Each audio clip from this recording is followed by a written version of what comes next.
What's the color green about? Who is that? That's my friend, Sreek. Hi, Madan. Hey, Sreek. Where's Dan? I don't know. Same place he always is. You can't In the bathroom. hear him. Is that your kid? You can't hear him. Yes, that's my son. I can't see him. No, I know. He's out of camera. You can't hear him. You can't. Okay.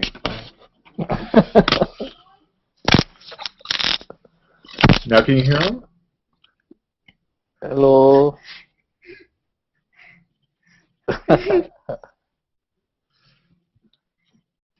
Oh, there you go. Hi. Is that his first hangout? I mean, is this your first hangout? You're kidding me. I don't know. You tell me. We haven't seen him before. This kid hangs out all the time. Oh, really? Wow. You know the program we were playing with last night? Yeah. I wrote it for him. Wow. That's cool. What are you? How old is he? How old are you, Grant? I'm gonna be this in 5 minutes. I'm still this. That's a new reaction for him. Still this. If you look at the amount of Google pranks this year, it's amazing. It's like 10 of them out there. I mean, I think they're just taking a day off to write all these pranks. Well, they have the day. I mean, it's Sunday. But I think the Google Maps one is pretty good looking. Yeah, it's pretty awesome. Did you find all the Easter eggs in that? All the locations? I haven't even bothered to look. I was applying it to real maps. Yeah, I mean, it is a real map, but what I'm saying is they have all the landmarks placed beautifully. It's amazing, and some of the really funny ones too. There's a link on Reddit that takes you to your current location. I was this, and I was this today. No, you're still this. I don't know what you think you...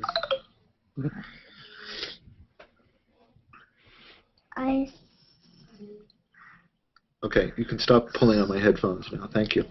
I think What are you? Dan, I think the next web article is going viral. What are you? What are you? What do you mean, what am I? No. Hit my computer. That's my friend Dan, and that's my friend Sreek. What's up?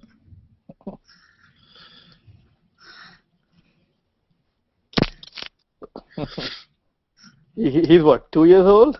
2, 3? 3. Yeah, 3, okay. That's your friend Dan.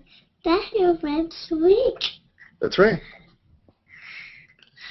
It might be changed when I close my eyes. It's not going to change when you close your eyes. It might be. It might, but it's not going to.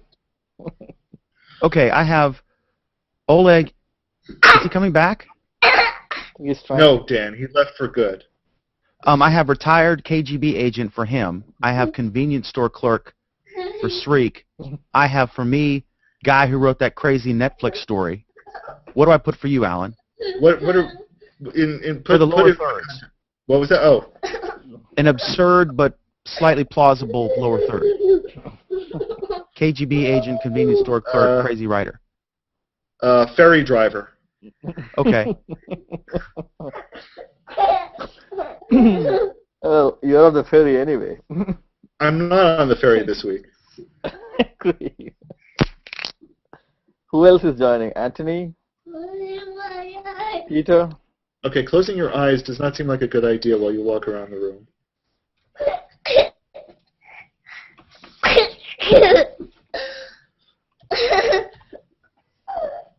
I think Peter may not join us. He may be sleeping off last night. You gonna go use your computer over there? Green, go over there and use your computer and open your eyes before you do so. He has his own laptop? Alan, do I say ferry driver or ferry boat driver? Oh, ferry pilot. Ferry Sorry. boat or ferry? Ferry boat pilot. Okay. That's fine. Ferry boat is 2 words? Yeah, no, 1. I don't know. Hang on. The ferry you Google things for me? Yeah, I'm working on it.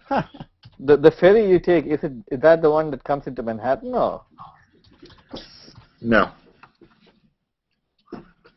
Where is him? I hid them. And if you don't behave, I'll hide you too.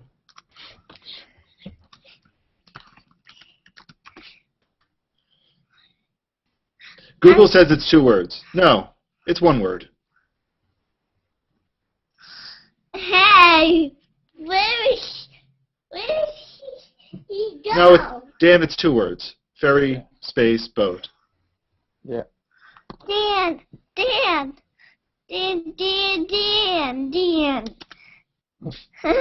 Dan vanished again. That's not Dan.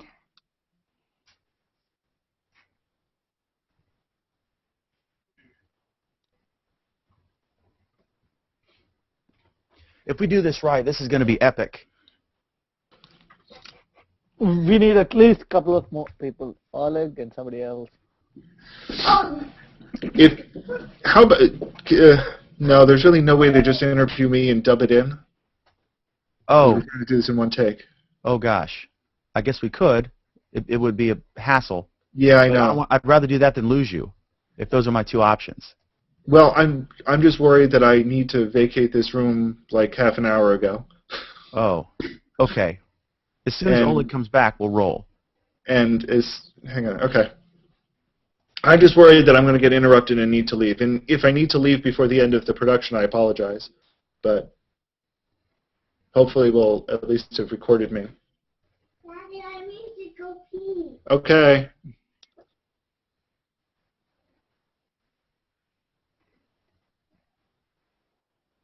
Kids are wonderful.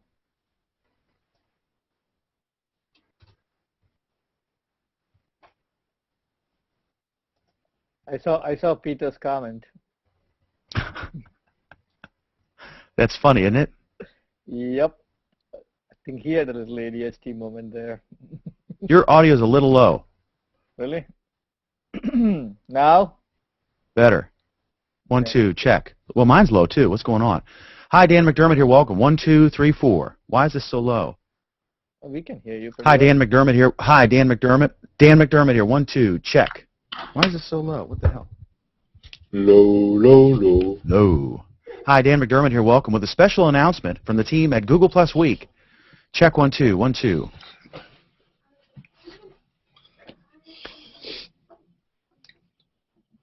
There, that's framed a little better.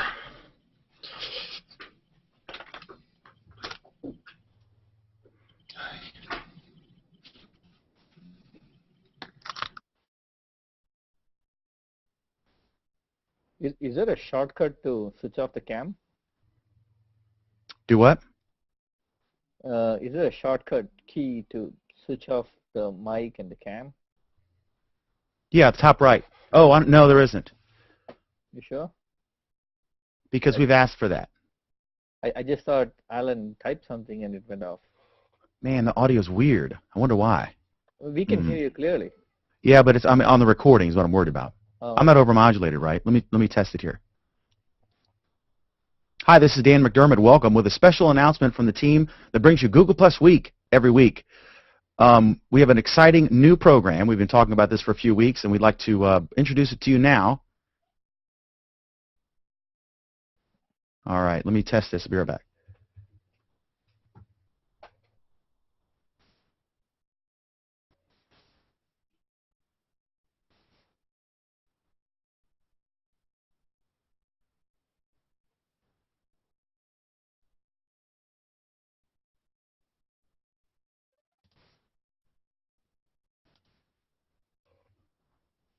Hi, this is Dan McDermott. Welcome with a special announcement from the team that brings you Google Plus Week every week. We have an exciting new program. We've been talking about this for a few weeks, and we'd like to introduce it to you now.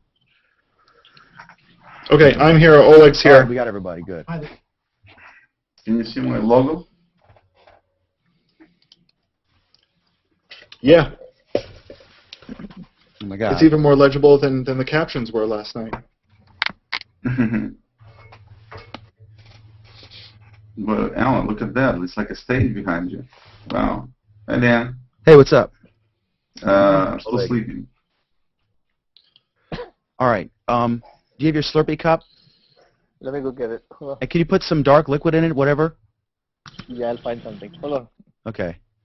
This is cool. We're going to offend the entire Google Plus and Facebook community. And Well, the trick, though, everybody remember one thing. Try to smile as little as possible. I know it's a difficult thing, but don't smile. All right, let me get my... I mean, we're supposed to be pissed here. All right, so we have Jace W. Dan. Oh, forgive me. Oh, well. You can see the logo. It's okay.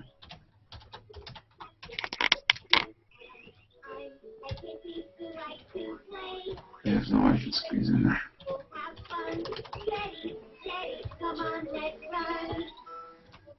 That's going to be the music? I'm like, what was that?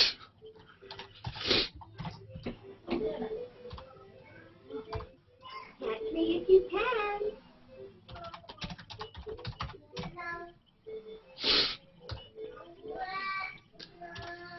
Apply changes.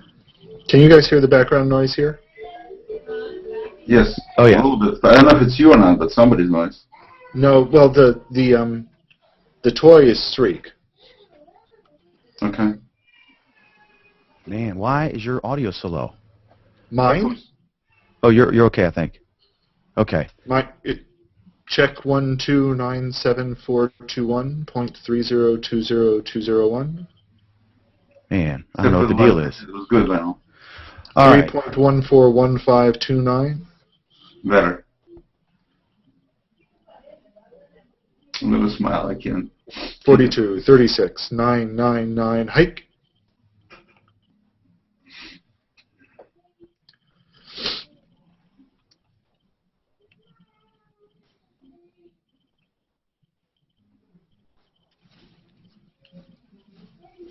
There we go.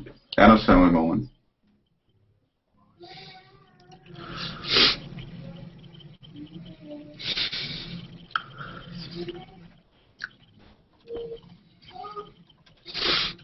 Alan, did you get a new setup or something, or what's happening? I'm not at home today. Okay. I thought maybe you got a new layout computer and everything. No.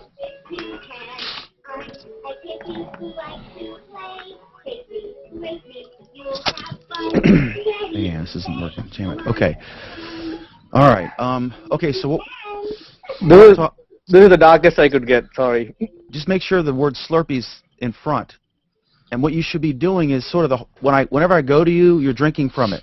Okay. And then you're holding it like this. Like, what are you talking about? Like, it's just, you're constantly drinking from the Slurpee thing. No, but don't make it like a commercial for a Slurpee. I mean. No, but we're gonna, Can you see Don't it? worry. we're Sort also of. It's offending plenty someone. obvious. It's Just fine. do the old. Okay, You know, that kind of stuff. so you want to just wing it once and we'll see what happens? Yeah, we should wing it. So I'll start with Alan. I'm gonna start with Alan. Okay. Oh, where's the script? Hold on 1 second. Oh, we're gonna wing it. I mean, We'll wing basically, it. we're gonna wing it, and then I'm gonna just kind of like agree with everything I say, praising Facebook, and we're all like chime in together. Whenever we're talking, I love that aspect of it. So Peter is not showing up. He's not going to be here. I guess he's not. Lock you. Okay. So first, I'm gonna start out. I'm gonna say we're debuting our brand new show. Drum roll, please. And then I'm gonna hit the logo. It's gonna switch from Google Plus Week to Facebook Week. And then everyone's like, I say like, bam, and then you're like, yay, we're so excited about this. So what we can do is, because we're going to be tempted to laugh, we're going to channel that. Instead of laughing, we're going to be smiling, like, because we're so excited about Facebook to kind of keep us from looking like we're laughing. Okay. Okay. All right, here we go. I'm still looking for your script. Oh. Just remember, gonna pick on you incessantly, and you're upset with us because we're insulting incredible culinary creation.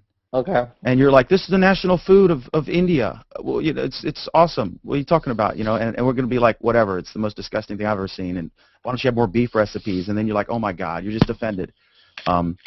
Okay, here we go.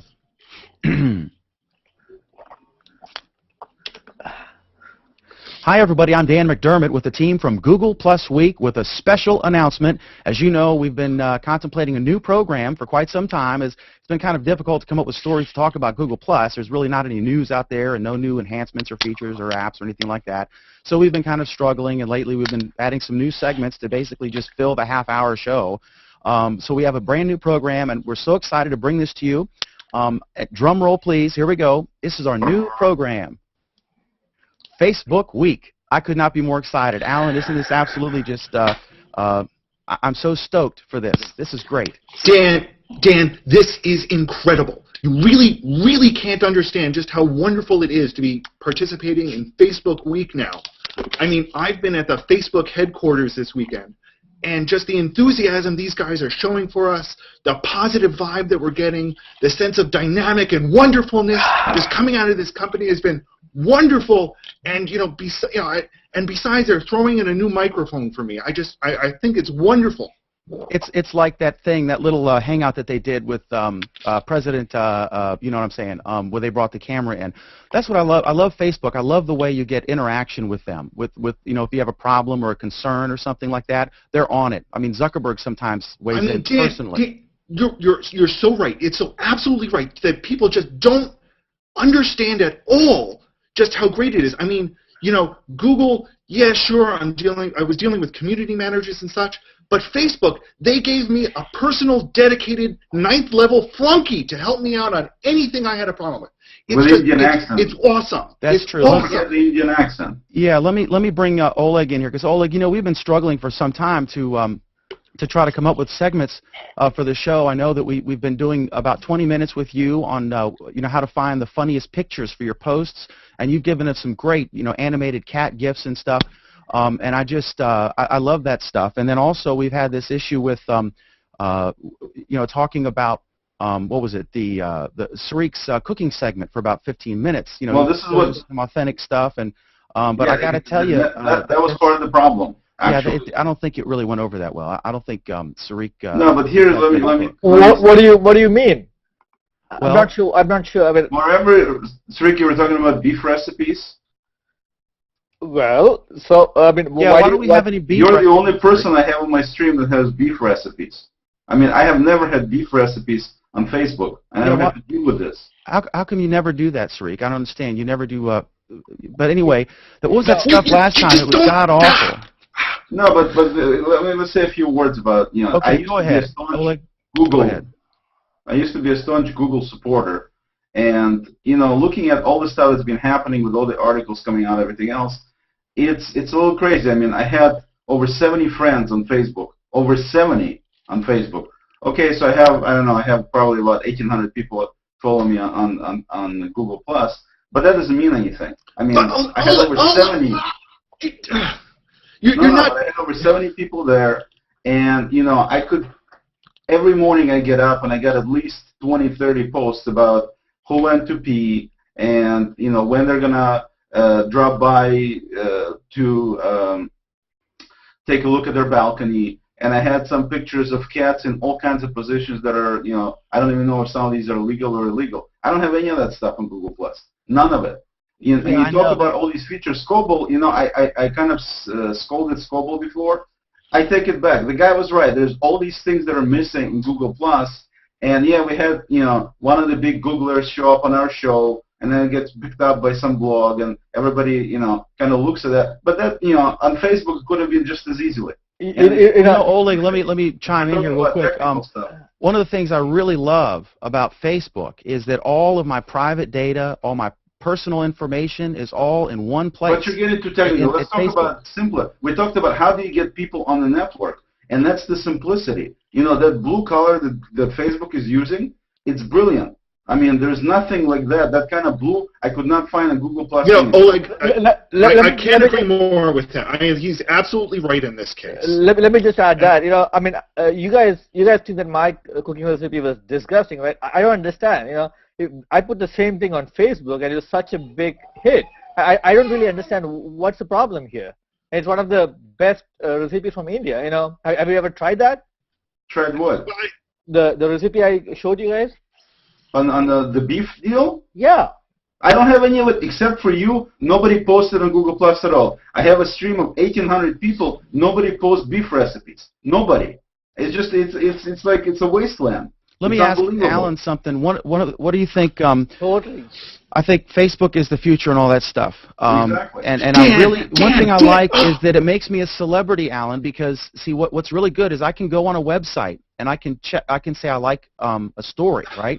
And then my friends will see my photo used to advertise that website, and I'm not even aware of it. So it's like I'm a celebrity, and they're just pushing my brand out there. You're not even capturing the brilliantness of Facebook. It's not even just that Facebook is your future. It's also your present and your past and everything all mixed together. It's just so quantumly, cosmically awesome. And did you hear what you said, Dan? You said, I can already say I like. And that's exactly what Facebook uses, the word like. You don't have any pluses. And you know how many pluses they gave? You guys are disgusting. You know, how can you really, I mean, you wanted me to show the recipe to you. And now you're criticizing that. I don't understand. Is there a Slurpee over there, Sri? Is that what you're drinking? Yeah. Okay. It's toxic in most of the world, Sri. What are you talking about here? Okay, listen, guys, we got to sum this up, but I'm so excited about this program. We're going to have so many more topics to cover, and we have so many more people to address. Absolutely. And we're not going to have and we're so looking forward circles or any of that kind of baloney. We're going to have some, quality content about what our friends do. There's 800 million of them out there. Especially the games. I love it when I get all your game notifications because, we're 2,000 miles apart, and it's like when you're playing your games, I can't be there, but it's like I'm playing them with you because I get, every hour I'll get, 30 or 40 game notifications, and it's like your cow is my cow. Exactly. And Dan, this whole frictionless sharing. This whole frictionless sharing thing when it comes to your newspaper, that's just awesome that you get to find out when every user just turns a page. And what's really funny is if you read something that's naughty, and your friends you're not even aware that your friends see that you're reading this naughty thing. I know it. And they get a chuckle out of it. Column so they get a real easier chuckle now. sometimes. Everything's on the timeline. Everything's on the timeline. It's so cool, right? Yeah, and we get to find out, when Sariq's cooking up another dish, so we can, evacuate to another country. Yeah. And that was pretty rough, Google Docs, Google Docs, right here. See this right here? See the logo? Ready for a new day. I'm switching back to Microsoft. Microsoft 365. Sure, they charge $6.95 a month, and half the stuff doesn't work right. But I'm switching back. I'm switching back to Microsoft. It's a big company. It's a known company. Google was started. One of the things that I think the comparison between Facebook and Google is ridiculous because Google was started by 2 people and Facebook was started by only 1. So I think it's a totally unfair comparison to compare the 2 companies when it's obviously the odds are in the Google side. I think we're all agreed this is the way forward. This is just the future, and we're excited to be on board. And I still say that blue. Nobody's but me is talking about the blue on Facebook. And those thin lines that they have, the interface, and the fact that you cannot find how to create a page unless you scroll all the way down, those were priceless features implemented on Facebook before, and Google Plus tried to change the way things work, and at first I thought it was kind of cool, but now, after listening to all these people, Scoble and the list. Well, I think it's just who's stealing from who. That's a ridiculous comparison here. What can you do with Hangouts? Apps to do what? Guys, so I can put a picture of my cat in addition to my post, so I can put in a Hangout. What's a I just don't get it. I start a Hangout and nobody's there. If I call on Skype like you do on Facebook, I'm talking to my friend right there. Here I start a Hangout. There's nobody there on the Hangout. I'm surprised right now I found you guys, to be honest. Well, listen, I'm really excited that we've decided to do it because I know we were toying around whether we should do Research in Motion Week or whether we should do Facebook Week, and I think we made the right call. And I'm so enthusiastic about this. I agree. I mean, it was a close call, but I think this is just the right solution. Absolutely. So, guys, I'm looking forward to it, and we're going to kick this off, of course, Friday at 8 p.m. Eastern, 5 p.m. Pacific time. We hope you'll join us for the gang for the first episode of Facebook Week. We think you'll really like it. Yes. You see what I did there, guys? See you then. Thank you. Facebook Week. Yes. That's the way to go. Thanks, guys. Thank you. All right, that was pretty cool. You want to see it? Can't hear you.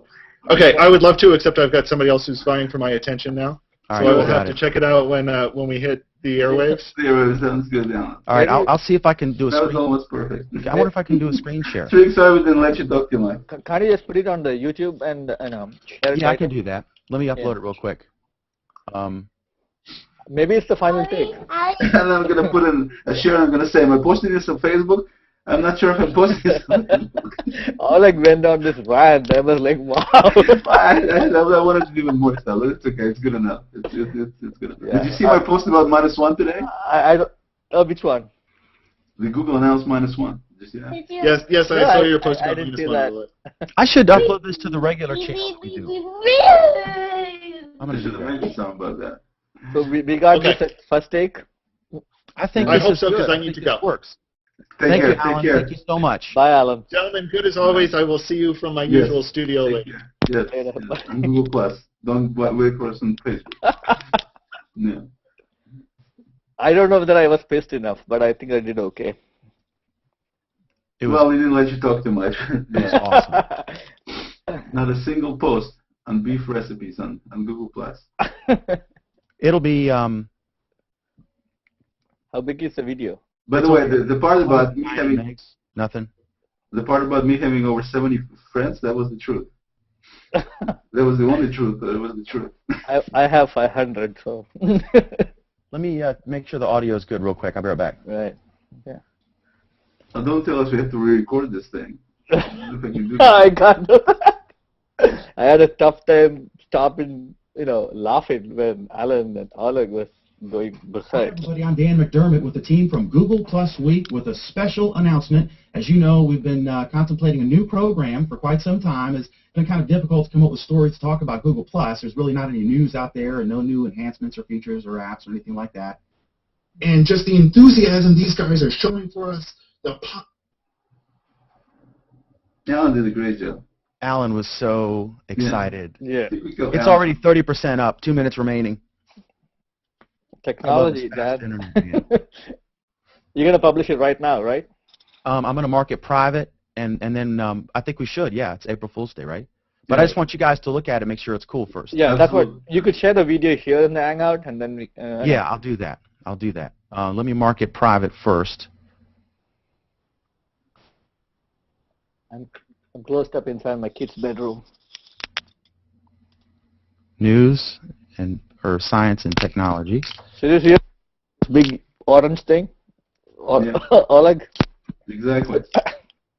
Did you, Your country was big. I actually wanted to ask you something. Did you guys know that this map system is entirely wrong? Why?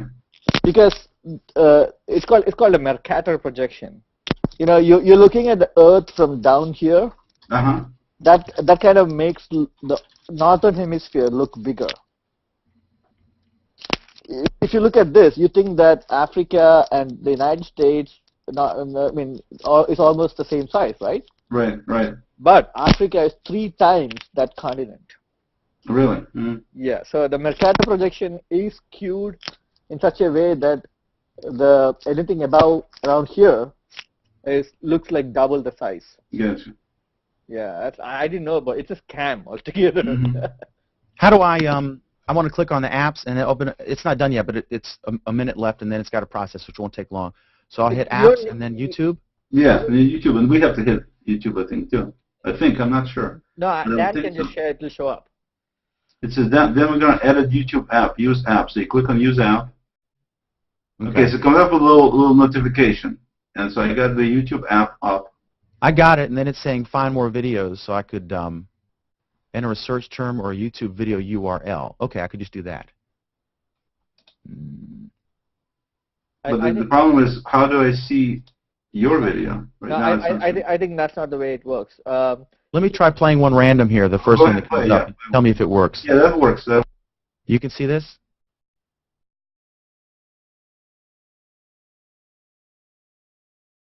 Yeah, we can see it then. We can see it. I can see it. You can hear me now, right? Yes, I can. Srik, you have to push the push to talk button for us to hear you. Below the video. And then I can go back to...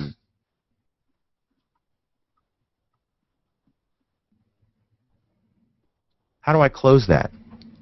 Exit? No. You just click on close on the apps. No. Cancel. You could put a new link in there, right? Oh, I go No, back. but that's it. What he says, what do you do if you want to just go back to the... Oh, I just click on my face.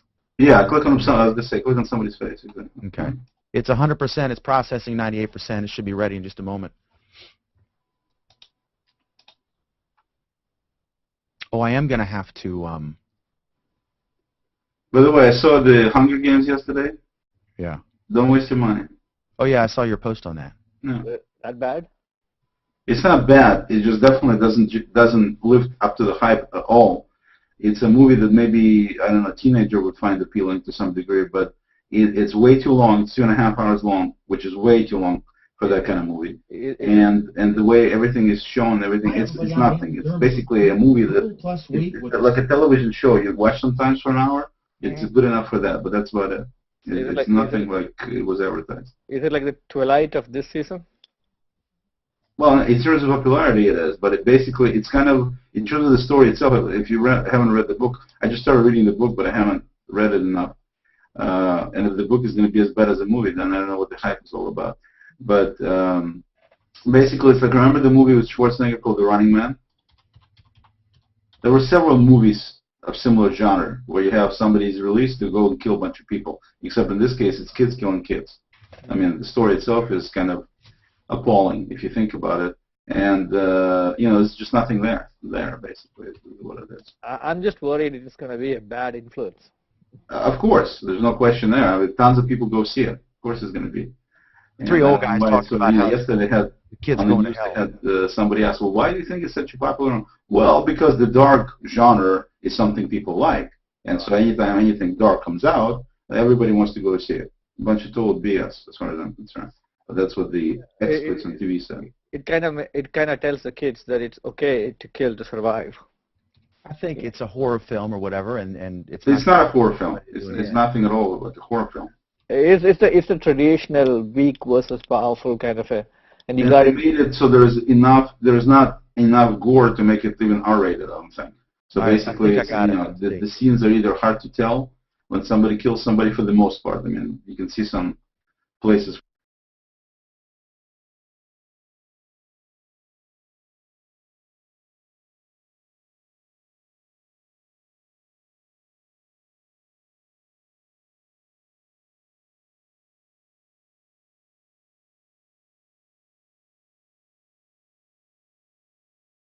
I almost don't hear any audio.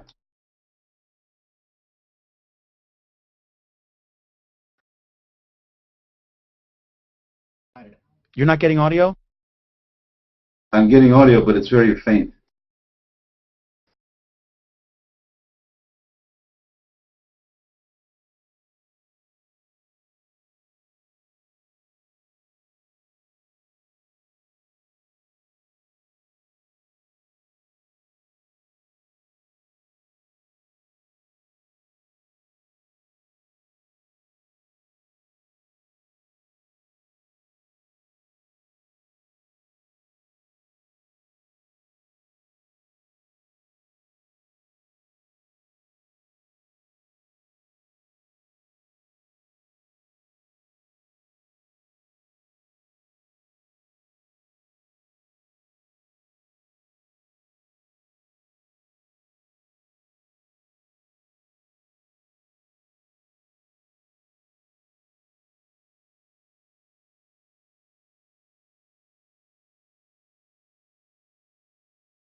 This is great.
No, definitely, these couple of parts are not perfect, but it's a keeper, no question.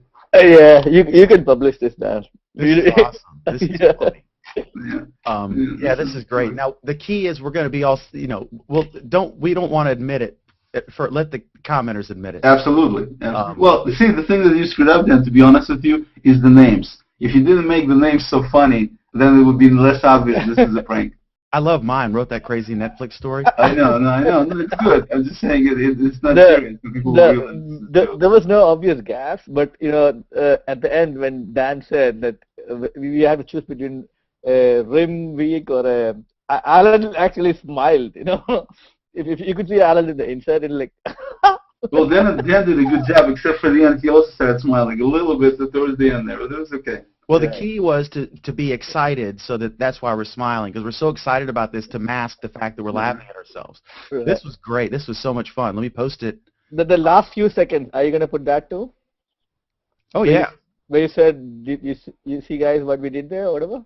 Oh, I was making, because I said, we'll like it. And I said, exactly. Yeah, exactly. No, it's good. It's good. Oh, okay. Yeah. Good. So I'll just say an exciting announcement from Google Plus Week. Mm-hmm. Oh my God, this is going to be epic. George Cozy is going to win by surprise. No, that's great. Yeah, go ahead and post it, and obviously we'll reshare it. And this is great. One time a year we can do this kind of stuff. It's like 30% obvious, but as you said, we don't have to admit anything. Actually, no, absolutely. Actually, the funny thing is it just didn't work out. But I thought that Peter McDermott was going to be there. Yeah, I was hoping he would be here. No, it's okay. I'm actually glad he wasn't. We're recording this. Okay. No, because what I was going to do was I was going to pull a stunt if he was here. And it would have actually, I think, ruined the first part of the video. When you were recording this, you're not putting in the main deal, are you? No, I was going to record and post the behind-the-scenes making in a few days, so people could watch this as we were laughing. What I was going to do was do with Alan, where we were going to, at the end of this announcement, I was going to say, and Alan and I have also another thing to share, and then I was going to go into this little rant how you're just impossible to deal with, you being Dan meaning, and that I asked you to rename the show to McDermott Report with your own name, and you refused to do it. And that really this was the last straw. And now we're going to still call it McDermott Report. We're just going to pull Peter in because he has 3 times as many followers as you do. That was my plan. And I wanted to see your face when I say all this stuff. Oh, you messed up on the beef thing. The funny thing was, the idea was that we want to know why he doesn't do beef recipes. Because in India, the Hindus don't eat beef. It's a religious thing. And exactly. So when you asked like that, I was confused. So stupid to not know this. I don't think. Well, for most people, they won't get it. They won't get it.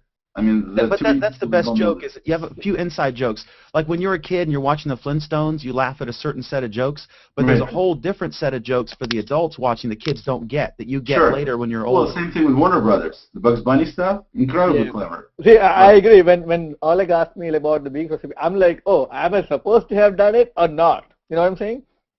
I mean, I know that beef is like, and I wanted to link that with the cow part when you mentioned in the Facebook. Right. Yeah, the farm will deal with the cow, exactly. Well, Indians will definitely appreciate it. Hopefully nobody will get offended. It's okay. I mean, it's fine. It'll not be very visible. Dan, you started recording this right from the beginning? I did a Hangout on Air, but I didn't publicly broadcast it, so only the people who were invited could see that it was going on. Okay. And only they could be watching this. No, I mean this recording it so that we could do the behind-the-scenes making of it in a few days after. Yeah. Did you start it from right at the beginning when the Hangout started? Oh, the recording.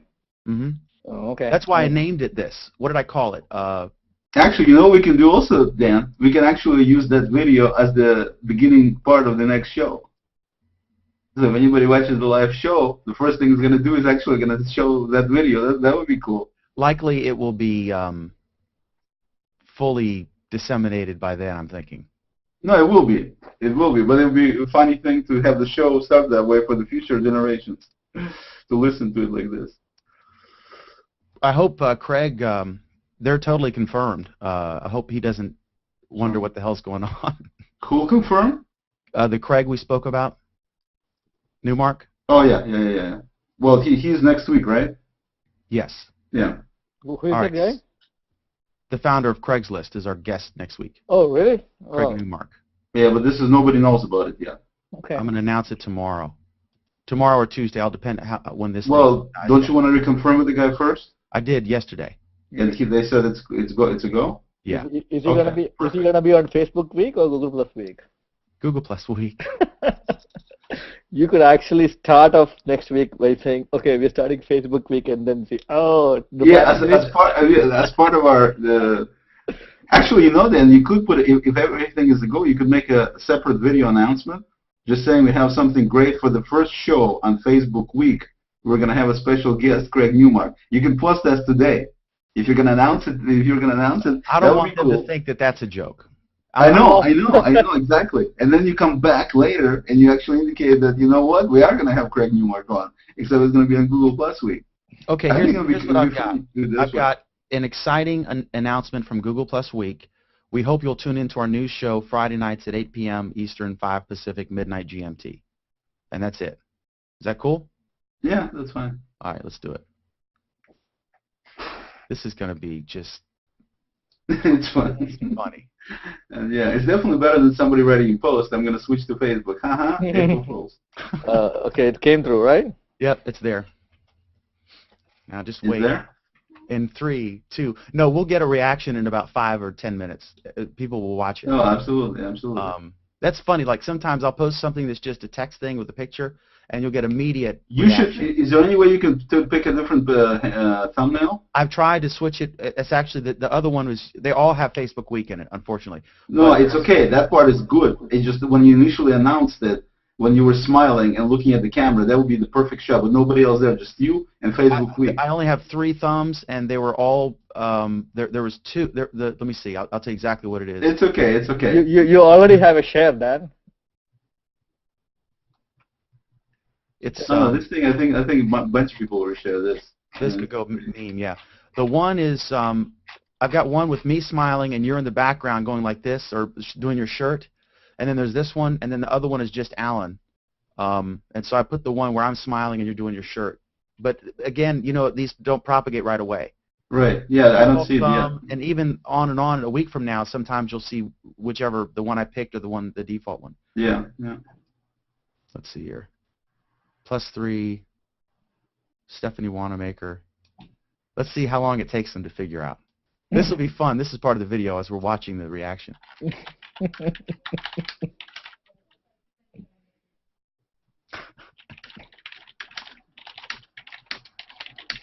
I wonder how many people will, if anyone will comment, "Oh, I'm so excited about Facebook Week." That's great.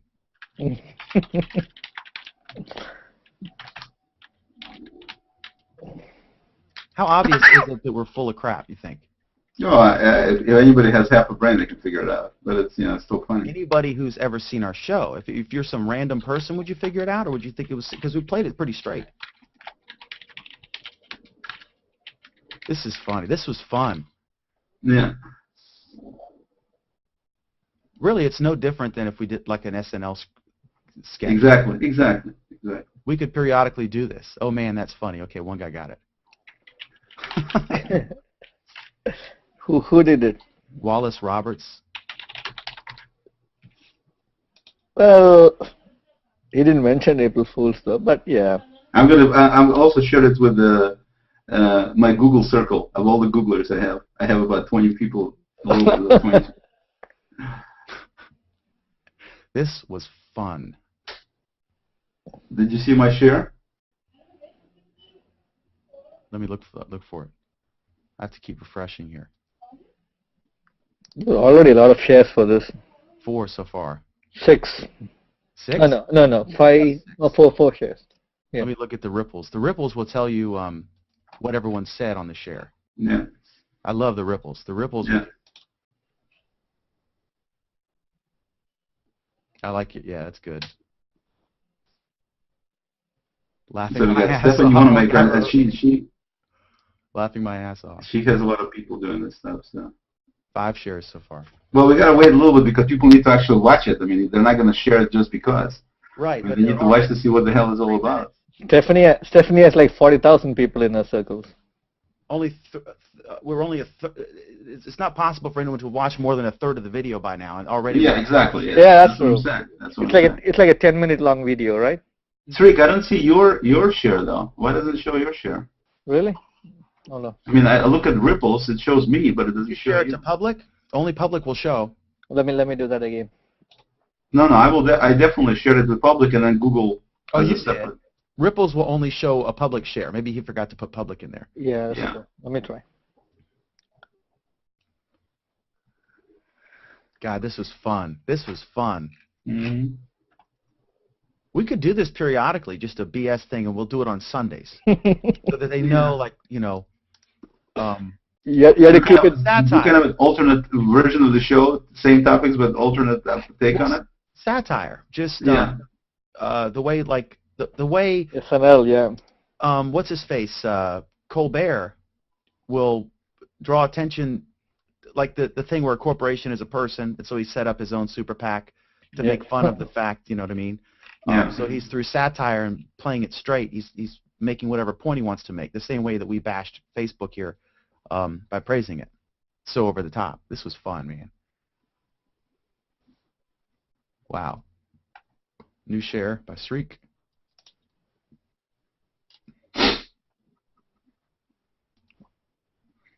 Also, another thing would be fun is to continue to reshare. So, for example, I'd reshare Sreek's post. So I shared yours, then I'm going to reshare his, and you reshare mine. The ripples will go bonkers. That would be funny, because you got all these reshares going on from all these different people. Same people, I mean. I hope this gets on some, like, the best April Fool's stuff. Yeah, that'd be cool. +8, 5 shares. But I just want to see the reaction I get from Googlers. It would be interesting, because I got, Chi in there and everybody else. And it'd be interesting if they show some kind of reaction to this.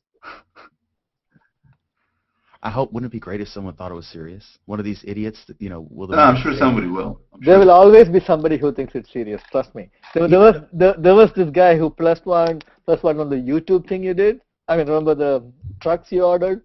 And he's like, "Oh, this is cool." I mean, he really thought that he's gonna get all the Betamax tapes at home for all the YouTube videos. Like that was funny. That's funny. The YouTube DVD collection. I think the ones every week you'll get a new truck. I think the ones that take the cake this time. One is the maps. Another one is that Gmail tap. Did you read about that?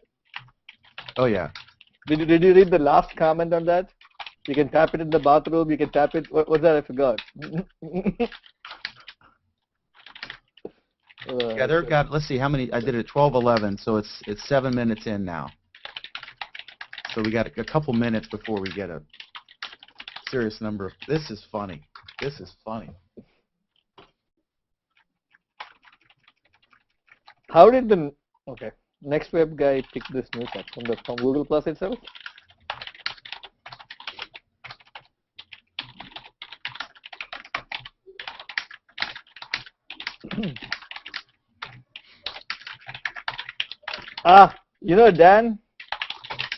Dan. Yeah. I think the Next Web picked this source up from Reddit. Oh, it made it to Reddit? Yeah. Not this, the thing with Chi. Yeah. Oh, I didn't know that. Yeah, this guy listed the source as Reddit. Oh. If you look at the Next Web article at the bottom. I don't know. What? How high up it got? No, I think it's not very high in Reddit though. But this guy put it on Next Web and. Well, it'd be interesting to see how high up it got at the time because they go up and down, right? I'm still learning. Yeah, they do, but depending on the amount of interaction on the post on Reddit, as well as it's like plus and minus in Reddit. You can also do minus, but it doesn't matter. I'm just saying. I was just wondering where he got it from. It's almost been 10 minutes now. It's about 9 minutes. This was fun. It was pretty simple to do too. just getting you guys together. Well, that's I think part of the reason it came out as good as it did is because of the off the cuff thing. Because I mean, if you can, it's once you start scripting stuff, it just the guideline. I wanted to give you guys an idea of what my vision was, and then we played. You know what I mean? Right. It's difficult. It's difficult to actually. You guys did improvisation pretty well, but otherwise, if you plan it, it's always gonna go wrong. I think so. I don't know. I think the key is I want to illustrate a vision to you and have you. And I'm a writer, right? So I can write quickly and articulate better in writing than I do speaking. So I just wanted to show you guys. I have this crazy idea. This is kind of how I think it could go, and then we just wing it. Yeah. I mean, towards the end, I saw this smug look from Dan. He's like, I don't know. I think Alan was saying something. If you look at the video.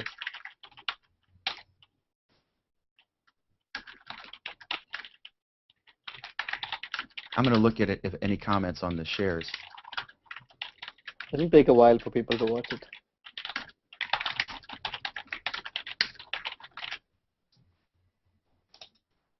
This was fun.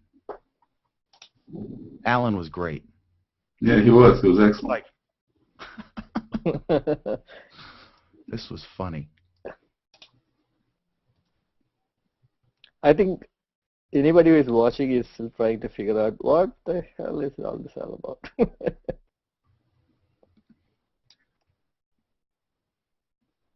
You have 6 shares. Mike Downs shared it. So he went to the whole thing. John Jensen +1 did. It was great. You sipping the whole time. Oh. Every time we catch you. Well, I almost finished it. I was worried you would get offended, but I was like, this would be too funny. I don't really care.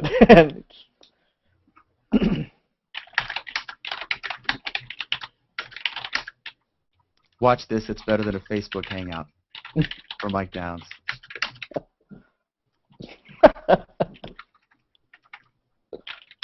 Hold on, I'll be right back. It's been shared to about 100,000 people already. You're kidding me. Well, I got 13. Mike has 15, 16, and Stephanie has 40, and that's just 3 of us. Yeah, 3 others. If Linda shares it, that'll be 1 million. Let me mention. Let me send a comment to Sarah Hill. She'll like this.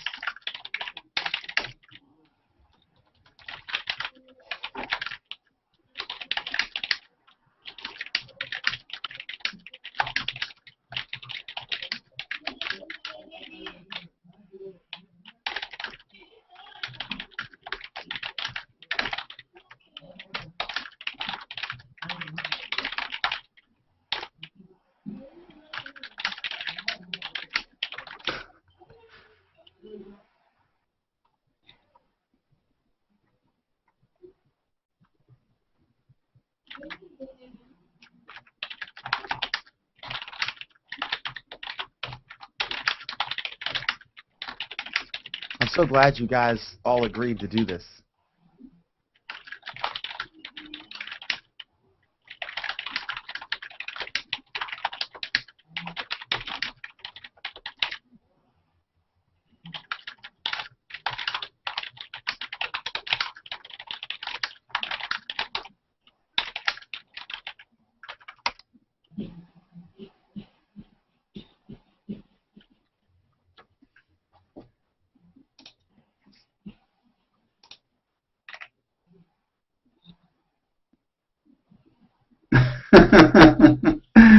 I got this one guy writing on my -1 post.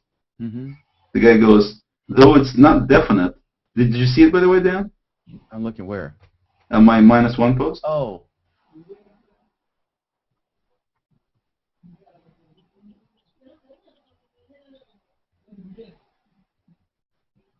Did you see it? Yeah, David Cox? No, David Cox is one thing, but the one before, James Spacula, I guess. The guy says, though it's not definite, I'd be skeptical about any new feature you hear from Google through the end of the day. Really? Are you sure? Did you see the one James, that's the case. It's April Fool's Day. They are jokers. Yeah. Did you see the one where someone took a Facebook sign-in page and put sign in with Google? Added it so like you could sign into Facebook with your Google No, I didn't account. see that. No, no. That's cool. This guy likes iPhone, Oleg. Huh? This guy likes the phone. Mike Downs likes the Slurpee. Okay. This is more entertaining than your normal show. Are they commenting on it here? Last show was boring, actually. I don't know why I didn't get it. It was fun as usual. I thought.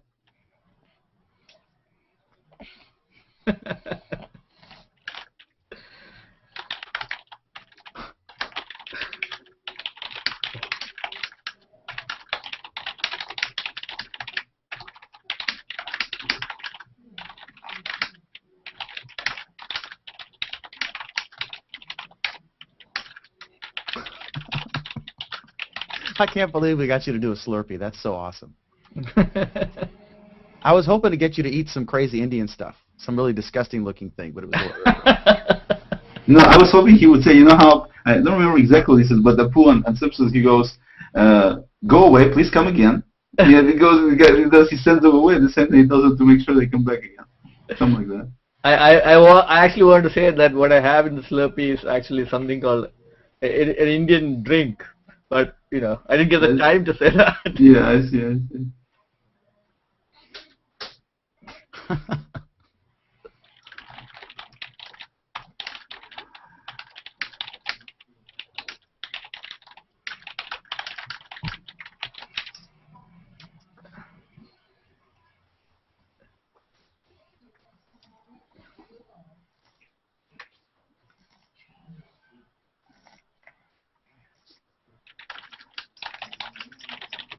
Okay. Oh, wait. Get it for you. You just don't build it. Hey.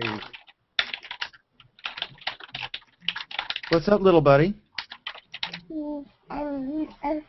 He doesn't like BlackBerries because they are not touchscreens. If I give him the BlackBerry, he's like, no. Do you want this or this? Okay. He locked my screen.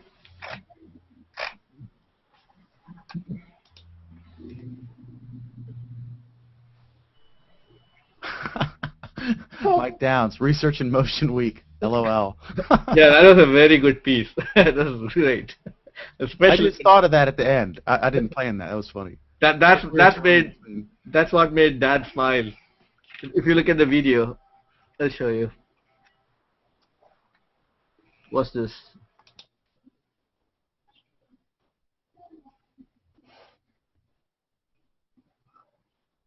Sure is a cutie.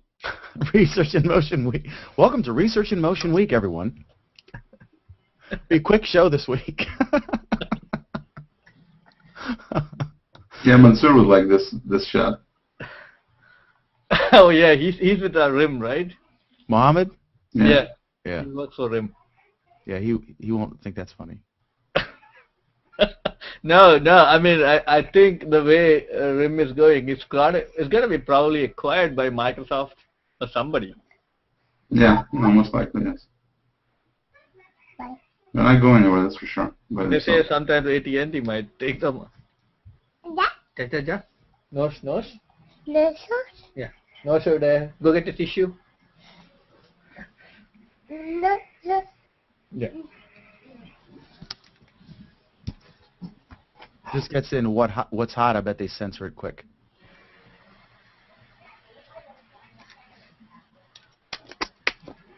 You should get my share it. Think of this Apple White headset. Now you look like an official advertisement for Apple products. Oh yeah. I know that you don't like Apple products, but I know they are costly. They are over expensive. I just recently started using them. Maybe like in the last. I mean, iPhone, yes, for a long while, but if you really look at it, when the iPhone came out, was there an alternative? Android came out much later, right? There wasn't. The only thing was Blackberries, and they were nowhere near as fun to use as iPhone. Absolutely. So the problem is once you buy one product, and you kind of that's the reason you are into that ecosystem. Right. No question, sir. No question. But if you're looking at from the if you put aside you're used to we've always done it this way, and look at it from a standpoint of what it actually does and things like that, then to me, I mean that's why I don't recommend Apple products and I don't buy Apple products because they're overpriced. They look nice, no question there, but they're not as good technologically as other products, and they're more expensive. I agree. And so with that being the case, why go in that route unless you want to be just one of the people with Jesus phones? Fine, if you want to do that. The newer Android phones in terms of functionality and customizability, it's great. I mean, iPhone is a locked thing. You can't really change or you can't really do a lot considering it's something you bought yourself, right? Apple is kind of the Microsoft which is into locking everything down. The old Microsoft, if you know what I mean. I mean, it's worse than that. I think Apple is worse than Microsoft because Microsoft is not trying to come up with an overall experience of everything they give you. They do have hardware partners. They make some hardware themselves, but usually it's mice and keyboards. They don't make computers. Right.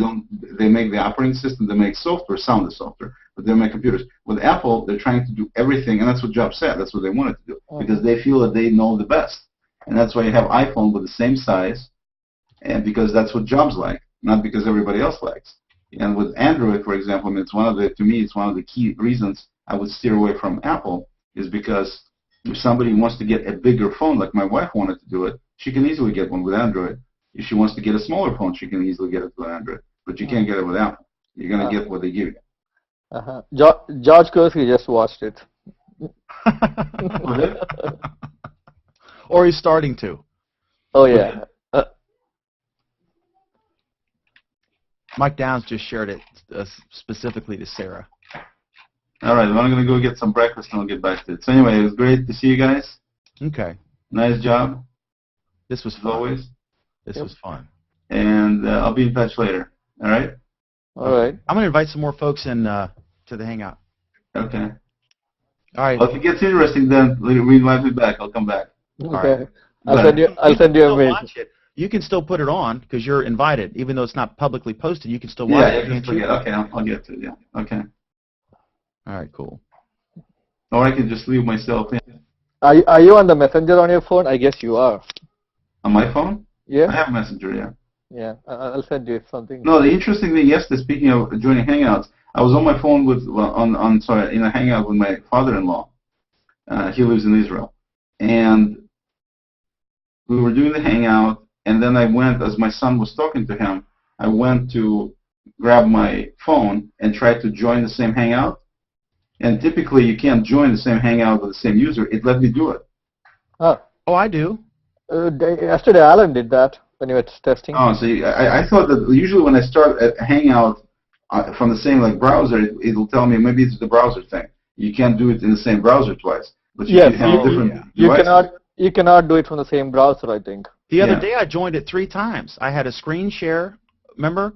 Yeah. When I was saying look at the lower thirds? That was I was in a Hangout here, and then I had the screen share going on. Was it on the same computer? Then I joined a separate computer. I have 3 of them here. And then I joined from my phone. I joined 3 times. So I think it's the devices that's the key. You can join as the same account multiple times as long as it's on different devices. You got max 10. However you want to do that, Do you turn off the sound then on the other devices when you do it? So to eliminate the echo? Right now I've got 2 studio speakers, and it's pretty loud. I can even hear myself. Boom, boom. Yeah. And I'm not getting echo, I don't think. No. Oleg, what happens is, I think the computers, the video drivers and audio drivers are being used up, no matter which browser you're using. Right now, I log into Firefox and try to get into the same call, and it says, please check the other browser windows and hang up in there. Basically, that means it's got nothing to do with the browsers. It's basically, you cannot do it from the same computer. That's all. Right. That's what I'm saying, different device. But when I was doing this with my son, I went to another room, and I still heard his echoing for some reason, even though I was in the other room. So anyway, I'll have to play with it and see. Cliff Roth just shared it. The instant artist guy. Yeah. Man, he's talented. We should invite the guy in to come in sometime, Dan, and have him do like us, and have that be. I mean, that would be kind of fun. I think he drew me once, but I can't find the post. Well, have him come in and do all of us. I'm afraid to ask him in case he didn't draw me. He thinks I'm hitting him up for a free picture. You know? No, but just invite him to come in. I think he'd be an interesting guy to talk to because he goes to all these hangouts and he draws all these people. It'd be interesting to talk to the guy. Yeah, you could invite him and then ask him. Can you draw one quickly? Yeah. Make sure you get the Slurpee with his Reeks picture. All right, gentlemen. I'm gonna actually. You know what I'm gonna do is I'm gonna do it from the other deal. Just mute your mic and whatever, or just cut it off and watch. Whatever you want to do, it don't matter. Let me open it up to. I'll invite some circles in. Let me invite. What does Cliff Roth mean by saying finally a show worth liking? It's a play on. I know he didn't like the other shows. Well, everybody can be making jokes, so it's like it's like Michelle Obama, finally being proud of her country, that kind of deal. Right, Dan? Gotta get a dig in. He's recording this, so he can't. Gotta get a dig in. Right. Doesn't want to get in trouble. All right, I'll see you guys later. All right. You open it up? Just to the circles. Just to the main caller circle. But I invited most of them in anyway, I think. I didn't invite everybody because I wanted it to be fast-paced and a brief. I was hoping for like a 3-minute thing, but it went on a little longer. But it still worked great, I think. You know what's weird about the logo? I mean, what's good about the logo? It looks weird enough. Oh, yeah. I tried to make it. And the little Facebook heart thing, like we just love Google Plus or Facebook.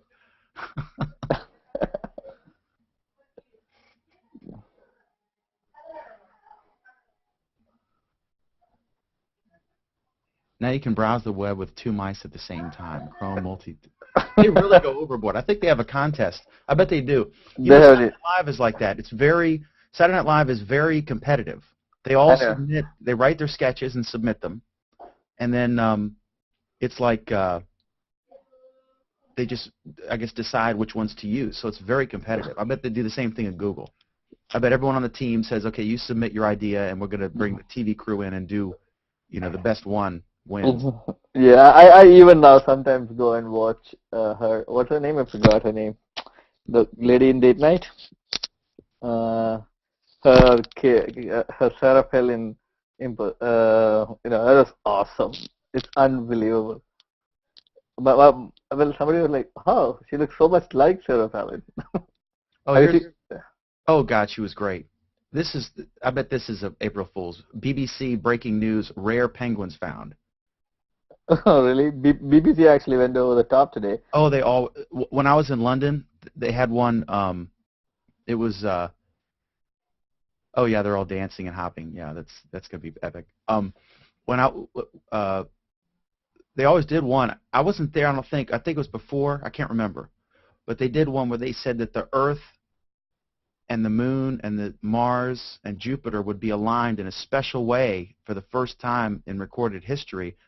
And that it would affect the gravitational pull of the Earth. And they wanted people to call in if they experienced any, a slight decrease in the gravity.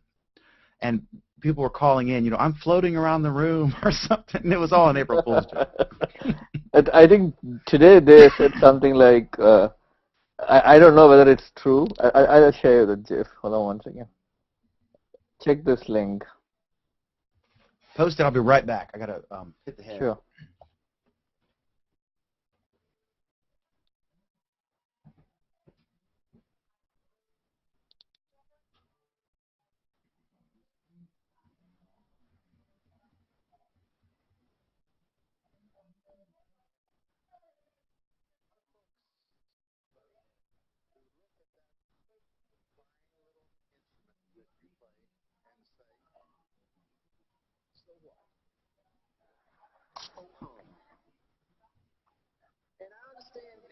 It's kind of got the bad rap down through the years, Grandpa's played with it, like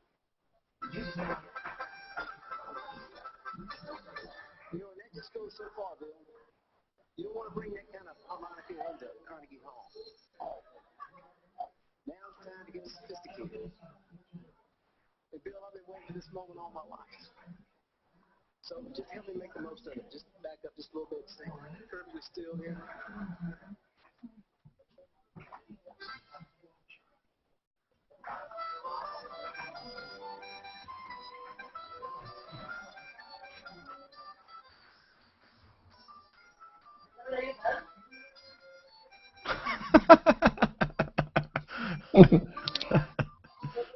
See, that's what I said.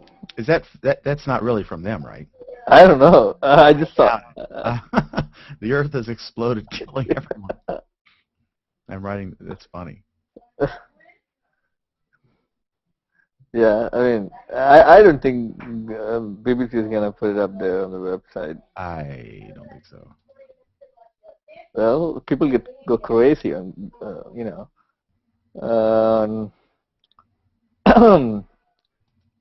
Reddit has a timeline. That's their joke. They have like 2000s, 2011, yesterday, the present, tomorrow, and 2013. In 2013, one of the top posts is, "I am President Ron Paul. Ask me anything." Amy, whatever. Check this. Check this link. The Gmail tap thing was hysterical. Yeah, that was pretty good.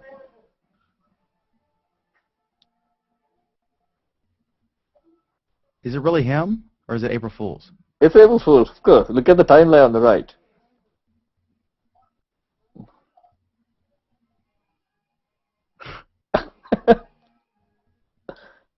What's 2021? Oh, that's funny. They created this whole content with all these comments, everything, out of nothing. Oh, they have till the end of time. You scroll down on the timeline, you go to end of time.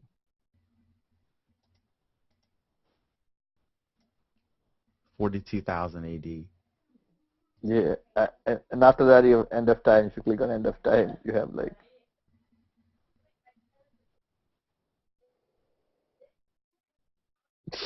How much effort they would have put into making this? Someone made a video of unboxing a sandwich. Like unboxing Where? an iPad. They ordered a sandwich and they're unboxing. Where did you see that? That's on, look for William Barlow, Barlow. On Google Plus? Mm-hmm. That's great. The unboxing of my sandwich. Yeah, I see that. That's awesome. People have such great ideas. Samsung sandwich unboxing. I'm gonna put it on Reddit.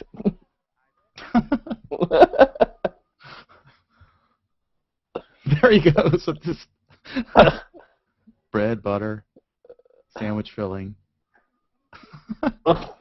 Oh my God, that's funny. That's great.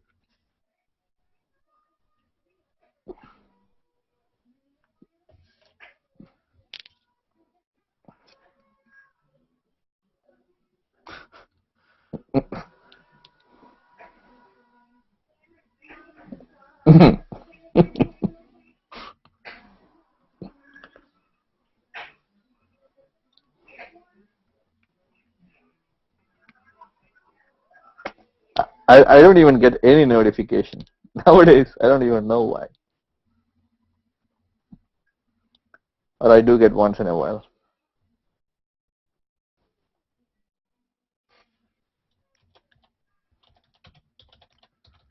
Cocker done. Send. Happy April Fool's Day. Done. Make them one.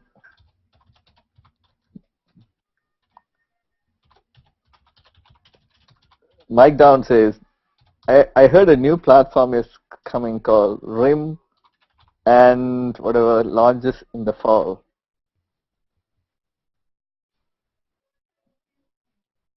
Did you hear? Did you read George Corsi's comment?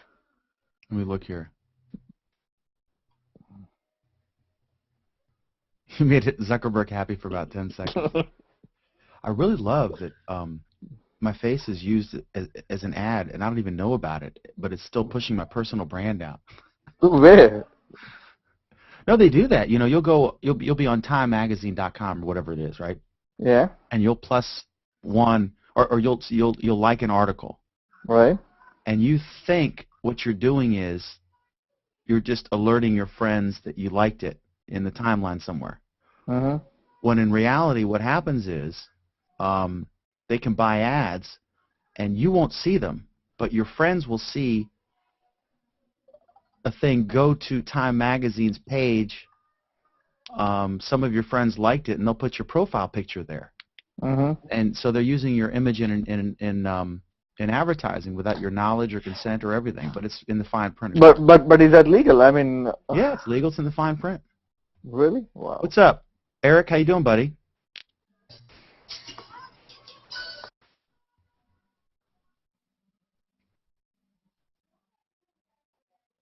He's getting situated.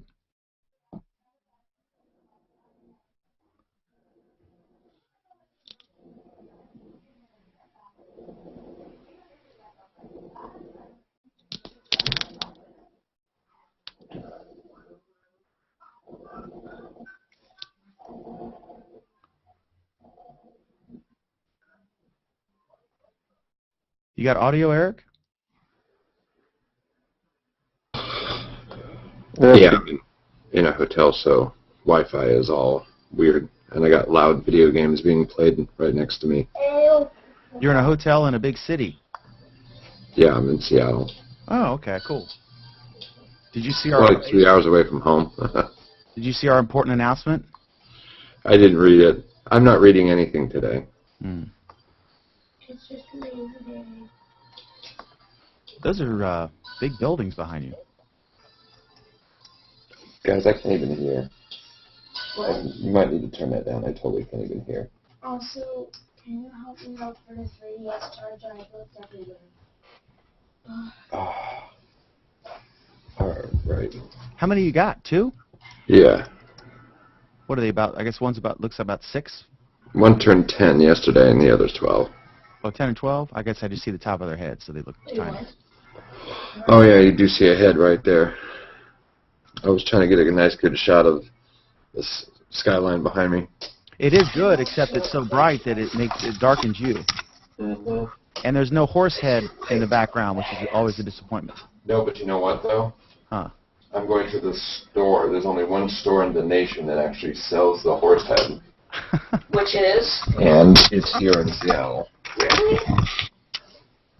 So I wonder how much of a boost it was, that viral Google Maps photo.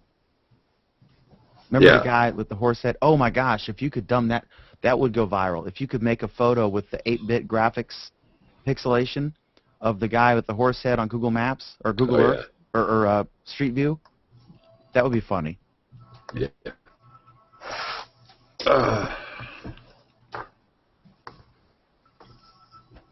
We did a viral, or we did an April Fool's video, and this is I'm not broadcasting this, although anyone who's invited can watch it, but we're taping it to put out in a few days later, where we announced that we're switching to Facebook Week instead of Google Plus Week, and Oleg and Alan and Sarik were all like totally enthused. You know, it's pretty funny.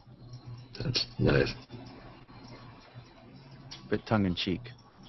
So I guess, are you on vacation or business or both? Oh, no, we went up to, you ever hear of those great wolf lodges around the country?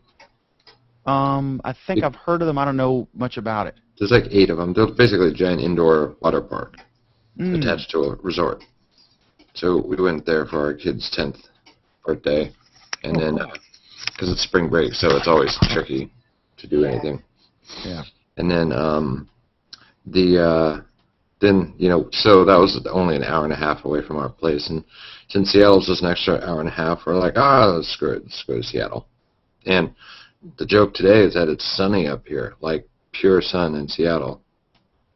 That's it's like what? Sunny in London, right? Here's an April Fool's joke. I'll take sunny pictures from the top of the Space Needle. It's somewhat sunny. No, that's sunny. Hi, Eric. Hello. It's almost sunny.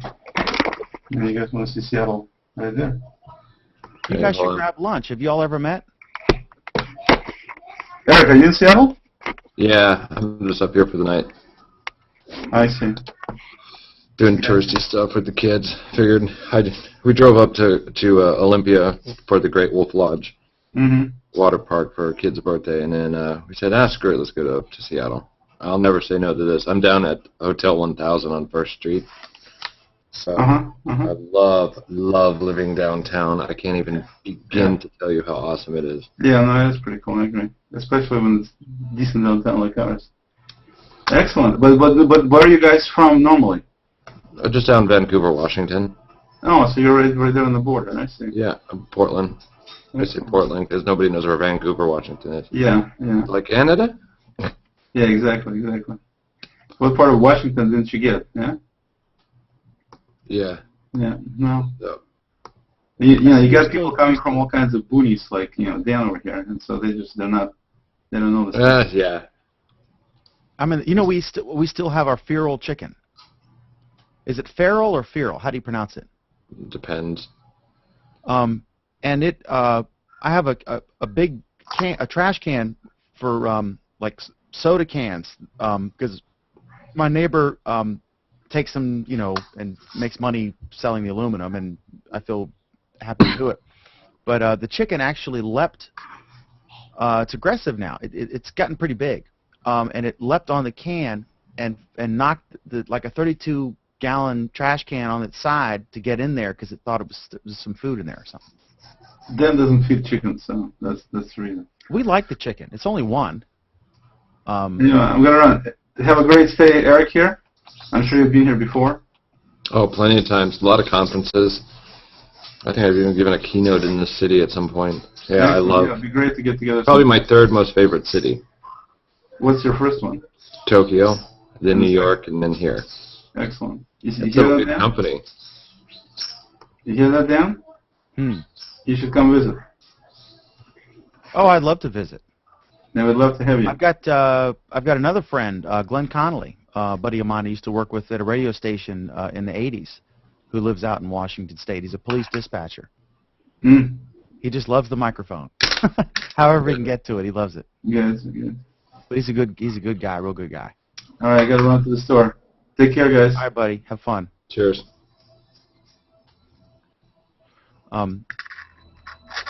They said, I remember, didn't Washington State or Seattle get voted like the best place to live or something? Probably. A few times. Between this and Portland, Portland's like a diet Seattle. And, yeah, it's pretty awesome. My wife is sleeping in the next room. I don't know if she's stirring or not.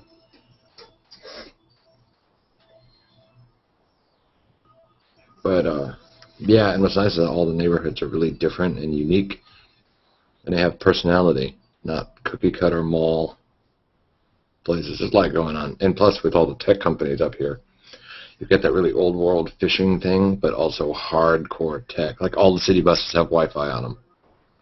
That's neat. Yeah, and end of story. I want to get somebody on from Kansas City, where Google's doing the Wi-Fi. The super duper gigabit whatever. I got a friend who a couple live out there, and I want to get their take on what it's like. Do a segment on that or something.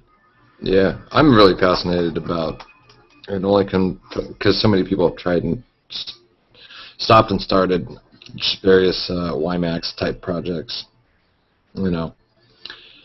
Widespread Wi-Fi, the same thing. It's going to happen. That happens all the time. It's real crowded, and I think T-Mobile's done it a few times. And those things are always popped up for events. And going back to the Ricochet network back in '95, I used to love that. It was a radio modem you attached to your laptop, and you could go all across the city. What do you think about this thing Barry Diller's doing in New York, where he is? Because I talked to a guy who owns radio stations, and what he's doing is he's taking your local stations and he's sending them to you over the internet. Because in New York, apparently, it's really bad to put an antenna up. I guess there's so many buildings that are tall and it interferes with the signal. and they can't get it out. And so Barry Diller set up this company, and all the stations are suing him, and he's suing back. But he's basically arguing that he's building a little tiny TV antenna in a data center, and that you control it, and that all he's doing is sending the signal you're legally entitled to receive from your antenna, because the law says you are entitled to receive over-the-air free broadcasts. You are entitled to have an antenna for that in a remote location, and you're entitled to record it for your personal use. Mm-hmm. And in exchange for that, these stations get these licenses for free. They pay an administrative fee, but it's a few $1,000s, and they're grossing millions. So it's basically they get it for free. And the stations are suing him because they love. I mean, I understand the way the business model works with cable television. Like, if it was piecemeal and voluntary and you could do a la carte, C-SPAN would cease to exist, clearly. Sure. And but the way it works is that they're charging their local cable system a fee to rebroadcast their signal. And I don't think when they get the rights to broadcast from the government for free, it's basically the haves and the have-nots. If you're lucky enough to own a station, you're rich, and it's very difficult to get a new license. It's very expensive. If you get that privilege of using the public airwaves, then you get it for free. I don't think that they should be able to charge for someone in their local broadcasting area. I don't think they should. The cable company should have to pay to simply deliver what the antenna can't, a signal that they're entitled to. I could see, like, if you're in Seattle and you want to watch WGN, they should be able to charge for that. But right. I mean, I do that. That happens on satellite radio. I listen to. Keep talking. I'm on camera, but I'm listening. I got my speaker on. Yeah. I'm sorry. I didn't mean to interrupt you. I was saying I'm going off camera, but I can hear you, so go ahead. Oh, okay. Z100 in New York and Kiss FM in LA are radio stations that are on XM Sirius. And, yeah, I pay to listen to those. I mean, I guess it's fine. I think it's very funny. I always crack up at the relevancy of local news unless something is exploding or on fire. But, hi, Sarik. Hi. How is Seattle? It's wonderful as always, but it's sunny today, which is like amazing. Yeah, I mean, is it true that it rains every other day there? I mean, I've never been to Seattle, so. Well, yeah, the whole. I live in Portland, which is only 3 hours away by car. Yeah, it's drizzly and rainy and cloudy all the time. That's pretty much the case in Jersey now. It's cloudy. Yeah, I mean, it's been drizzling yesterday, day before, and it's cloudy. I mean, you know, it's the lag before spring break, I guess. Mm-hmm. Well, this is spring break this week, so hopefully there'll be a break in it. But, yeah, it is, pretty awesome. Can you turn that down in? I guess, like, hold the camera on the floor like that. Some big buildings there. Oh, yeah. We're on the 12th floor of the hotel. Actually, this is a small building. It's only 14 stories. Or 13, depending on how you want to do the math. It goes 12, 14. London's like that with the weather. We were there. It's weird. Like, in the wintertime, there'll only be, like, I don't know how many hours of daylight. And then in the summertime, it's crazy. There's, like, almost no sun. It's until, like, 10 at night or 11 at night or something. It's crazy. It's daylight. It's weird being outside at 9, 10 o'clock, and it's broad daylight in the summer, but then you pay for it in the wintertime. And, yeah. Oh, yeah. It gets so dark at cloudy, like 4 o'clock. But it's so cloudy and rainy that when they have a nice sunny day, all the office ladies will go out and they'll sunbathe topless in the park at their lunch breaks, which is so every cloud has a silver lining. Well, yeah, here it's so green and awesome that when the sun comes out, everything like sparkles. But truly, you can't rely on no rain until like July, after 4th of July. So I guess it's like Ireland, where it's so beautiful and green. You know, the nickname the Emerald Isle because it rains all the time. Mm-hmm. I think Well, Seattle is called Emerald. Have you guys ever seen monsoon? See where? I mean, in Southeast Asia. I mean, when people complain about the rains in the United States, I'm like, you guys should actually. I mean, I bet Dan, you've been to 30 countries. You would have actually come across the monsoon, right?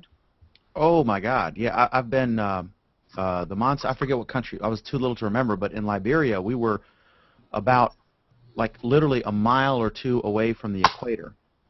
And Wait, aren't monsoons just hurricanes? No, no. It's just how do I explain that? the worst thunderstorm you've ever seen. Yep. Oh. That is. It's incredible. I mean, if you go to the south of India, especially during the rainy season, it rains heavily, continuously for days. Days. You can't even get out. And if you just go out for a few seconds, you're drenched completely. I mean, the rain. I mean, I don't even take an umbrella when I go out here when it rains. It's that simple. It's crazy there. I wish I could show you a video. Hold on. Oh boy.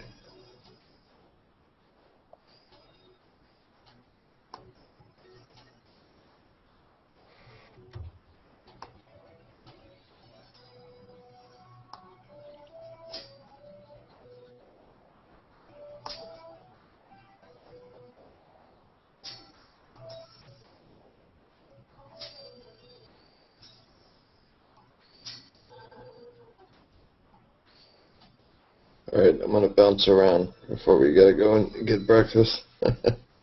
Oh yeah, it's early there, right? That's 10. Oh, 10. Kinda late, yeah. McDonald's is going to switch their menu. You got Yeah, I don't 20 eat minutes. McDonald's. How far away are you from Seattle? I'm in, like, I mean, where you live? about 3 hours. Oh, so this is going to the big city. Because you're in a rural area at home, right? Well, only across the river from Portland, so it takes me 7 minutes to get to Costco, Walmart, Home Depot, and Lowe's, so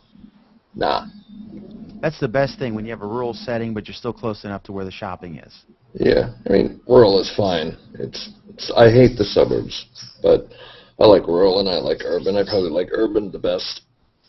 In Front Royal, we can go to the bank, the shopping, the grocery store, the bank, the post office in like 15 minutes.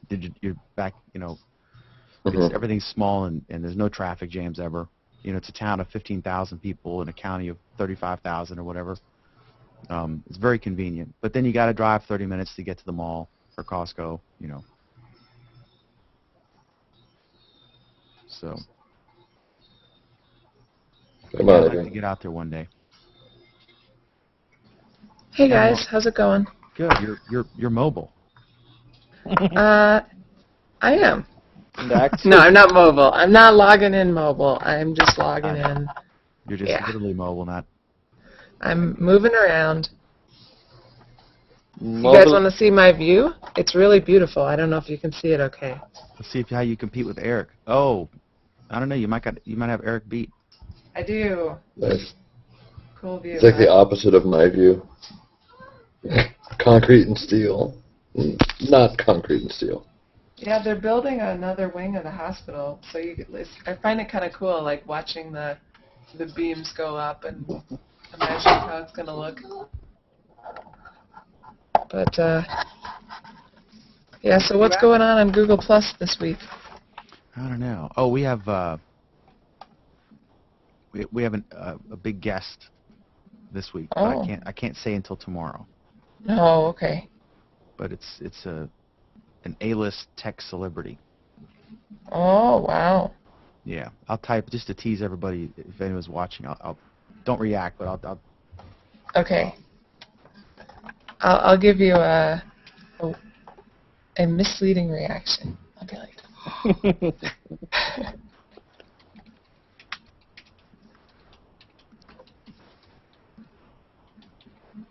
I'm typing it in. Yeah. Don't say it. Don't tell anybody. Interesting.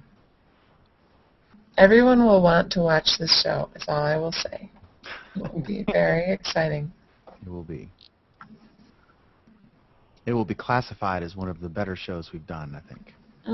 I think so. You didn't have it. There? I'm just kidding. Did you see our special announcement video? I didn't. When was this out? Oh, it's. Then you can show it over here. You want to check the post? I guess you could. You want to show it? Should we do it again? Yeah, we'll do it again. You have it ready? You want to put it up? I don't.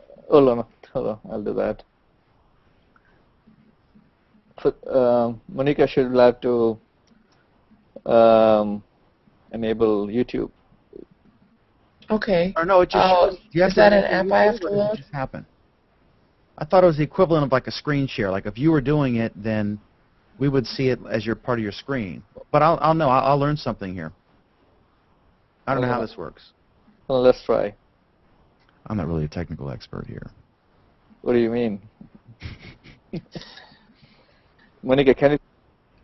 I'm a better techie than you are a cook. And I thank you for driving to 7-Eleven and getting that cup. Oh man, that was great. Did you get the video? I don't see it. I don't see it. Did you post it in the chat? Hold on, let me close the app and open it again. Okay, you gotta open up YouTube. YouTube. Oh, the YouTube app in here? Yes. Click on apps and you see YouTube. Okay. I've got it open, but I do you have it paused with me smiling there? Yes. Oh, okay, cool. And then you may have to adjust your volume, Monica. Do I call you M or Monica? Serious question, because you're. Oh, you got to hit the push. Okay. I think you may have to hit the push to talk button. If you want to speak. Yeah, we're good, Sreek, if you want to do it. Okay. Can you guys still hear me? I don't know. Oh, hang on. Let me get out of here. Okay. How do I get out of here? You have to close the app.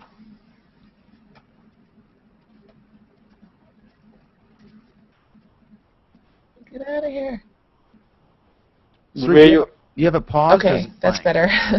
I didn't know how to get out. Like, all this stuff is new to me. So you see the video now with Dan? I see it paused with me smiling. Yeah, I mean, I know, but I was just wondering whether she got it. Yeah? You could see the video with the Dan's paused face? Yep.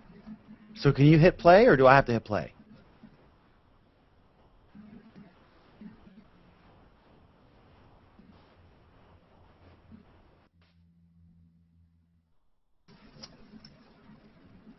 I think, Dan, since you're Hangout, maybe you have to start it. I don't know. Okay. I'll start it. Well, let me start it.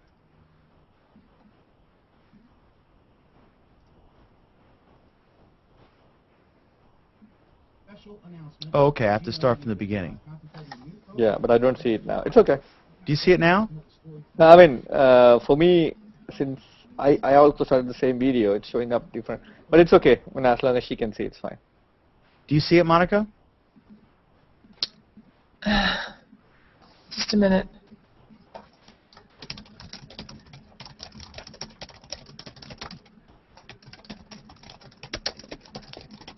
Yeah, the push to talk button's missing now. Sreek? Okay, let's all get out of YouTube and Dan can start it again. Okay. You can close the app by clicking the X button at the bottom. So unfortunately, I think I can't stay long because I. Well, let's just talk then. Okay. Just tell us what's Yeah, let's just talk. Yeah, the video is posted. Dan has posted the video. Yeah. So your show is tomorrow? No, it's Friday. Friday, okay. Yeah, Friday, 8 p.m. Eastern, 5 Pacific. Okay. What state are you in? I am in Colorado. Is that Mountain or Pacific? It's Mountain Time, yeah. Okay. So I guess 6 p.m. Yep. I'm not sure how I ended up Friday night being the show time because it's a tough time to get people. There are competing events Friday at 8 p.m. or 5 p.m. Any weekend is a tough time. Yeah, I mean, it's actually difficult sometimes, you know. 8 p.m. is all right, but if you're out on the town on Friday night, Yeah. well, what else is better? Saturday? No. Saturday is dead. No, nobody ever logs in Saturday. Saturday, right? I mean, I don't know. Um,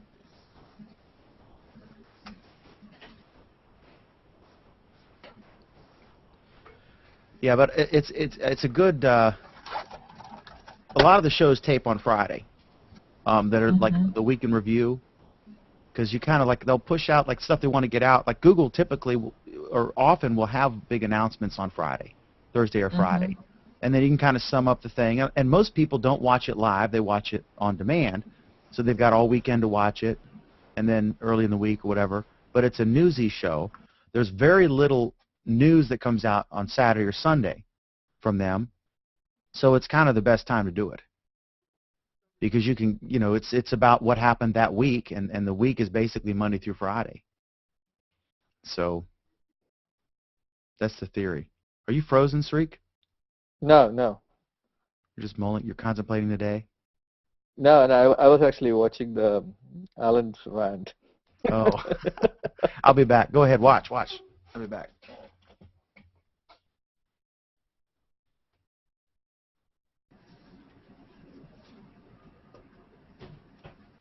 Sorry.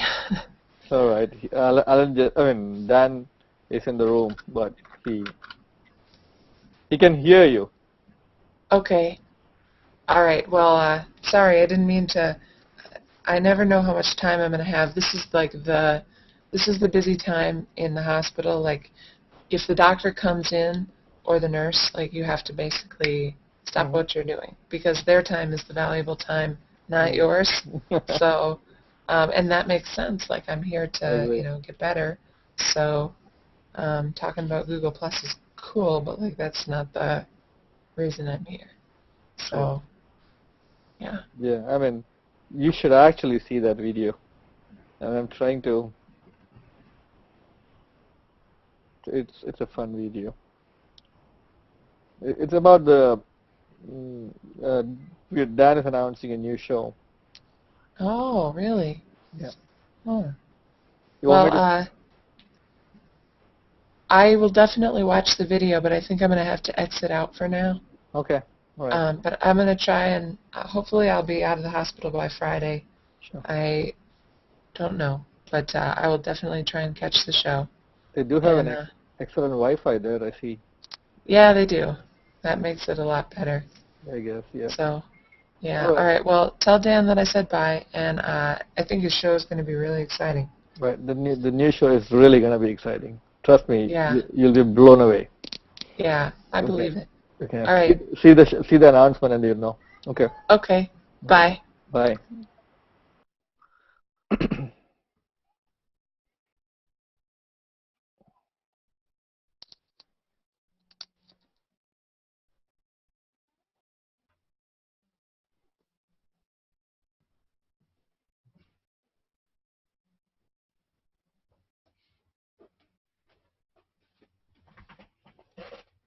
Yeah, Monica just left. I told her that it is a new show that Dan's just announced, and it's going to be a ratings bonanza for sure. Okay, yeah, and then I said this new show is probably gonna blow you away. So she said she's gonna check the announcement, but she had to go now. She's in the hospital.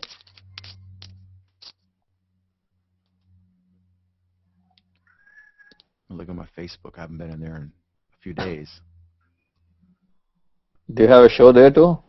No. I'm just gonna log in. I'm gonna post a video on Facebook and see what kind of reaction I get. Yeah, as long as they don't mind you using the Facebook logo. It's parody. It's just like Saturday Night Live when they do a fake C-SPAN sketch. They'll put the C-SPAN logo up. That's legal. That's fair use. And I disabled advertising on the video, so there's no commercial gain. Okay. So it's clearly a just a straight up nonprofit parody. Yeah, it's fine. The entire Facebook stream is full of the Google stream is full of Facebook. I mean, the April 1st jokes from Google. Everybody is resharing all this stuff. Did you see Google Racing? It's a new one. Not a new one, actually. Larry Page shared it, I think. He's in all the jokes. I didn't see it. You should Yeah. put it on screen share. Hold on, I'll show you.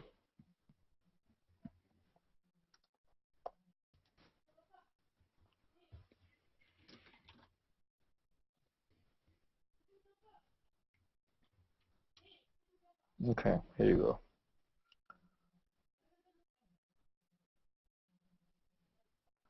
Why do I see you in both the windows? Oh, I've selected myself. I'm sorry. I don't know how. I didn't mean to do that. I think I have to pick one window. Give me 1 second. It's also because how the way Mac works.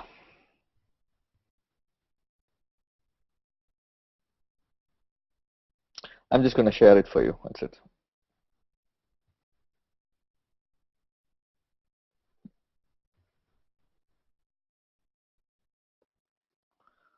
Maybe you should just open it up for the public. I shared it with you. Just check. What's there? No one. Really excited to announce a partnership with NASCAR for a new racing division based on our self-driving cars.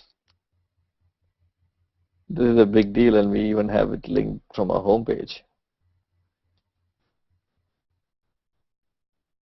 These guys are crazy.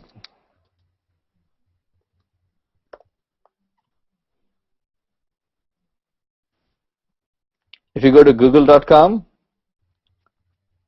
you there? Mm-hmm. Below the search, you have the link to the driving change. Get up to speed on a winning new partnership.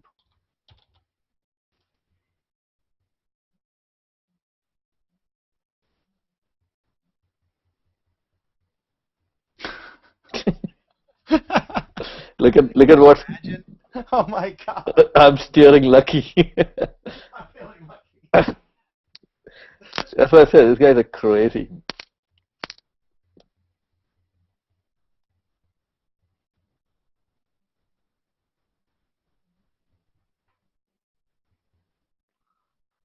And specifically for auto drive cars,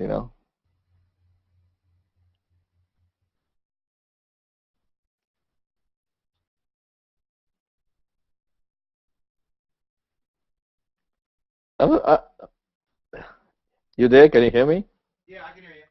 I was thinking if the auto drive car doesn't need somebody to steer it, what if I mean I have to send you a car and to pick you up? I'm like program it and say, okay, Dan is in so and so street, just go there, right? I mean, will it just go all by itself to that place and then pick you up?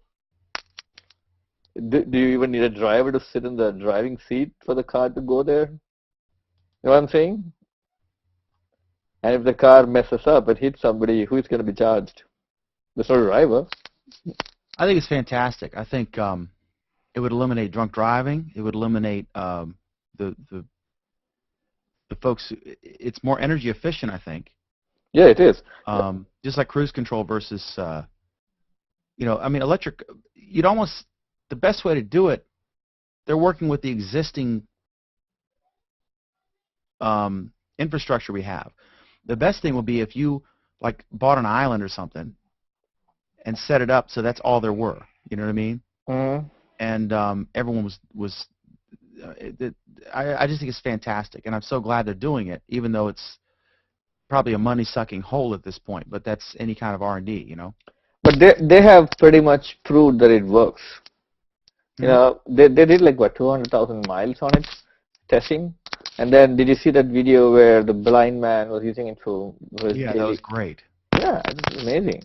I mean, who knows? For a small town, if you're in a small, I don't know what it is, but it's working together with Google Maps, I guess. How else will it know the route? You know what I'm saying? So if you're in a if you're in a small town and maybe not in New York City, but as of now, but it'll be great for a small town. That's what I'm saying.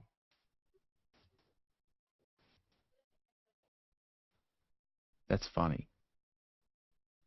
They have like 10 of them out today. As you said, it's probably a competition at Google. I'm guessing, yeah. I mean, it gets them. It's fun, and it's a diversion, right? It's like the playground, and then but it's also great publicity as people write about these things. Right. What we are really seeing is kind of the re-emergence of Google. There was this period, I would say, when Eric Schmidt became the CEO, when Google really went into that lethargic mode. They were still creating great products, but they were like, we're here, you guys use us anyway, even if you don't really know about it. But they didn't really go into the overdrive. But now, if you look at all the products, all the stuff they're coming out from different groups, from different development areas, they're somehow flexing the muscles. Now, it's not just about Google Plus. There's so many stuffs. Can't even imagine, like on one end, there's all these Android releases. The other end, there's this Google TV releases. It's amazing. They're just kind of establishing that, we always had all this stuff, but we never really tried to promote ourselves. But I think that's a leadership change. And I think Larry Page kind of thinks that, well, times have changed, and it's time to assert what we have. I think one of their things is the advertising agency that they use. I don't know if they do it internally or if they have an ad agency or what, but I think, there are certain ads, like Super Bowl quality type ads like Geico and things like that, and the little baby.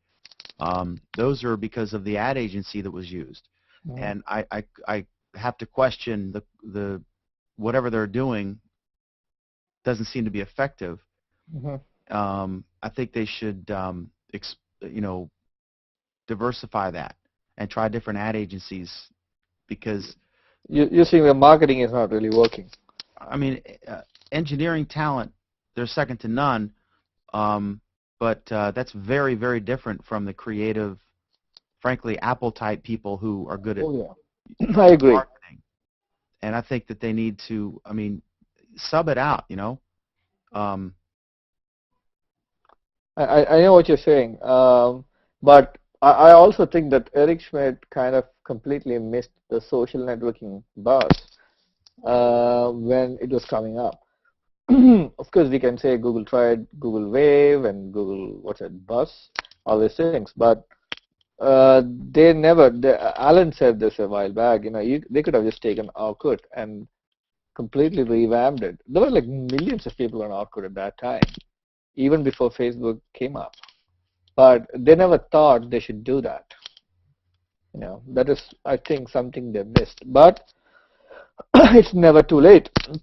And having said that, what was that? Something else I wanted to add. I forgot. It is, all the products from Google right now is, it's a day-to-day part of a lot of people's life. They don't even really know or think about whether you're using it or not. I forgot. There was something else that was very interesting.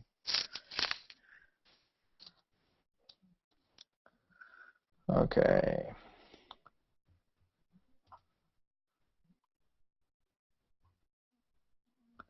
The ripples. I don't think people have really got a chance to, Why is it I don't show up on the ripple? I'm just wondering. Did you share it publicly?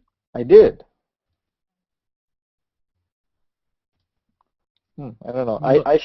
I should share it from your post, right? Oh, did you just post the video yourself, or did you share my post? I think I did. I think I shared from your post. Let me look here. You shared my post. No, it says limited. Oh, really? You shared it only to me. That's why, because it only shows public posts. Okay, hold on. Okay, now I changed it. If you want to see, just go to your profile and click on the view profile as yourself. Yeah. Or as the public, like view profile as, and then say public. Yeah, no, now I see myself, yeah. I see that I've shared it. It's beautiful, right, the ripples? Oh, it's amazing, yeah.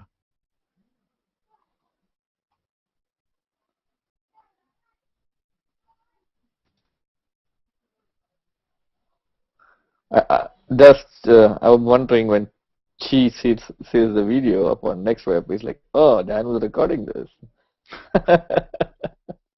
No, he knew. You I mean, he know. set up Hangout. I mean, he's the author. He knew. Mhm. It was a Hangout on Air.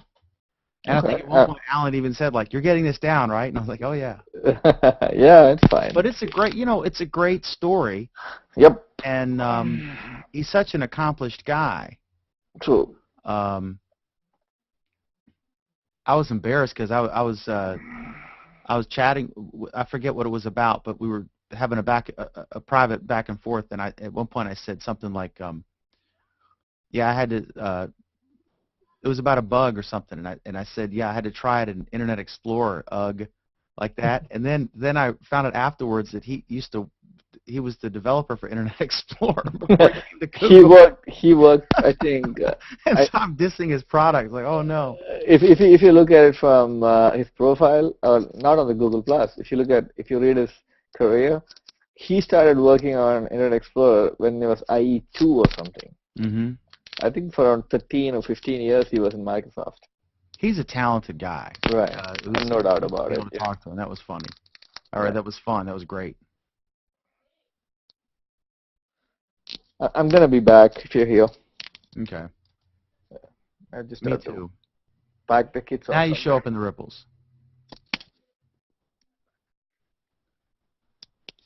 Be right back, Dan. All right. Me too. I'll be back.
Hey, what's up?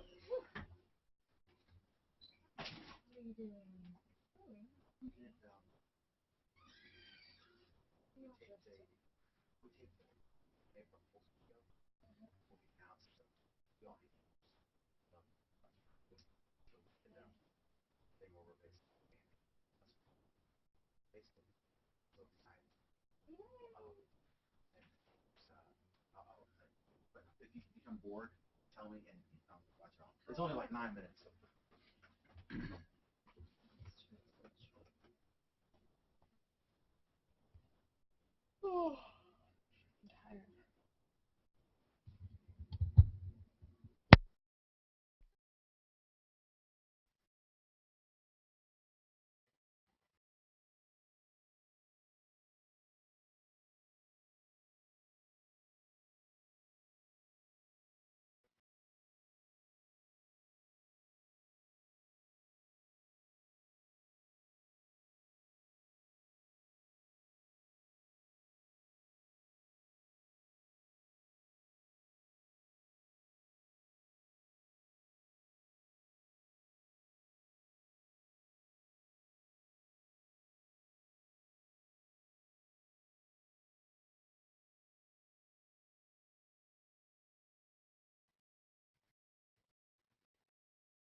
Hey, Hey, except I think Pam just came in and left. who? Pam? Oh, I Yeah. missed it. My housekeeper stopped by, and I showed her the video, and she's not a tech geek at all, right? Oh, okay. And she laughed. She got it, so that was cool. I bet she uses Facebook more. Yeah. How is the Ripples doing? Anybody has shared it? Oh. I don't know. Let me see.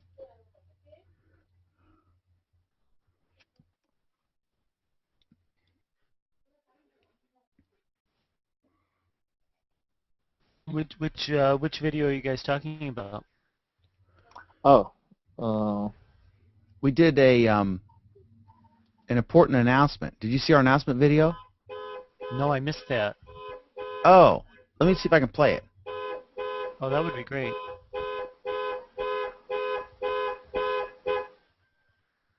Here we go.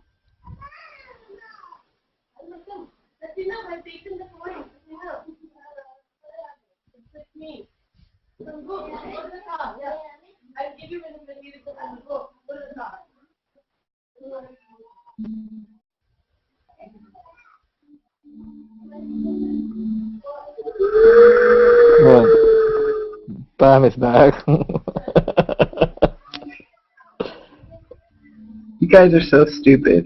Pam, how is your kid? She's doing great. I'm going to post some pictures of her leg with all her staples and stuff later. Right. That's great. That's really Yeah. good. Yeah. She's hobbling around. She's trying to learn to use the walker and stuff. So. Why would you say we are stupid? Because I just watched 9.5 minutes of Facebook Week. How'd you like it? It was our little teaser there. Yeah. Yeah. I was on Facebook for the first time yesterday because I just wanted to update family about my daughter and hadn't been on since January, and I was like, oh God, I can't stand this site. Really, it was horrible. With the team from Google Plus Week with a special announcement. As you know, we're contemplating a new program for quite. We're excited about the new show. ഇത് change ഇല്ല ഞാൻ പറഞ്ഞില്ല എന്റെ ജീൻസിന്റെ എന്നാ പോടി ഓടും ആണ് Who are you getting yelled at by?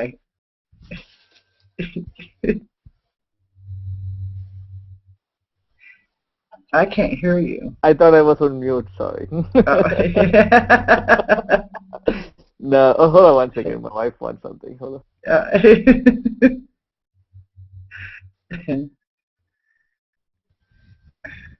Dan, you need a life.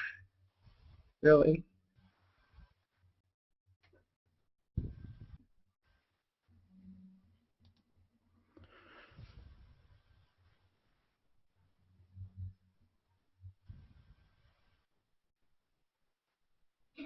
Did you hear what I said? Say it again.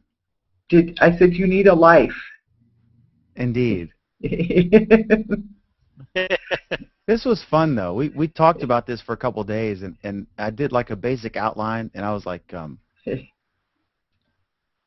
then we winged it because Alan had to go, so we only had one take. Yeah. The best one take story ever. Celine Dion.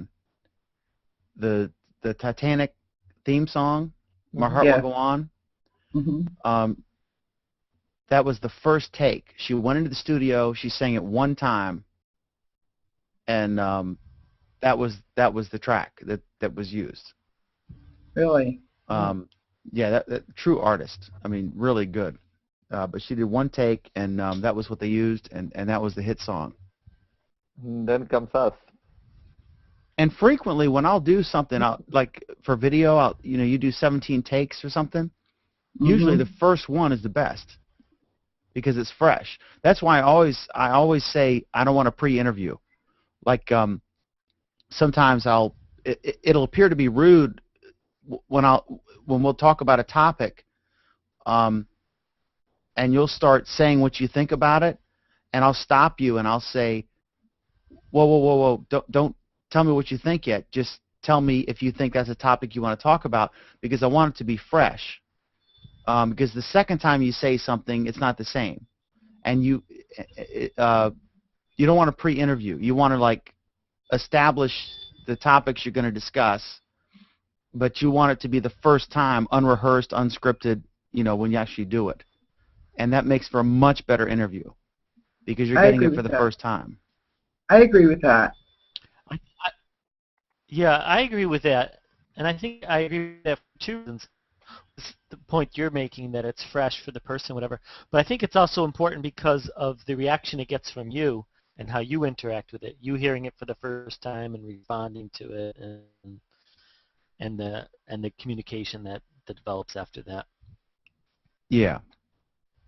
Because you can react. I mean, you can rehearse stuff and tape it over and over in the editing, but our shows are live to tape. In other words, it's unrehearsed. It's we establish X amount of things we're going to talk about, and then but once it's once the thing is done, it's in the can, and I hit stop recording, and then I upload it immediately. So I don't want to have to spend 2 days editing video. So you want it as good as possible, and that's one of the key things, is to just sort of establish the things you're going to talk about. Like, do you have a strong opinion on this? Yes. Do you have a strong opinion? Yes. And then you just go, and whatever happens, happens, and it's real, and people know it's real, and as they watch, they can tell. And then you can do it when there's no budget for the show, The good thing about not doing a pre-interview is people have to be spontaneous, right? And as you said, that actually brings out the natural reaction the first time, as opposed to being prepared. Yeah. And that actually adds a flavor, nice flavor. Because most of the time, if you look at your weekly shows, everybody is in there, and especially if you look at Alan or Oleg, the reactions are very spontaneous. And it's like something, for example, if you talk about Android or anything about Google as such, not even Google Plus, Oleg's reaction is very spot on. It's like, no, it's not like that, and he objects, right? That's really the fun part. That's really I remember the first time I joined the show, I was like, wow, these guys are really. At that time, I believe Alan and Oleg was really at each other's throat, and fun. It's totally fun. That's different. That's actually your win. You were able to get that out of the guys. Well, I've carefully cultivated the key players, because you have to have credibility. You have to have someone who knows what they're talking about and has experience or expertise or whatever, and then their opinion matters. And then you have to try to find people with diverse opinions, and then mash them together. And that makes compelling television programming, because you want an argument. You want to debate the issues, and you want all the sides represented. That's what I want. I mean, our goal is to try to let the viewer decide what they want, and or who's right or whatever, but to put the absolute best spokesperson for each point of view on the show, so that they can make an intelligent decision. That's the goal. I think if you add if you add somebody who is a severe critic of I wouldn't know who it is, who is active on Google Plus but still thinks Facebook is better. And as one of the panelists, all of the guys you have right now are more or less Google Plus fans, right? Mm-hmm. And mostly Google fans. If you have someone, if you look at Eric, he doesn't appreciate much what Google Plus does, but he's okay. He doesn't appreciate any platform for that matter. But what I'm saying is, if if you add somebody who has a strong opinion about Facebook being better, and if he is a regular person on the show, that will spice things up a lot. It would, but I don't really think it's a competition between Facebook and Google Plus because I think they're different things. I agree. I mean, Facebook is a standalone social network. Oh, maybe I put it wrong. I wasn't even trying to say that he's a Facebook fan, but mostly a Google Plus critic. Who? Anybody who is a big critic of Google Plus, as opposed to... Yeah, but, I mean, you have to look at it like, okay, Facebook is a standalone social network. I mean, that's what they do. They're a single product. That's a platform. Whereas Google Plus is currently an extension of Google, adding social networking capabilities to the various suite of products that Google offers. And eventually, it'll, they're merging into one thing, one Google experience, if you will. And I think that they're really different animals. Dan, but I totally... they're definitely competing in the you're next. But they're definitely competing in terms of advertising dollars, because every minute you spend on Facebook versus Google, any of their products, you're going to see ads and revenue generated, and both are, one's a public company, one's, in the process of becoming one. Go ahead, Euro Maestro. Yeah, I was just going to say I totally agree with you that they're two totally different animals. But what's interesting is the way that Google is positioning Google Plus, because they're essentially positioning it as another Facebook or a Facebook alternative, even though it clearly isn't. And if you look at the most recent ad that they broadcast, it looks just like a Facebook ad. So it's really interesting. Yeah, that's one thing I think they need to do is look at different advertising agencies, because I think a lot of their if you have a killer ad like Geico, I mean, Geico is just, it's another insurance company, and it's not always the cheapest. But they have amazing ads with this silly lizard thing, and people respond to that. Budweiser has terrific advertising, and so I'm wondering where Google is so strong in engineering, but they're so I want to say so weak in marketing, but really I don't think they've got the right advertising agency. I think they need to shop around a little bit. I'm not sure if they're doing those things internally or what, but I think they need to experiment a bit, just like they're experimenting with driverless cars and all sorts of things. They need to experiment with different marketing approaches and agencies, because there are guys who are good at that, and they're not engineers. Exactly. Marketing is so crucial. You can have the best idea. My dad told me this. He said about the ability to write, and that's why I'm a writer now. He said that you can have the best idea in the world, but if you can't put it down on paper, it's worthless. And that's very important. Right. And for businesses, you could have the best concept and social network or whatever you want to call it, but if you can't market it correctly, then you're at a disadvantage. And I think that that's one area that Google, could improve just by choosing a different subcontractor for the marketing aspect of it. Right. Well, why would they have to have a subcontracting marketer? I mean, look, Google has been great about gathering the subject matter experts for all of their endeavors, and the one place that they don't is marketing. And I think part of the reason seems to me to be their focus is on the technical aspects of marketing, not the personal aspects of marketing. They're a bunch of geeks who, maybe don't understand the Geico-like aspects of marketing, the human part, the personality part, That's why you hire somebody, who does that. You need to hire some Apple-type people who are marketing experts, Exactly. You look at the Apple ads, it's amazing. I mean, they blow you away. And Google's just really missing the beat completely. I mean, with this Facebook like ads that they're producing. It's unbelievable. Yeah, but I find that kind of paradoxical because they have, they have this ability to bring in all these other experts. Why are they leaving the marketing part hanging?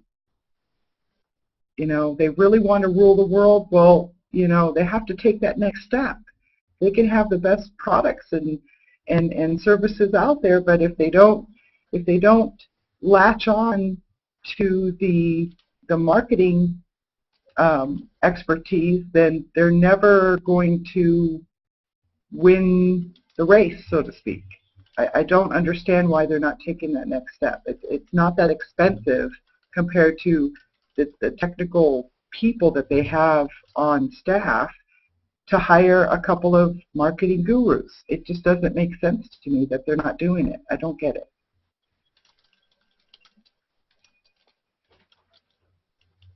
No one disagrees with me? Well, that's a first. Where the hell's Oleg? I need Oleg here. He's the one to disagree. I was on mute. That's one thing I love about Google is because they have integrated everything, and Facebook is just kind of standalone. That's my theory. Another thing, Facebook just is Facebook. I mean, there's not a. It's difficult to compare because it's just a different platform. It is. I think it's not as interactive. You have to wait. I have 43 people in my circles. I don't have a bunch of, I don't have a bunch of people, 43 friends on Facebook, and I have 15,000 followers on Google+. So the interaction is a lot different. Yeah, that's one thing. That's one thing I love about Google+ is because the walls have been taken down. There are no walls. And you can comment on anybody's post. MySpace, Mike? That's what I've come into, isn't it? MySpace Week. Is that too late for it? That's a good one. I should have done that one, yeah. That was on the stream, Dan. You haven't been checking your alerts. It's been there for 2 hours. Mind you, so's MySpace, but nobody saw that either. So. Oh, well, April Fool. No, I heard something on the stream, so I come in to disagree with somebody. It was about marketing, wasn't it? Yeah. Is that right? Yes, a bit, yeah. What was the comment? Was it that Google should employ a load of marketers and get out there? No. Okay. What I was saying was that a lot of the criticism has been the introduction of it or whatever, the presentation to the public. And I was saying that if you look at some of their ads, like the Muppet ad, it was great. It was creative and funny, but it really didn't tell the true story. And I think that a lot of the Google folks are terrific engineers, second to none. I mean, they're the best out there. But they there are the Madison Avenue guys who are better at marketing, and whatever ad agency they're using when they're presenting, in a 30-second, 60-second commercial on television to draw people to their products, I'm wondering if they're using the best people for that. People who can come in and say like, well, hey, you're selling car insurance, let's introduce a lizard as your spokesman and humanize it, and we'll create a viral marketing campaign, and thus the Geico lizard was born. It doesn't seem like Google is strong at that, and I'm wondering if whatever advertising mechanism they're using is effective, and they should maybe experiment around with different ad agencies. That was my question. Do we know, for starters, whether they are employing an ad agency or not? I have no idea if it's in-house. Because I don't think they are. I mean, that's purely my guess. Maybe that's a problem. I mean, you got a multi-billion-dollar corporation, and they've got some guy with a handycam, producing their marketing for a national audience. But Dan, look, So again, it's the subject matter experts. You're going to hire an ad agency. It's frickin' car insurance. That is a known entity. Google isn't. And the thing is that they can hire the Geico ad agency to do their marketing, but if the people who are writing the ads, well, if you need so plumbing done, just, you get a let me plumber. Let you me get an engineer to read a book from Lowe's and figure out how to lay pipe. You know. Let me finish my point. That the point is that you can hire a marketer, a subject matter expert marketer, but if they don't understand the suite of Google products, then they will not be able to successfully deploy ads that explain the products that Google wants to be explained. Hence that Muppet ad for Hangouts. I mean,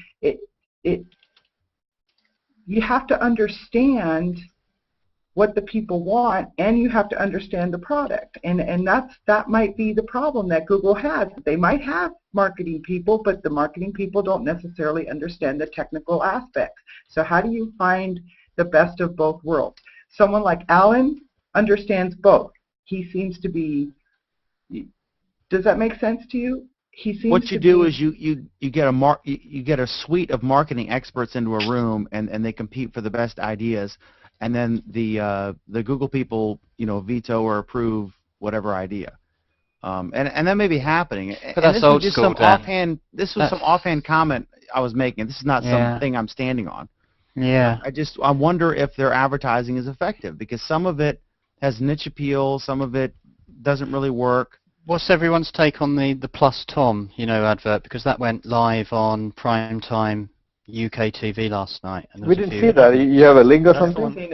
No, it's the one that Vic posted in his stream. It's all it is. It's a minute and a half of. It's called Plus Tom, and it's about the 7 stages of man with a bit of Shakespeare thrown in, to do with life's a stage, and there's a baby being born, and somebody gets married, and they use the iPhone to hang out. But I don't know if it was effective. Yeah, that's the problem. That's the ad that I was referencing earlier. I just think it's very ineffective, and to me it makes it look like a Facebook clone. And it's a product that is so different, and why do you want to position it just like another Facebook? Do you not think a tiny bit that all of us in here, like being on Google Plus, have lost the ability to see Google Plus like for the very first time? Because I thought that, that the Plus Tom thing was just a watering of what could happen in a way. It never mentions the word Google and Plus together. It just has Plus Tom, plus, and then .co.uk/a plus at the end. I thought it was a very passive way of looking at things. I think it looked to me like a bunch of engineers at Google got together and came up with an idea for an ad that was not very good, but they got really fancy cameras and someone to film it really well, but the message wasn't effective, the delivery wasn't effective, and it was a very professionally done lousy ad. That's how I look at it.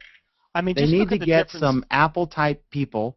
They need to get the guy whoever made the Clydesdale horse Budweiser ads, the Geico lizard. They need to get those people. The baby for the investment firm.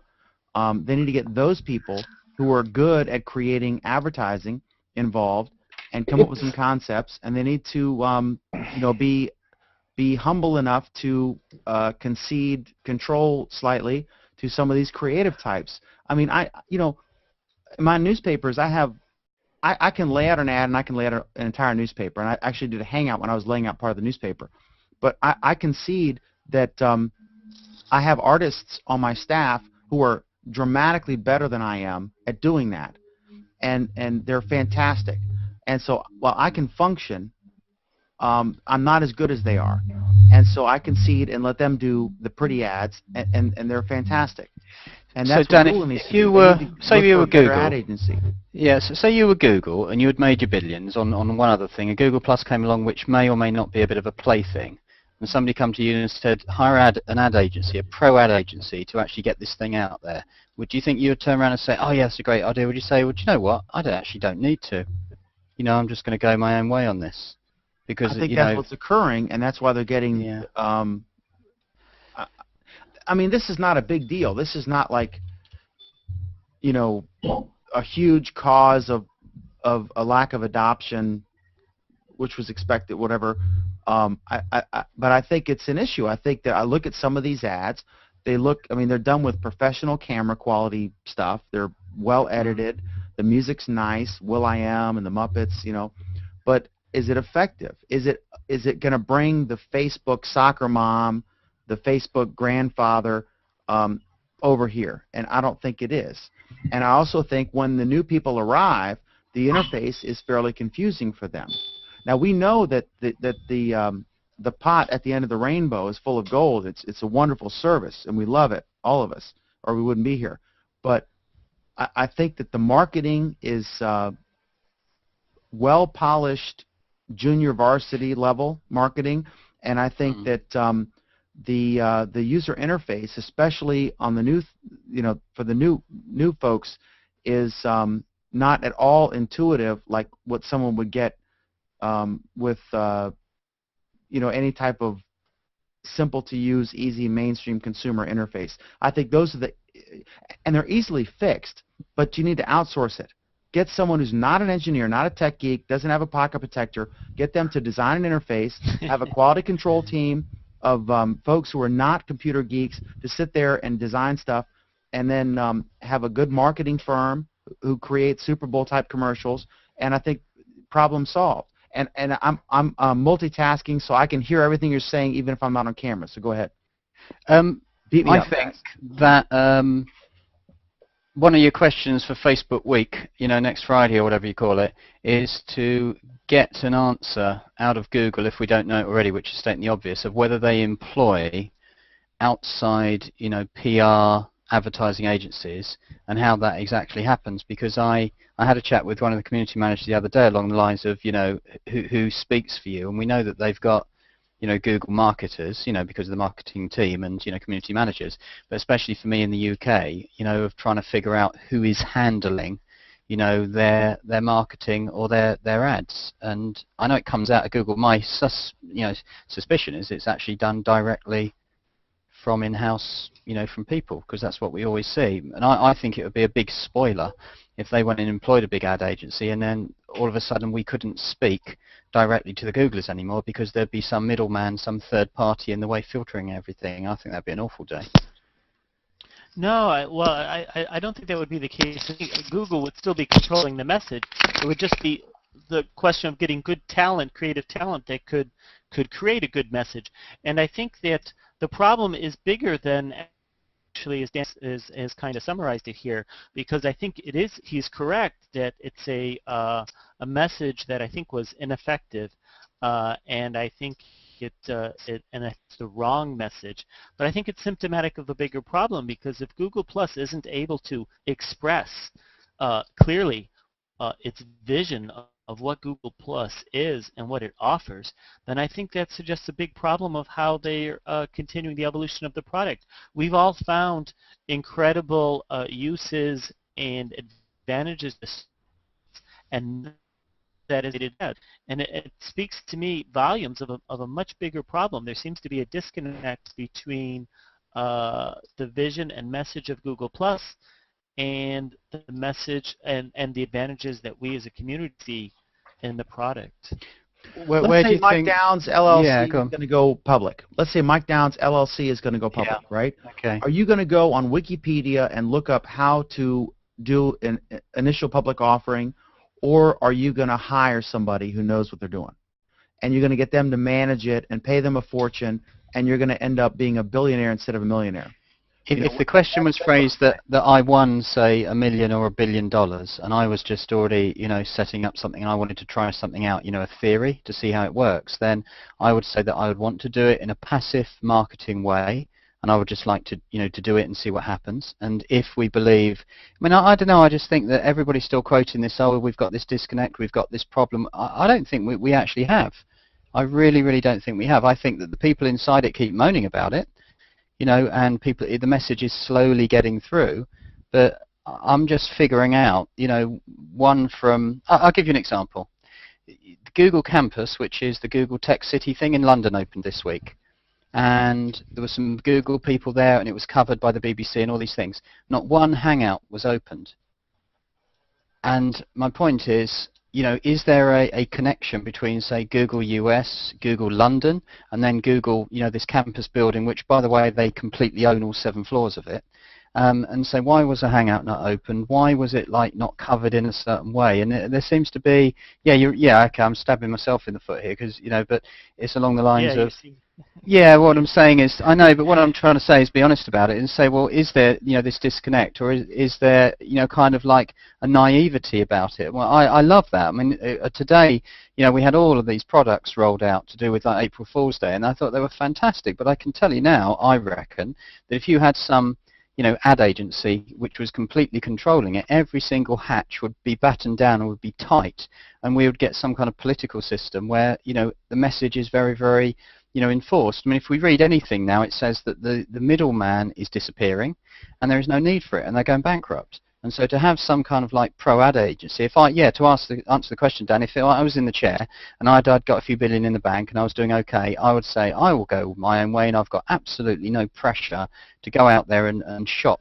for somebody else, to be the third cog in the wheel. I just want to get on with it. That's what I believe anyway. But you do have pressure. You have your shareholders, you have the public who's using the product, and you have the media that's covering you and is beating you up unfairly and ridiculously. Will the Muppets save Google Plus? I mean, just an asinine article. A great point from George Cozy, who's watching our Hangout. Google doesn't tell us precisely what Google Plus is for at least 2 reasons. One, Google itself doesn't know precisely what it is. They just know they made it. And 2, the moment Google tells us what Google Plus is, it can't be anything else. Let me go back to, John Baldini you had on Google Plus Week 2 or 3 weeks ago, where he said about, responding to this ghost town thing, which he got, in my opinion, very wrong. But the point that he made is that if someone says something negative about a company, i.e. Google, then Google have got to be literally ready, like in their fighter jets with 5 minutes to go out there and neutralize that event. I don't think Google are that too fussed about it. So for an example, if tomorrow morning starts up on Monday morning and there are 12 negative press articles, major ones, does that mean that Google have got to have a team of PR execs on standby to go out and neutralize those, or are they going to say, you're dealing with the symptoms, not the cause. What's the problem? The problem is when new people come in, they don't find a return on investment in terms of their time, not financially, but there are all sorts of sites, Pinterest, Chime In. All these new things coming along, and are you getting the time you're investing? Is it worth it, right? Because you're competing with other fun sites. So if the user interface is flawed, or if the initial initial process for joining is complicated and you can't quite figure it out, and you have to get someone in a support group to tell you how to do it, that's a problem. If the advertising doesn't deliver the message, because we know that, we know what Google Plus offers. It's fantastic. But these are serious questions they need to look at. And is the advertising portraying an accurate view of what it has to offer? And I have to question that. Did you see this post that I just put in the window there about some girl who, which is lovely, she's engaged. Go ahead and describe it for folks who aren't privy to the chat who are watching. No, absolutely. Somebody wrote an article today with a title. It says, "How often do you check Google Plus?" And this is an I wrote. Here's a brilliant April Fool, and it actually wasn't. It was serious by somebody, where she admits being a social media CEO who checks Google Plus once a week, and then she ends the post with, "Connect with me on Google Plus. However, that I can't promise that I'll ever check it." And it was lucky that I got a reply back within about 40 minutes from her today. But my point is that, is Google ever going to come over these people who kind of either write an article or do something and who actually say they only check it once a week anyway? What about the thought that maybe Google is biding their time. You know, maybe, you know, they don't seem to make decisions very quickly. Gmail was in beta for umpteen months. This is still in beta. Was Buzz ever out of beta before they got rid of it? Don't know. Don't think anybody notices, do they? They don't. I think as a society in the United States, I can only speak of the United States because that's where I live. We are a society of instant gratification. Everything has to be now, now, now, right this minute. I want it when I want it, and I want it now. And no one wants to wait. And the people who, like Peter G. McDermott, who want to use Google Plus and they love it and they want to, you know, capitalize on the opportunities and all this stuff, they also say, you know, I can't wait around for Google to make up its mind. I can't wait around for them to decide what Google Plus is going to be. I have to go where my opportunities are, and I think that seems to be a lot of the complaints. I don't think that's a complaint with Google. I can tell you where I'm not talking about Peter G. McDermott here. I'm just talking about myself and the other users that I've seen. And my example there is that you have the tools to use them completely, and Google Plus is what you wish to make it. So if some people comes on here, and I had a very long conversation with a certain user last night on a one-to-one who's got like 1 million followers, and the conversation went for a couple of hours was, what do I do? Is Google going to come and help me use this platform? And I said, well, look, you've got 1 million followers. You know, you've got On Air, you've got all of these things. It's up to you and me, if you like, to sit down and say, what are we going to do with the platform? Not to keep going looking, you know, to Google, in my view, to say, you know, what are we going to do right now? You know, I mean, Dan's sitting in here. He's got a green screen and a show behind him. Then I assume that it's Dan and his co-colleagues on the show to decide what you want to do, rather than go to Google and say, you know, I've got an On Air and I think I've got an idea for a show. Can you tell me how to do it? You know, because Dan makes up his own mind. No. Dan, do you make 1 penny out of your show, Google Plus? Do you make 1 cent? It's a money-sucking hole. Yeah. It costs me a couple $100 a month. Yeah. I do it because I love it. You know, I do it because it's I fun. understand that, but people... I don't make any money from this. There's no financial incentive for me in doing Google Plus. People want to make money on Google Plus because they are making money on Facebook. And if Google doesn't figure out how to help these people make money, then they're not going to stay. Well, that's fine, but I think there's a slight problem here, and the problem comes up is that, say, how much money did it cost you to be here at Google Plus? And the answer is, you know, apart from, you know, the machines you've already got and everything else, it's completely free. Now, if people, in my view, were spending, I don't know, $1,000 or $500 a month on Google Plus and it wasn't making them any money, then there's the problem. But at the moment, Google are giving this platform out for free, and that is whether you are, you know, Ford USA or, you know, a TV station. And, you know, I think, I don't understand, you know, I come, and this is the question I've got. Google Plus Week, which is absolutely lovely, and these sorts of discussions are very technical and they're very engineer-type based. The conversations what I'd like to have, and perhaps I do because of coming from an education background, is the education perspective in the people-to-people, rather than, you know, what I want to do, or try and do one day, is to forget about all this tech and all these grievances about, you know, the platform, and just say, from a person-to-person point of view, you know, because we've had very vigorous rows about, you know, pages back in the day when they weren't even here.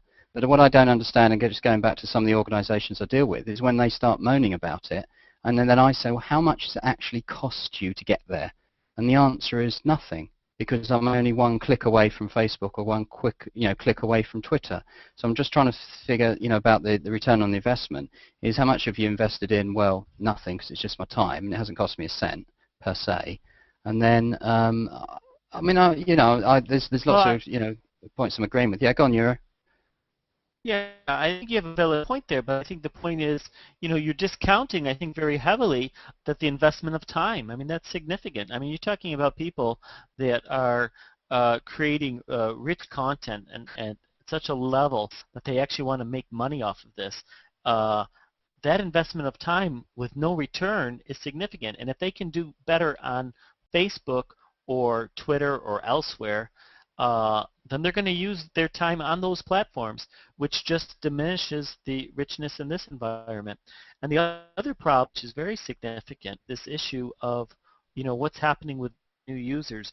Because if it's true that all these new users are coming here and being quickly dissatisfied with the service and leaving, it's going to be very difficult to get those people back, and it creates a lot of negative buzz, and it creates this vicious circle, which points to the future, the problem with the future and evolution of Google+, and that's why it's important. What about if the discussion was about the Google 2.0 and the actual all of the products rolled into one, rather than I'm not saying it isn't, but about just the Google Plus element that isn't fully grown yet. In other words, no, I think yeah.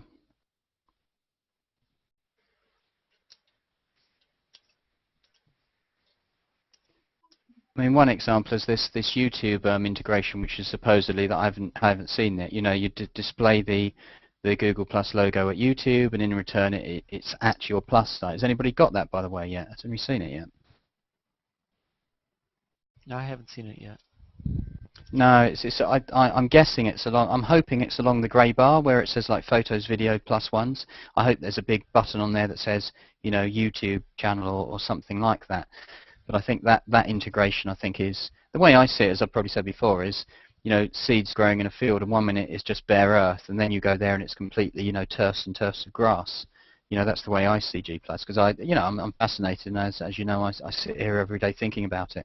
But I think I'm still looking and looking and looking to really get that perception whether there is actually a problem out there. I'm not so clear. I'm not talking about the odd article out there that if I was actually walked into like Vic and the Google Plus team's studio or desks or whatever it is, that they would actually be walking up and down the hallways going, oh my god, we've got such a problem. Or they go, no, we've got our data screens there, everything's cooking nicely, users are coming on, we're putting in new features, we're doing things, we're on a slow burn, we've got plenty of money in the bank. Not a problem at all. Let all the people outside just moan and moan to their heart's content. I'm not saying that they are doing that. I'm just saying that, if that's the case. Mm.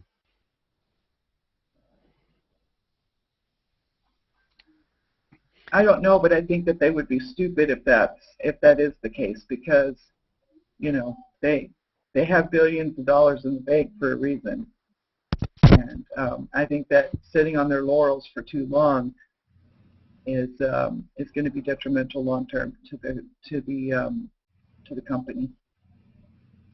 I mean, one example which I can't speak of because I don't know the figures, and I'd love to know, and that is that can anybody remember of the weekend when On Air was first launched? Do you remember that, Dan? You got Yes. it on first. When was it, more or less? Which month?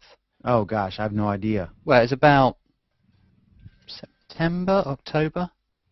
I can look it up because I know loads of people have got it. I got it on a slightly different way, but what I'm getting at is that that time when it came along, it was like, oh, we want to give on airs to everyone, and now even there's people in the States that I've heard that can't get it. So I don't know if the rollout must be goodness me, small. A couple of hundred people still, 300-400 people. Is Something not like that. people. 2 points on that. Yeah. One is that Chi joined my Hangout a couple days ago, and he said that is a priority, that their goal is to give everybody on-air Hangouts. Yeah. So that anybody who's a user of Google Plus can instantly broadcast their Hangout. And I think that's fantastic. So it's not it's not going to be some like haves and have-nots feature for long. And the second thing is that for anybody watching, understand that all of us here love Google Plus, and we're all friends, and any criticisms that any of us are debating here is all out of love and affection. And we're all frustrated by watching folks criticize Google Plus, and we're trying to figure out why, and we're trying to just debate those issues. And so all of this is with affection and love and appreciation, and we understand it's a free service and all that stuff, but we're just trying to debate, because for me, it's like, I don't understand why some people don't get it, whatever, and we're trying to figure that out, and that's our motivation here. It's out of affection, it's not out of animosity at all. So I wanted to articulate that because that's I absolutely agree with that. Yeah, Dan, I think that's a very important point.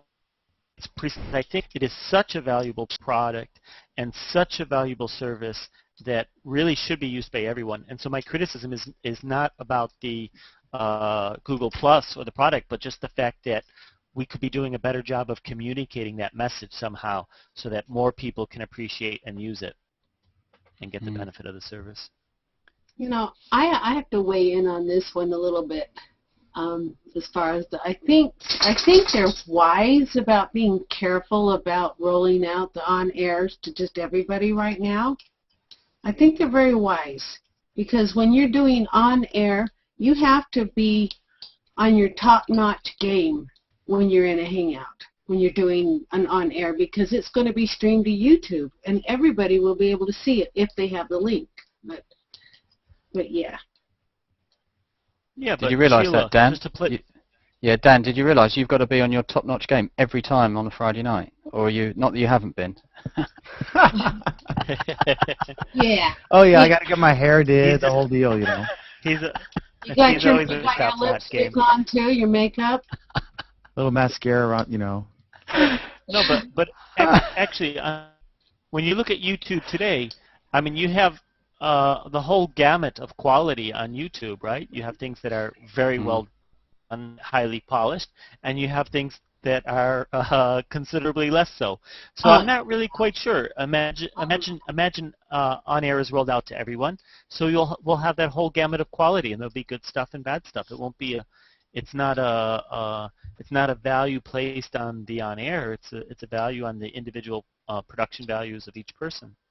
Well, yeah, that's true, but I think it's different because when you're doing the on-airs through Google Plus, that makes a big difference versus just using your webcam and then going straight to YouTube.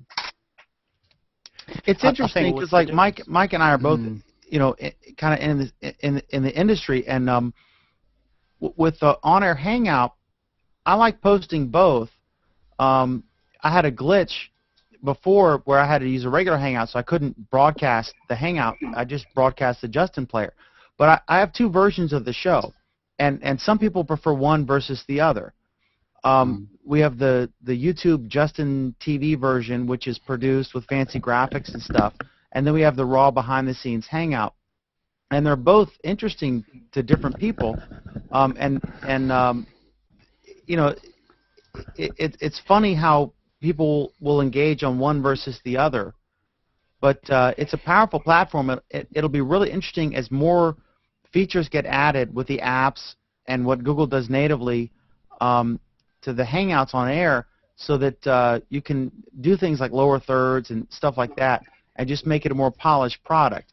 Because in the end, what this is doing is it's generating content for YouTube, which can be monetized for Google. I think there's a further issue here, Dan, and that is that I've noticed, and I'll be honest and hold my hand up to say I'm guilty of it as well. And that is, if somebody hung out before there were any on airs, and there were 8 or 9 people in there, and I knew that one person was either relatively high profile or interesting, I would want to get in the door. Now I have the option, if it's an on air, as we all do, is to click and watch first. Then that way, if you're sitting in a Hangout like we are now with, look, you know, what, 6 people in here, 1, 2, 3, 4, 6 people, there are 4 spares.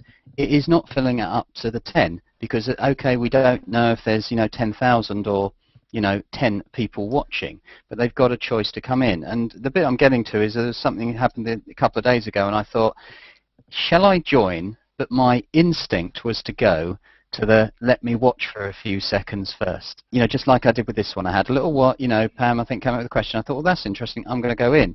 But before, and I don't know if this is the pressure. I'm not saying that we should open up on airs to, selective circles of like 20 people because we don't know how many people are going to watch.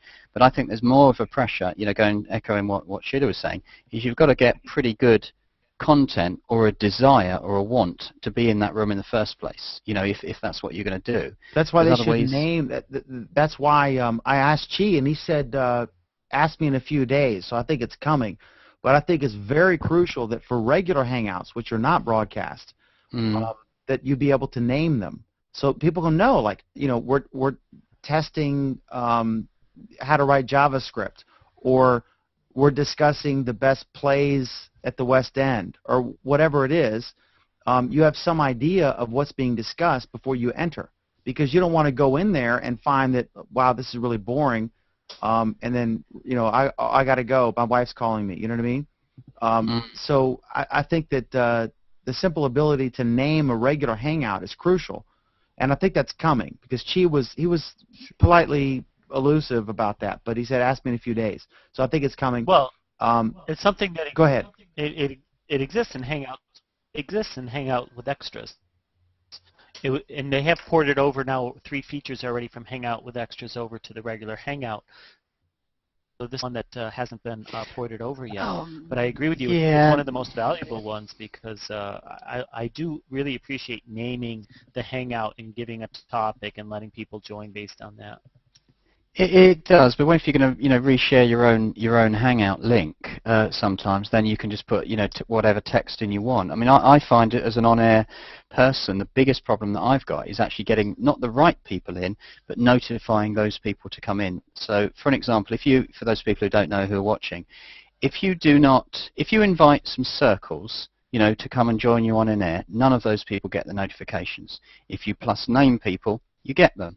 So, some people can put 3,000 people out there for an on-air, like one of the TV broadcasters I know, and, it is just purely guesswork that whoever they get in the door. Sorry?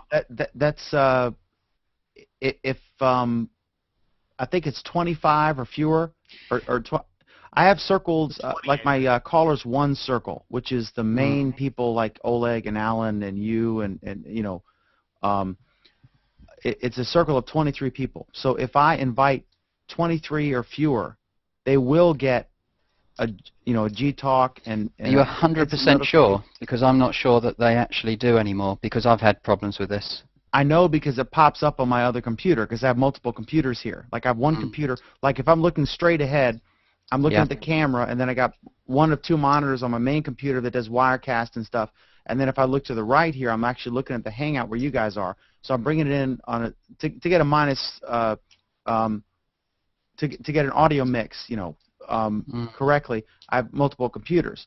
But if I do that, I'll see it pop up on the other screen, the Google Talk. And this is thing. definitely when you open the Hangout and you say invite, circle number 1, which happens to be 23 people, you definitely get a pop-up. I'm still not sure for the other names. Circles that are 23 or fewer, and invite them one at a time, and they'll get an in-your-face notification. If it's 24, 25, 26, then they may not. And that's from Harold Carey. Right, yeah, that's what I thought was working, because as we know on the regular Hangouts, if you do 25 or less, or 100 or less rather, then there's the little checkbox that says notify this person, by email, or just notified, and then it comes through. But now that's a minor point who people who don't have on air. But yeah, getting those people in. But I wish for an on air benefit they can have, and I know I've asked for this anyway, is to decide what your number is and then lock it down. So for example, if we wanted 6 in this on air Hangout and you'd got the 6, if we invited, say, a set circle to watch of, say, another 100 or 200 people, then there is not stopping anything from those, couple of 100 people getting in to this Hangout and filling up the extra 4 seats. I think that will come as well. It's a balancing act, because you do want, like, if I posted something about The Guardian, because like some of the British newspapers now are expanding their U.S. presence, mainly because there's 300+ million people here with money. So they're doing that, and like if let's say I posted something like, man, how come these British newspapers are scooping the American newspapers on some of these great stories? That's something that I might want to mention to you and notify you about, because I know you could weigh in on that, because you're in the UK. And you would have a really interesting perspective on this story. Now, I don't want to spam you, so I don't, like, for every post, I don't notify you, right? Most of my posts, I don't notify anybody. I just say public, extended, and regular circles. But there are times when you want to use that feature, because I want your input. If I did something about, like Sarik just joined us, about India or whatever, or whatever it is, then I would definitely mention him. but then it's a balancing act. And I see how Google is trying to get it to where people, because you want that utility to be able to notify people who are relevant to a story, but you don't want to overburden them with so many notifications that they're irrelevant because you can't wade through them all. So it is tough, and they're still trying to figure this out in much the same way that they're still trying to figure out exactly what Google Plus is going to evolve into being. But I had a phenomenal George Cosey's comment, even the more relevant. Here's one which I think is really topical, or continually, and that is that there was somebody, who I can't name, but it's somebody who's very interesting, who's coming to an on-air hangout in a couple of weeks with me, and they could be, from the UK, but quite high profile in their sector, shall we say. I looked on that person's profile and I jumped to the immediate conclusion they don't use Google Plus and there's nothing there, and there wasn't. Then I sent a Twitter message out, it came back, and the person, put me into their circle. Now that person only has 2 circles, and that is following and public, and they keep everything inside the one circle they've got. Then all of a sudden, I went back to the person's stream, and it was completely full of all their personal photos, the posts, the family posts, everything. And then I immediately, went back to them and said, I think I don't know you very well, but do you mind me asking how many circles have you got? Do you know how Google Plus works? And then the person come back and said, oh, actually, no, I've either got, 2 circles, you're either in or you're out, type thing. And I said, well, let's have a talk about this and try and, grade it down, because in a lovely naive way, they had their Google Plus account looking, just like Twitter. It had either direct message or public. And I think, coming open, depending on who you are, to have this phenomenal, access all areas thing, which is, let's be honest, a lot of people may not know, especially if they've used Picasso photos before going. And so my question is dual-edged. One is about the privacy, issues which they didn't realize they're doing. And the second one, of course, is to say, which is the age-old, and I don't know if it's a Google solve or it's a person solve, is how do you read everything in your stream? Because I think I counted up and I've got 43 different circles or something going on at the moment. And it's getting worse with the sectors I'm involved in. So I've not met one person yet who can say, oh, I'm on top of my reading. I read everything that I need to. Has anybody met anybody like that? Well, no. I have 2,200 people in my circles, and so, my stream goes 24/7. I have people from all over the world. Of course, I don't see everything in my stream, and I miss way more than I read, actually. But if you say you've got like I have an A, B, and a C circle that I try and check, every day. But if I'm honest, then I still can't check those 3 streams to have a feeling that I'm on top of it. I don't know. Yeah. But I can't with Twitter either. Let's be honest, because there's oh my God, I can get 1,500 an hour go through. No, but how much time are you willing to spend on Google Plus, and what's your return on investment as far as time? Even if you wanted to read everything from, let's say, 100 people every day, really, do you really have that much time to do that and engage and do your regular life? Well, for me, being in kind of like the pseudo broadcast news thing, then that kind of is. It benefits. It's like fishing, isn't it? If your line is in the right pond. Yeah, but then you also have to read major media and blogs and all this other stuff on top of that. So, how many hours are there in a day? Well, I think it's a technique, isn't it? Because I still have this debate about, I used to be a Google Reader person, and then I kind of use some RSS feeds on one of my main blogs, and I like that. Now I don't use Google Reader at all. And now I'm thinking, with all this influx that's coming at us, whether there is, and then I know a lot of people who do a lot of keyword, automation, and they don't read anything, and they just, see what's thrown in their inbox at them. Yeah, go on, Shrek. Why is that you don't use Google Reader anymore?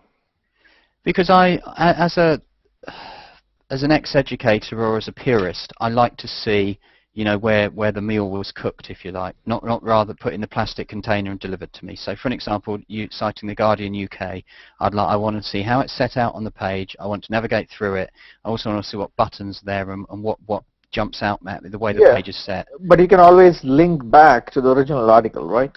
From Google Reader. Oh yeah, no, absolutely, I can. But I get a bit nauseous at the moment. If I've got Gmail and I've got Google Reader and a few other things that I have going, I find that if I go into Google Reader, it feels just very, very odd. I've logged on it a couple of times recently, and I've gone back in there, and I just think it doesn't feel right for me.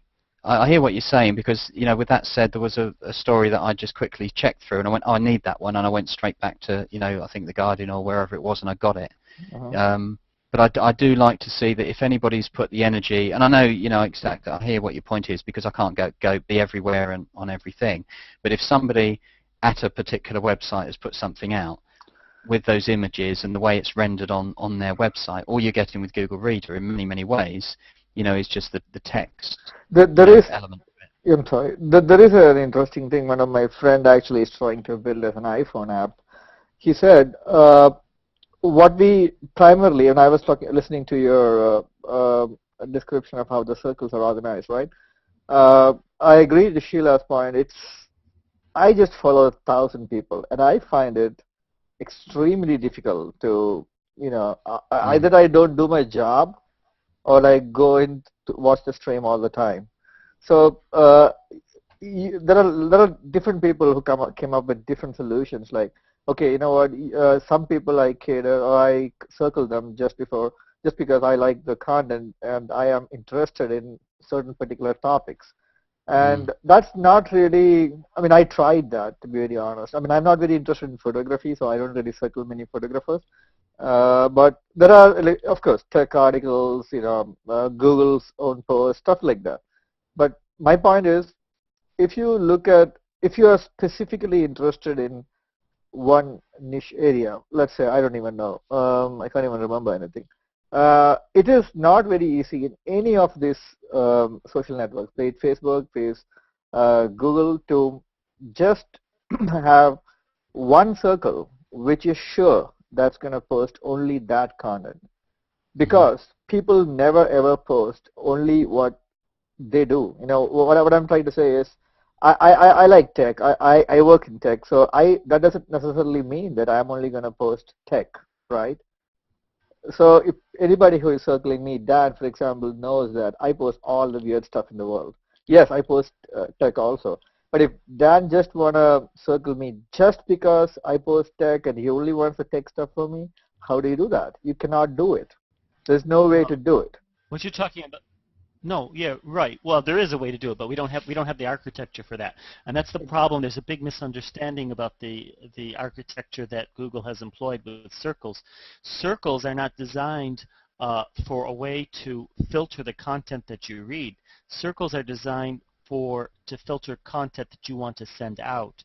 So you can send out content to a specific circle. For instance, if you have a certain subject or certain, you know, your coworkers or family or friends. So it's only designed for sending posts out to a specific group. Now, you read those people, and they may or may not, as you point out, post topics for the reason that you circled them. I talked to somebody the other day, for instance, that said he's very interested in automobiles, for instance, in cars, and he's circled all these car people. But he says none of them ever posts about cars. Exactly. He's very frustrated. Yeah, right. But that's a problem with architecture. So that's something that could be changed. And actually, I have a whole proposal on a series of architectural changes, from the way we manage streams to the way we manage people, which is the circles, and the way we manage posts to handle that problem. But you do see some other platforms already doing this. Pinterest is an example. Pinterest has it so that you have boards which are topic specific. You subscribe to those boards, so you will get exactly what you subscribe to. So you like architecture and you like photos about architecture, you subscribe to that, you're going to see only architecture. And I totally agree. Pinterest is the only one. Topics you want to subscribe. George Kersey once, I don't know how many of you know, if you know George Kersey, he actually made an interesting post one day.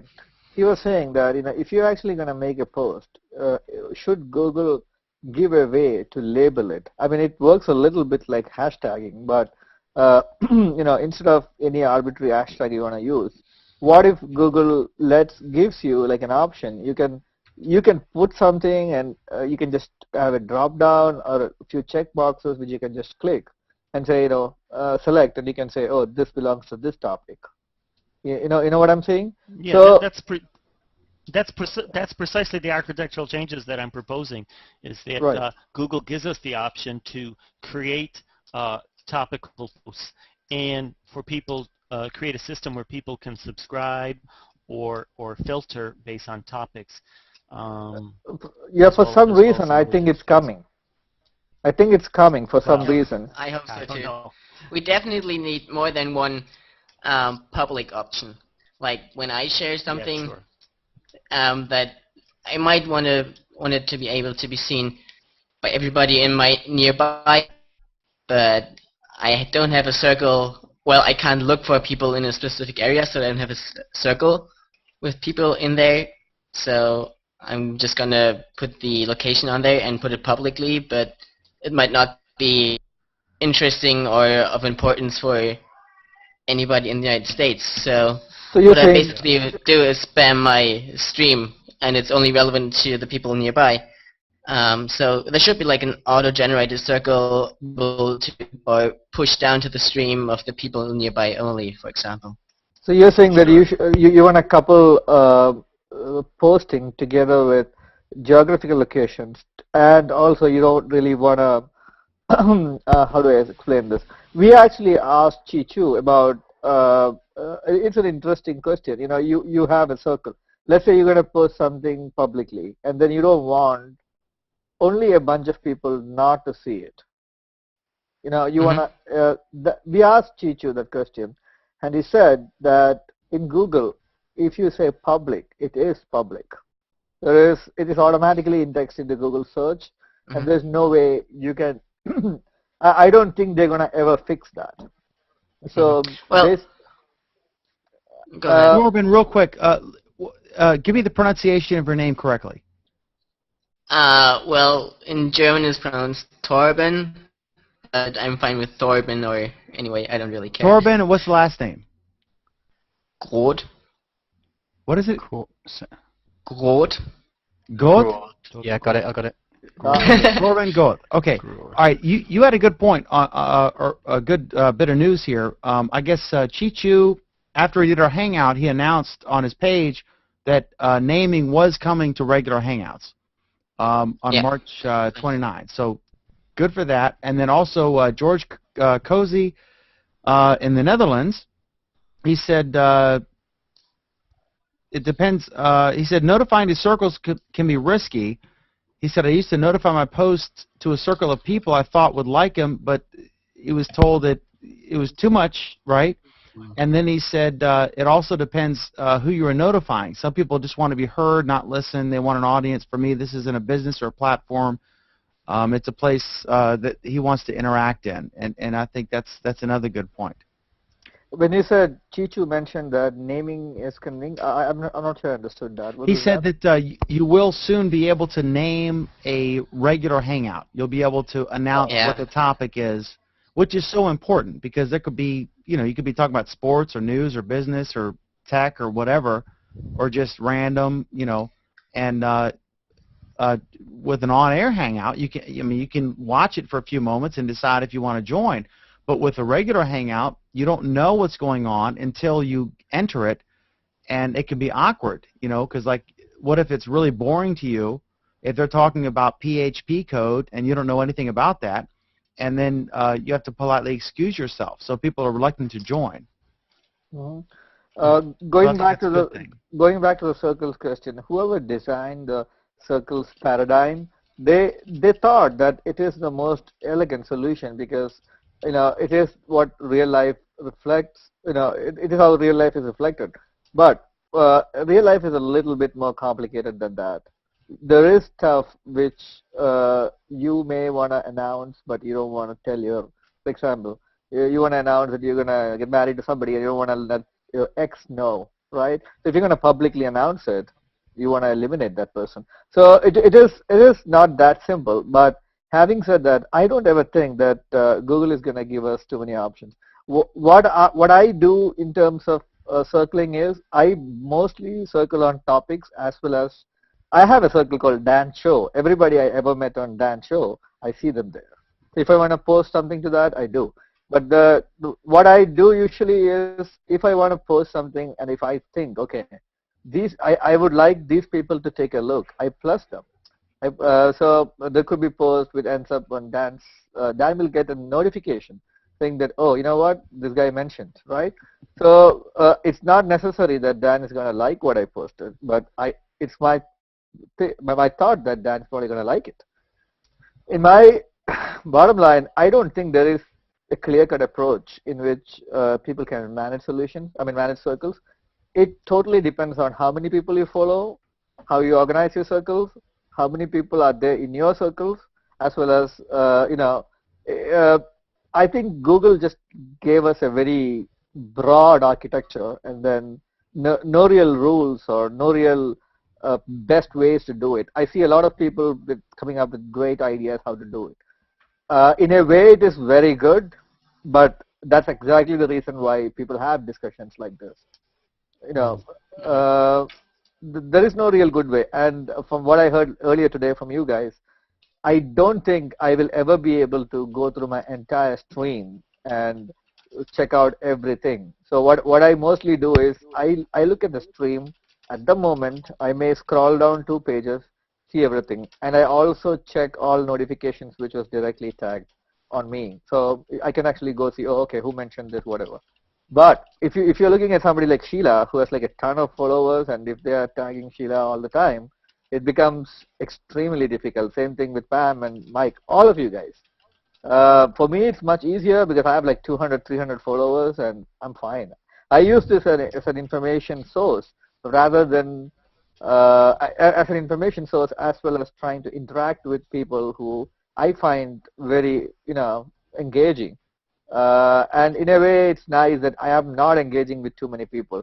Somebody mentioned that 150 is the max you can actually psychologically prove that you can only interact with, have constructive dialogues with like 150 people. Beyond that, it's not very feasible. I don't know. You guys should know better because you have more people in your circle. Can I just quickly ask, just in a nutshell, what Euro was proposing in the change to the architecture, so I can get it straight in my own head? Is that easy to do?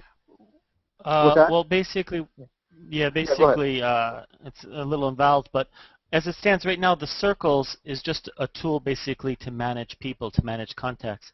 And the way it's currently structured, it's a one-directional structure because it allows you to send content to a specific group of people.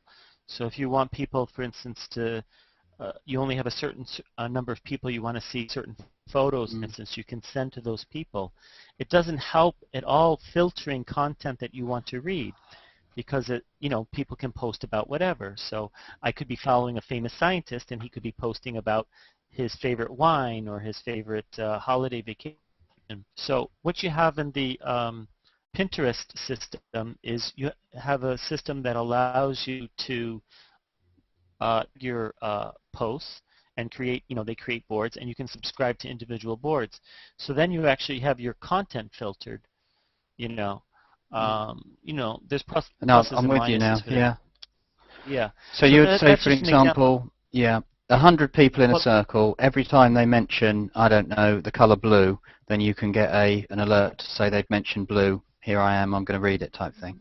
That's more or less like labeling, right? There's different ways to do it. That's one way to do it, and Google allows that to some extent now with the search capability. But you could do something more formal like Pinterest does, which is allow people to create actual forums that they post to. Have you subscribe to those? Explored, and I don't know if it's current yet, the circle option inside Gmail, because you've got all of the people in your circles that are already like circled up inside Gmail. Have you looked at that at all? Yeah, I have seen that. But according to what Euro Maestro said, it's a nice name by the way, if a Pinterest-like feature can be clubbed into existing Google Plus architecture, that would be great. I don't know how they can do that, but it's actually not really based on circles. But let's say you can you can post and you can subscribe to content-based streams. It will be a different stream altogether, but it's entirely based on you can basically subscribe content-based pages like in Pinterest, right? So it is Well, like that's just part of it. That's just on the content level. So I would do it on all the levels. I have a proposal for the stream. So the stream is different from the post. What you're talking there is about post management right. on the content management side. And then even down to the more granular level of the post itself, because you're talking about a global platform. There's all kinds of things that should be tracked for, such as languages, location, like was mentioned earlier by Torben. So there's a whole host of features that could be tracked and manageable and manageable, which isn't the case today. But do you think it's going to make Google Plus more complicated? Well, that's the trick, is to create an architecture that has the complexity to allow this level of granular movement, but to create it with tools that make it simple and easy for people to use. And that's the hard part, but it can be done, and Pinterest is an example where they have something that is visually simple for people to understand and use, but is actually doing something fairly complicated. But is there not a danger that, I've had a cursory look at Pinterest, but I can see the concept of it, but I think in terms of a vehicle, my perhaps naive statement would say that Pinterest is like, wafer thin compared to the amount of data that comes through Google+. Would that be an unfair comment? Oh, yeah. Yeah. No, I think you're totally right. Pinterest is not interesting to me. What's interesting is the fact that they've created this architecture that allows a way to group posts. So I would like to keep the rich experience that we have with Google+. Okay, I'm not trying to make it Pinterest. I'm just saying tools that allow to subscribe to the type of posts we want to see and put things priority. You're following, let's say a few hundred people, I think you mentioned earlier. Some of those people are creating posts about topics that you're very interested in, let's say for work, for business, and you want to read those in priority, and their posts about their dogs and their cats or whatever, you want in another stream. And that's what I'm talking about, allowing people to do essentially. But I think, the thing that I've always struggled with, and that is that, let's say I had 1,000 people, and I wanted to read them all, and I put them in 1,000 different circles, each with one person in, I would still, read whatever. And I'm thinking, oh, that's silly, you can't manage that. So, okay, that's fine.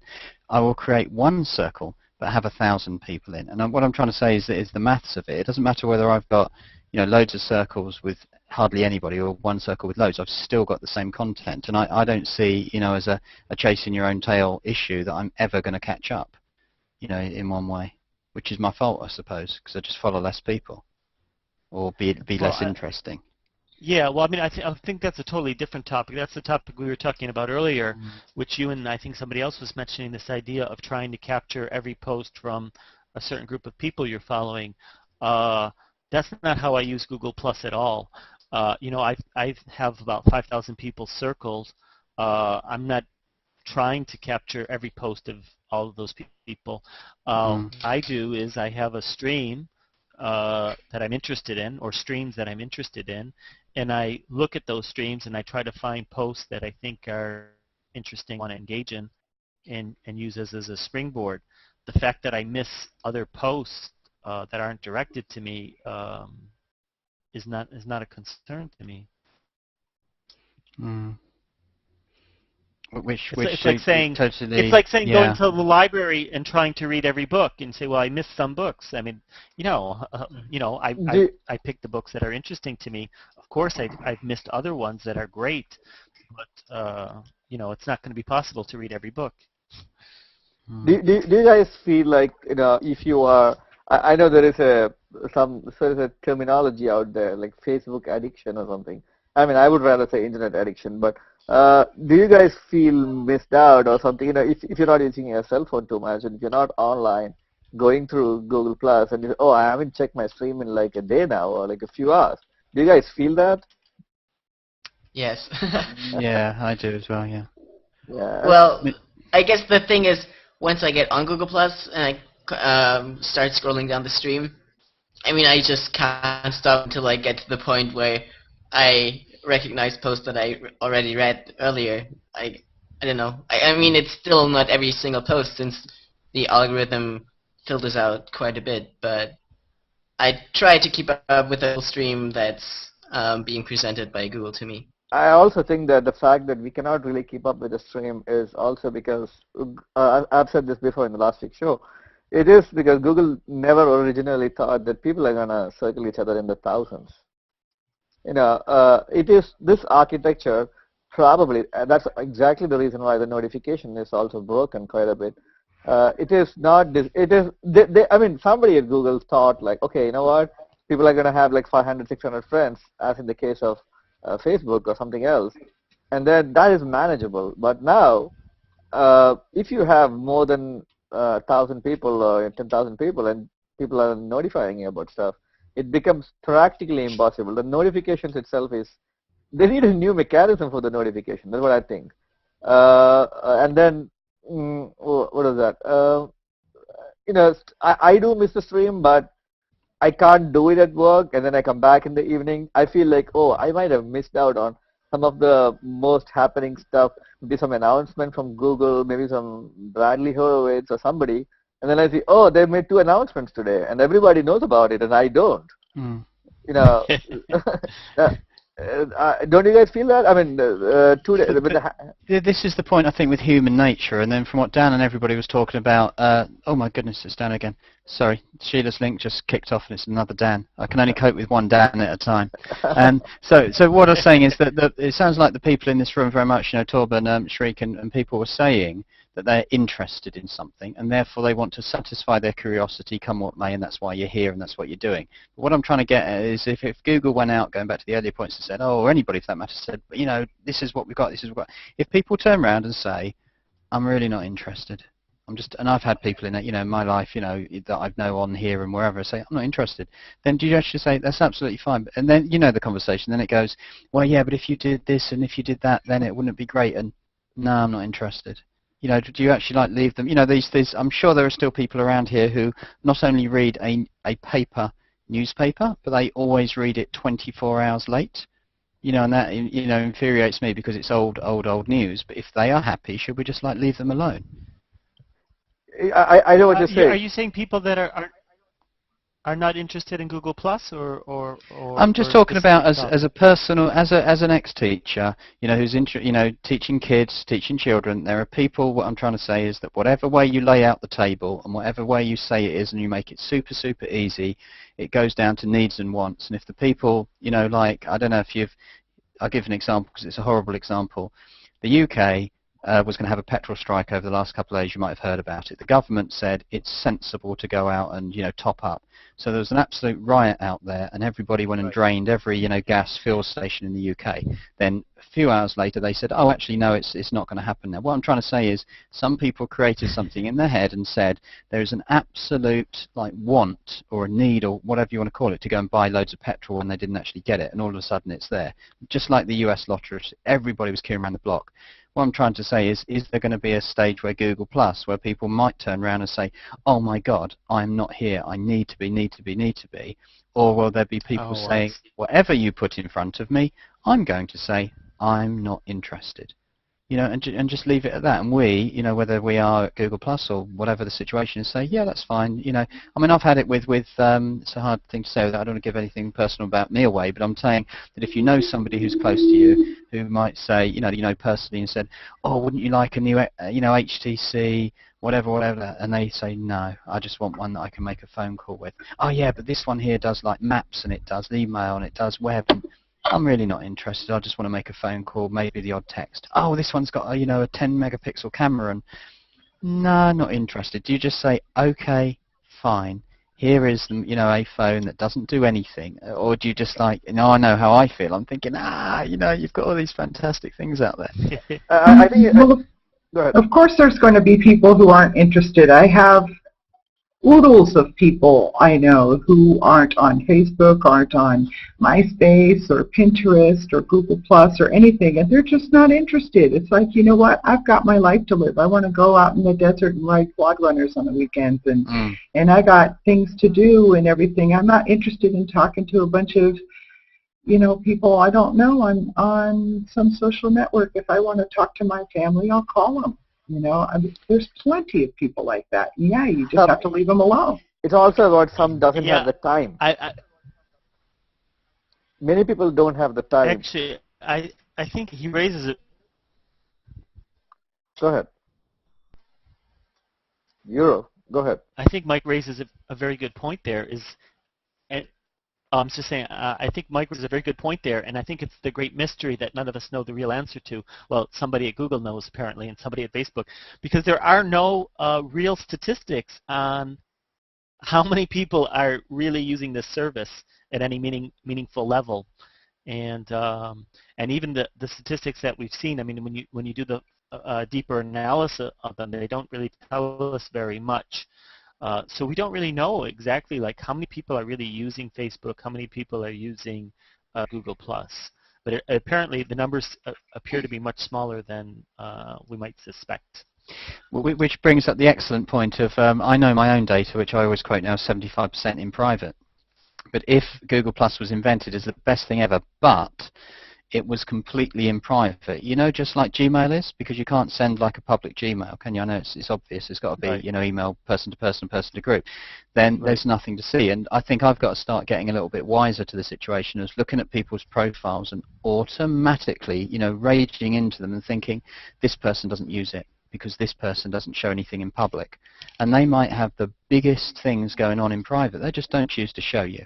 You know, and we're privy, That's you know, true. we're all, you know, and I think, I mean, one of the things that my friend, one of the ones when they did the New York Curl, I wasn't there, but said they went round to the Google building, and they looked at all the Googlers all sitting down, and he said pretty much every single kiosk that he went by or computer that, you know, with the Googlers who were sat there, all of them were on Hangouts, you know, like all of them.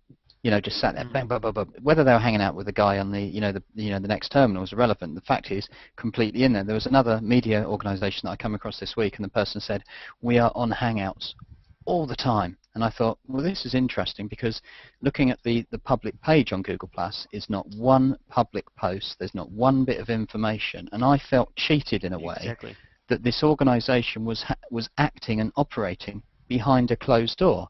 But I don't go by like one of the high street banks and go, you know, you're not telling me all your business, so therefore I'm angry, because I would expect it not to be done. So, you know, because it's so interesting, isn't it? Because Twitter, we pretty much, we think, know what's going on with an account because it's so in public. Because we know that it's, you know, a bit of a nightmare and hard to do a direct message. Where on Google Plus, for some reason, I think everything should be done in public. And then I look at my own data and know that 75% is in private, so I can't talk, can I? You know, Same here. I post so many things limited or to 75% of your posts are private? Yeah, well, I can show you the data on it. So what I did a Google takeout, and the number was 1,382 posts, not Hangouts, just posts, whatever they are. So I looked at all those. Then I got a sheet month by month, you know, from the HTML file, and I looked at the whole lot. And then I did a very good sample of a couple of hundred of them, and looked and to see which ones existed on my, you know, Google search, and therefore I come up with a number that 75% was in private. I'll get you the post now. When you say private, you don't post to the public circle, but you post to your private circles. If I sent a message saying, isn't it a great day today, and it's public, then that's public. If I sent a message to Shriek saying, oh, can you give me that link from last week, but it was limited to me and Shriek, or me and everybody in this room, then I would consider that's a private, you know. Basically limited to a circle, right? Yeah, limited meaning it's not public. So you've got public, which is everything, is it? And then, right. Yeah, because the reason it came about is because of being involved with TV news and things. Somebody said to me, oh, Mike, I haven't seen you around for ages. Are you still on Google+? And I'm thinking, I've been in 2-hour Hangouts on 1-to-1s and 1-to-2s, you know, for ages. I've been doing all this private. But when I looked at my public stream, there was hardly anything on it. And I thought, this is crazy, because I'm sitting like 10 hours, 12 hours a day on a computer typing away and doing these things. But in the public's observation, I was absent. I wasn't there because they thought, you know, that I'd been doing other stuff. I'll get you the post, Jerry. Yeah, and that's one cool. thing. There's one thing I do like about Facebook as far as the messages go. When you're sending a private message, you can find that. On G+, I don't know how you can retrieve all your messages. There's actually a real nice workaround for that. Whenever you share a person message with someone, just add a specific circle and just an empty circle. I have one called personal messages, and then you have all your personal messages that you send out in one circle. That's true. That's true. I forget. I have one like that, and I forget to use it. Works real nice, actually. Yeah. But you can't find personal messages that someone sent to you. You have to go all the way down their stream. Unless you reshare them, and then you have the direct link to that post, but that's the pain in the butt. Where do you guys actually find your breaking news these days? Do you guys do it on Twitter, or I'm just curious because is Google Plus? Well, originally, I remember reading some of Mike Elgin's posts that Twitter is dead and Google Plus is going to eventually take over. But do you guys really rely on Google Plus now to get breaking news? For tech news, I do. But for like real world news, I don't. No, for me, Twitter is all about when I can be bothered to check Twitter. I go there for breaking news. It's a lot quicker, especially, believe it or not, even the Google blogs, they will often break it on Twitter, then they quicker than I will get an alert, or certainly that they'll put it on G+. But I think it was summed up by, Guy, wasn't it, Kawasaki, that Twitter is for news, Twitter's for breaking news. A lot of the media organisations will now, if they're any good at it, they will actually use whatever's in front of them. So if they get some breaking news, in their head, wherever it's come from, if they're on TV, they will give it to the TV. If they're in the middle of the street with a smartphone, they'll break it on Twitter, depending on who they are. So the smart ones, the not so smart ones will do it solely through, say, TV, which of course means they might wait for 3 or 4 hours and then miss the boat on it, which is a bit crazy. The difference in having it on TV versus, in TV you broadcast it once, and then whoever managed to catch it at that time saw it. But if you actually put the internet, be it Twitter, be it Google Plus, whatever, once you post it out there, it can go viral. In all honesty, off late I've been saying that I am getting more and more breaking news from Google Plus. It also depends. I'll give you an example. There was a friend of mine who is Tibetan, and she is all for the Tibetan cause. She's completely into Facebook, and she tries to rally people on Facebook, etc. And then she didn't even care about Google Plus. So I got her into Google Plus, and I showed her, how much stuff. You will be surprised by yourself if you actually go and check it out. How much stuff about Tibet and the Tibetan cause is there on Google Plus if you just search it. And then all of it. What I'm trying to say is, all of a sudden, she found so much more content on Tibet from across the world because of the power of Google search. Not just the post that people make into the Google. Now she's building a whole new network of people who are interested in the same cause across the world in Google Plus, and I was like, wow. So can you really? There's something. If you look at individual causes or individual topics, maybe you will get better breaking news in Google+. That's just my point. For those people who are in this Hangout, sorry, there's a link in the window that just says social media debate about breaking news, which is a link there on YouTube for you if you need it. Yeah. Oh, that's definitely interested in that. As far as breaking news goes, I still find Twitter a better platform than Google+. When I post breaking news posts on Google+, I get a certain amount of reaction, but it's much greater on Twitter. And you look at any big news event, you get much more tweets on Twitter coming through more quickly than you do on Google+ still. Although I do agree it's improving a little bit, and I do agree the search feature is kind of interesting to find. It's not necessarily breaking news, but you can find topics and you can find a whole network of people that are interested in topics. I still wish there was more filter options in the search on Google Plus, like there are on the normal Google search. Like you could narrow it down to a certain range of time or a location or a language or whatever. I would love to see that. So the search feature is awesome, actually. if you just search on any topic, I mean, have they already integrated the Google search capability in the World Wide Web into Google Plus? Have they, or is it just going to search inside Google Plus content?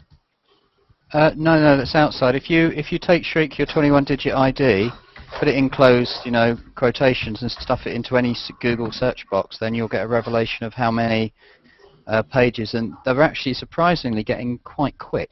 So you can make a public post now, and it'll be in Google search within, I'm not going to say a few minutes, but it can be quite quick afterwards. Actually, yes, it's like less than a minute. Yeah. Anything public, when we check with Chichu, so that anything public is immediately indexed. Yeah. So, which begs the next question about the Google Analytics and the social integration into that. But I think that Google Plus is not going to go down to individual posts, but that's it will go to a general area. So if I did a post on like that one I've just shared about, private. If it is public, it will go down, I think. No, not to the individual post. So if I did a blog post, say with Blogger or wherever, analytics will tell me how many people actually read that specific post. Right. But I've got a feeling that when the Google Plus analytic is out for Google Plus, it will kind of do the account generally, but not the individual post. I think. Why not? But, I'm guessing. They can do that. Question. They can do that actually, but whether they want to do that, I don't know. But that's the million-dollar question, though, for every broadcaster out there. So when they do a post or they do an on-air hangout like this one, then Dan McDermott, if he knew to the minute of how many viewers are on that stream, then bingo, he's got a certain portion to monetization because he can quantify it. So, but viewers on a stream is something different than impressions of a post in your stream. When you click on the permalink to a post, that can easily be measured. But how would they know if someone read a post when it only scrolls down the stream? I mean, they can't, can they? The question, I don't know. There is. Let me bring the post up to where it was. I know who did it as well, which is really handy. Yeah. What about that new service that Google's going to email you about the activity? I already I've got that. It looks fine. Yeah, it's not very in depth, is it? Have you got one? It's not in depth yet, but it's a beginning, I think. Yeah. Well, again, that points to how much in depth do you want? Do you want it at the post level, or do you want it the, for what it told me how many emails I'd done and stuff, and when I looked at it, it wasn't like a wow. It was like, there's about 8 or 9 bits of data. I find, for an example, web history. When you've looked at your own web history and it tells you the time of the day that you did these searches and all these little clickable graphs. I find that really interesting. Hi, Jeff. Hey, how are you? I love I popped in to congratulate you guys on the Facebook show. That was so entertaining. It was so Shriek and Dan, wasn't it? Well, it's a one take. Let me say that. No, it was good. It was good. It was entertaining. Very entertaining. Yeah. MySpace Week. We're very. We're RIM and I put down there. No, I think you should do Twitter time. I really do. I don't know. I was thinking about Lycos Week. Lycos Week. The problem is that the problem that Dan Oleg and Alan are going to get is that the parody version will be more entertaining than the real one, and then the real one is going to die because nobody wants to know about it. As long as they're watching, right? Well, it was fun. It was a good time. Hey Dan, did you go on the Wirecast forum at all? Not for like 3 days. Yeah, you should check out this guy who put a post up there from Category 5. And he shows how to do, I'm sorry I just want to tell him this. No, it's totally this is a random hangout. It's cool. Yeah. It shows you how to do a digital, which I'll show you here, right? A digital close-up going back and forth. I'm not using Wirecast, I'm using something else, but kind of shows you how to use your camera to do that. So your camera can have a one-shot kind of close-up deal. If you want to share it, go ahead. Share it with us so we can see it. Well, I'm doing it right now. So, okay, right. So no. Okay. So this is one camera. This is my Logitech, right? And the lossless size of it. right? And now And this is close up. that's a close up. Yeah, that's a close up. And back away. But with with Wirecast, it actually does they have this smooth scroll, so it looks like the camera's zooming out. I can't really show it in this software, but it actually does that.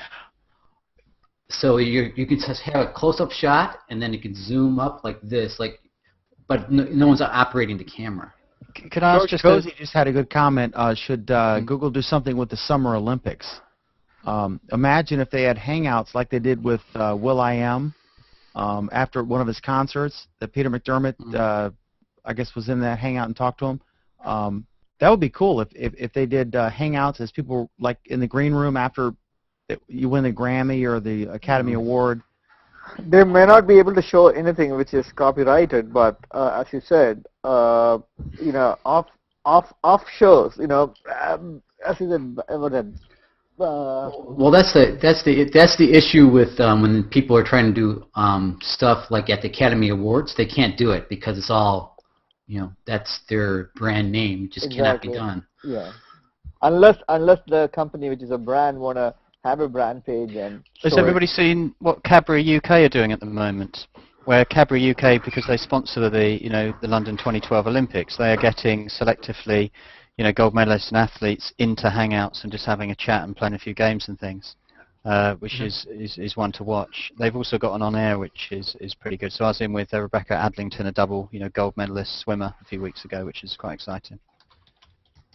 I mean, in spite of the fact that Hangouts is revolutionary, overall, this concept of everybody going on air all the time and you're online discussing stuff, I think this is going to take off like anything, not just from Google Plus perspective. Well, Google Plus may be the innovator, but from everywhere, I think the times of people actually sitting and just talking or emailing might go down a little bit, and then everything is going to be just on air. I mean, I'm not saying that just in the good way. It could also be really bad, but but just think of it if it comes to a point where they use speech recognition to find out what the topic is that's being talked about, and then when someone does a Google search, they'll be prompted to join this Hangout where the topic is being discussed. And what do you think about that? That again depends on what words or what it's about. Wait, are you? This is innovative. Are you suggesting, Thorben, that they would have like a Google Voice type instant speech recognition that would go right into search and in real time, so that like if you were looking for some trending topic, you could find a Hangout that way based on what the conversation was, as opposed to what they may have labeled it, or who the participants were. That's very interesting. That's wow. Google already do translation or in a speech to text with the Google Voice interface. Yeah, but they'd have to monitor the stream in real time. What I think he's onto here, imagine if we were discussing some topic like, anything, driverless cars or whatever, and we happen to be engaged in, like right now, this thing is labeled. This is actually the after party for our little April Fool's joke we did. But now we're talking about all these different things, and like let's say we're talking about driverless cars, and if there was a running live transcript that was piped into Google search, and then if someone right now did a search for driverless cars, and they could instantly discover that there was this Hangout in existence where people had just talked about that, and then they could join it. That's a fascinating idea. That would be great. Why are Hangouts not? It's all about searchable? It's about relevant search results, right? Well, with that said, Dan, timely and relevant. If you go to Google search, go on, Trey, come. If you go to Google search, and right now you cannot search and find a public Hangout, can you? Your audio is really low, Sri. If you go to Google search right now, and you cannot search and find a public Hangout, can you? Yeah, you can. Pound sign Hangout, I think, gets you that. I think pound sign Hangout will give you a search of all the Hangouts. Will it? Oh, I think so. in Google search? I don't I think so. Let me no. try it. That's great. But here's why you're looking that up. With your YouTubes that you're putting on, say of Google Plus Week, are you doing an audio transcription of those? I'm not sure how you would do that. Okay, well it's automatically done, and then you can download the file, and then you can tag, cloud, that audio if you like. So let's say you listen to the whole thing. I know it's not going to be 100% accurate, but so you can go through. Let's assume you did one, and then you could go and get a tag cloud. You know how to do those, don't you? From tagcloud.com or just a cloud, and then you can see what's mentioned and what kind of does that reflect the topic, which we were talking about, very much in monetization and advertising. So if somebody comes up there, you know what it's like. Obama speaks. And if he was talking about third world debt, then people would transcribe that, put on a cloud, and you would expect that the phrase third world debt would be mentioned, I don't know, something like 37 times in the speech or something like that. But that could have big consequences. If you put in, say, this would be interesting, if you put in your 21-digit ID down into Google search now with the close quotations around it, put a space and then write something like iPhone, you'll get an amount of times that your 21-digit ID has mentioned iPhone or Android or Google or Facebook or whatever, and you could quite some tight, for that matter, you could put in Pepsi or Diet Coke or Coke and see what it comes out of it, which is a nice one to look at. Just so you know, # Hangout does not bring up all the active Hangouts; just brings out anything that has to do with the Exactly. So what my point is this: there will be times I know that my Hangouts work great, Hangout Canopy works great, but those are just showing you the available public Hangouts within your circles or whatever. Well, what I'm saying is there should be, I think sooner or later we're going to see Google index Hangouts. This probably is going to come after what Dan said. They let you name Hangouts, right? So let's say... Yes. I really hope that it's going to be changeable, that when you start up a Hangout like this one, it still has the title, the big announcement or whatever. The topic has changed from that point of view. Dramatically so. That would be so neat if you could search in real time based on what you're talking about. But that would be a game changer. Because there's thousands and thousands of Hangouts going on. What if you were currently looking for, I really like a nice recipe for this, or I'm trying to knit something, or the best soccer player, and any of a number of things, and you could type a Google search in, and right there as part of real-time search, it would say there's currently 3 Hangouts going on with people you've never met before or heard about. Exactly, it's a brilliant topic. Maybe experts on this, and you could join this Hangout or watch it because everyone's going to have on air, and you can observe this with people who are intimately familiar and discussing this topic you're currently searching for. That would be huge. That would be huge. That would be very hard to implement, but I think it would be huge. Not really, because they have the existing technology with Google Voice. They do. It's just a matter of doing it in real time. They'd have to monitor all the streams. Before you even go there, you said you can name a Hangout pretty soon, right? Tobin said that, what happens is when you start the Hangout, after some time, it might change into a different topic. But for the time being, if you don't go there, let's say there is a tech Hangout. I'm a Java J2E guy, for example. So there's a discussion going on. Right now, that Hangout has to be published by somebody, and we are hanging out at 8 o'clock this evening, and then you can join or you can listen in, whatever. But if Google started indexing the Hangouts, using that name as well, and then I go in and search a Java Hangout, and I see that there are like people from all over the world discussing, or even to a specific topic, Java input-output threading, and then if you see somebody talking about it, you can, at any given point, get into a conversation anywhere in the world with a group of people who is talking about a subject which you like. Yeah. Or you can just watch it on air. Yeah.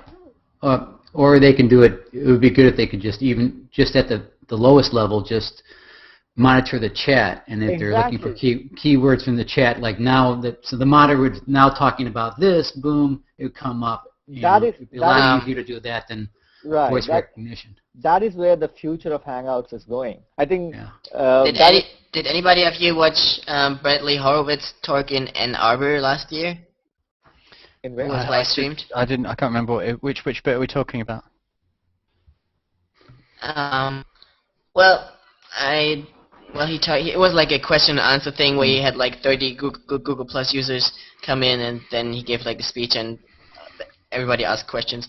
And what I found really interesting, he mentioned that he hopes that at some point Google will be able to just connect different people that are online and that have the same interest to just start a hangout. There might not be one going on, but it'll just ask them, hey, person A is online and has the same interests as you.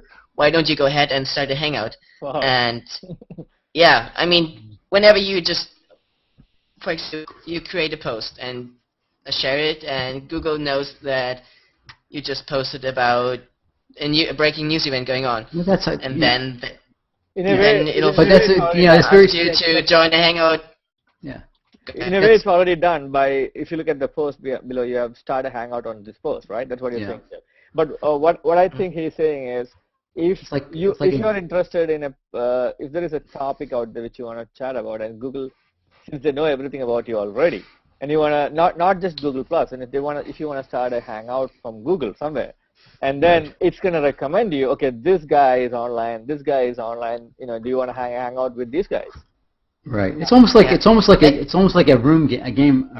game. Like, I want to play pool. I want to talk about this. Find someone who's going to be interested in playing right now. And they would actively search for someone who wants to talk about or have a hangout on this subject. Right. Yes. And I would love to see a suggested box in the Hangouts. I mean, with the new invite dialogue thing, it already shows you the people that are online right now. But I would love there to be like a box on the side that says, hey, this person is online as well right now. You don't have him circled, but he is interested in the same sort of things that you are, or he knows most of the people that are in the Hangout right now. Why don't you invite him out? Here is what I would like. I'll give you a very simple example. Okay, I'm sitting at home and I'm feeling quite nostalgic about my hometown back in India. And then I just want to see, want to chat with somebody there. It's not like I'm going into a public chat room like the older Yahoo chat or whatever. And then I can, if I'm logged into Gmail, and I can go in and search for whatever my hometown name is, and together with that you give Hangout and see whether there's any Hangout happening about the town or from there or whoever. But if not, I just create it. Somebody else searches. It's a public Hangout now. Somebody else searches and finds out, oh, okay, this guy has started this Hangout about this city. That's my hometown. And they can join.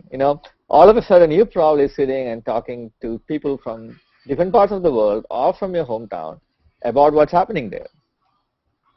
And that is what I call, total communication. And you may or may not want to choose to communicate with these people again later. Sometimes you might want to circle them. Sometimes you make good friends. Right. So I think that's where the power is. It could be anything. I work in financial services, right? I want to talk about derivatives. I go on a Hangout, and then I see, okay, there are people from New York City, from other companies who are also talking about the same possibility. Right now, it is a little constricted, in my opinion. If you look at there is no real scheduling. I mean, I don't know whether it's a good idea to even schedule one, but it's an option. If Google once Google integrates the calendar with Google Plus, maybe they will let you schedule it, and you'll get an alert. Okay, Dan McDermott's Hangout starts in 15 minutes, like your Microsoft Outlook alert, and just has, oh, okay, I get this. That's one thing. Another thing is completely free, random, open Hangouts, like the one I said. So it is extreme, but I really think that's where it's all going. And that's something other social networks may not be able to emulate that fast. Because of Google's scale and infrastructure, they can. Imagine how much bandwidth or probably how much resources they are spending on these Hangouts. What is the revenue from this? Well, they want to get more people on Google Plus. You can only entertain it. It's their investment, and I don't know. They want everyone to use all their products, and guess what? All their products are pretty damn good. So, why not? Jeff, let me address one comment real quick from Karen. I'll be right back. if you had an audio transcription that enabled people to find the Hangouts, if the Hangout is not public, many people will not be able to join. And she realizes that others have now clarified that in the case of Hangouts on Air, they would still be able to watch even if they can't join, but it's frustrating to stumble upon a Hangout on Air that you might like to join but can't. Yeah. Good comment. And one of the things, first of all, to note that they're working on everyone getting Hangouts on Air. That's Correct. coming down the pike. And also, and he said that Chi in our Hangout that we did, he said that that's a priority for them, and that they're putting other things on the back burner because they want everyone to be able to do a Hangout on Air. And one of the frustrating things for me is that I can't open up Hangouts on Air to public. Like right now, this thing is open to my circles and my extended circles. And he also said that he doesn't mind if someone who's in it copies the URL and shares it as a comment on the post for the player so that the public can join, anyone watching it. So he said that's cool. He said the main thing they're worried about is don't do anything illegal. They don't want to be sued or Right. They want you to EU regulatory authority or what have you.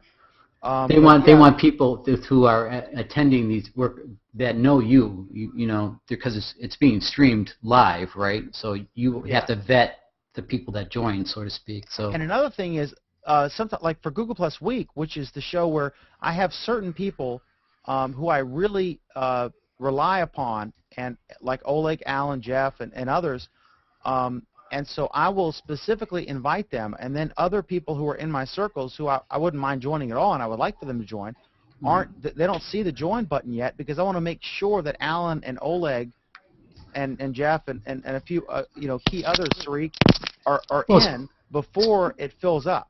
And so, and plus if you have a guest, right? If you want to bring someone in exactly, that, you know. like we have a big guest coming up. I don't want to say yet, but Friday we have a big guest coming up, and I want to make sure that he's in before you know, I open it up and our featured guest can't get in on the show. I mean, that would be a disaster. Well, that was one of the spots would be cool. Yeah, that's what we were talking about before when we were with Catherine, is like have a reserved slot. You know, that this is reserved for this you know, Google ID, and that person's coming in. He gets that slot, right? Mm-hmm. Something along those lines. To follow up on Carle's comment with the audio transcription of non-public hangouts that you can't join, I think if you choose your hangout not to be public, it would not be, or it should not be, voice transcribed, as you might be talking about private stuff that you do not want to be heard in public or searchable in public. But if you choose to make it publicly and be fine with it being transcribed as well, then of course you're able to join the hangout. Yeah, that just makes sense. I mean, there will be kinks to work out, clearly, but the value beginning, of, I mean, when people search, like we all, like if you're looking up, you know, Panda Express, the restaurant, or Panda, you know, I mean, any number of iterations of that word. If you type that into Google, I mean, what are you going to get? You know, if I've recently Gmailed someone at Panda Express, I want Google to pick up on the fact, and that's what these regulators are missing. I want relevant search results. Google is a tool. If I have a friend who works at Panda Express, as I do, then if I typed in Panda in Google, I would want it to pull up, you know, or at least in the top few to list, you know, Panda Express, the restaurant chain, not adorable pictures of cute bears in China. Right. Right. So that's a problem, and we all stumble across.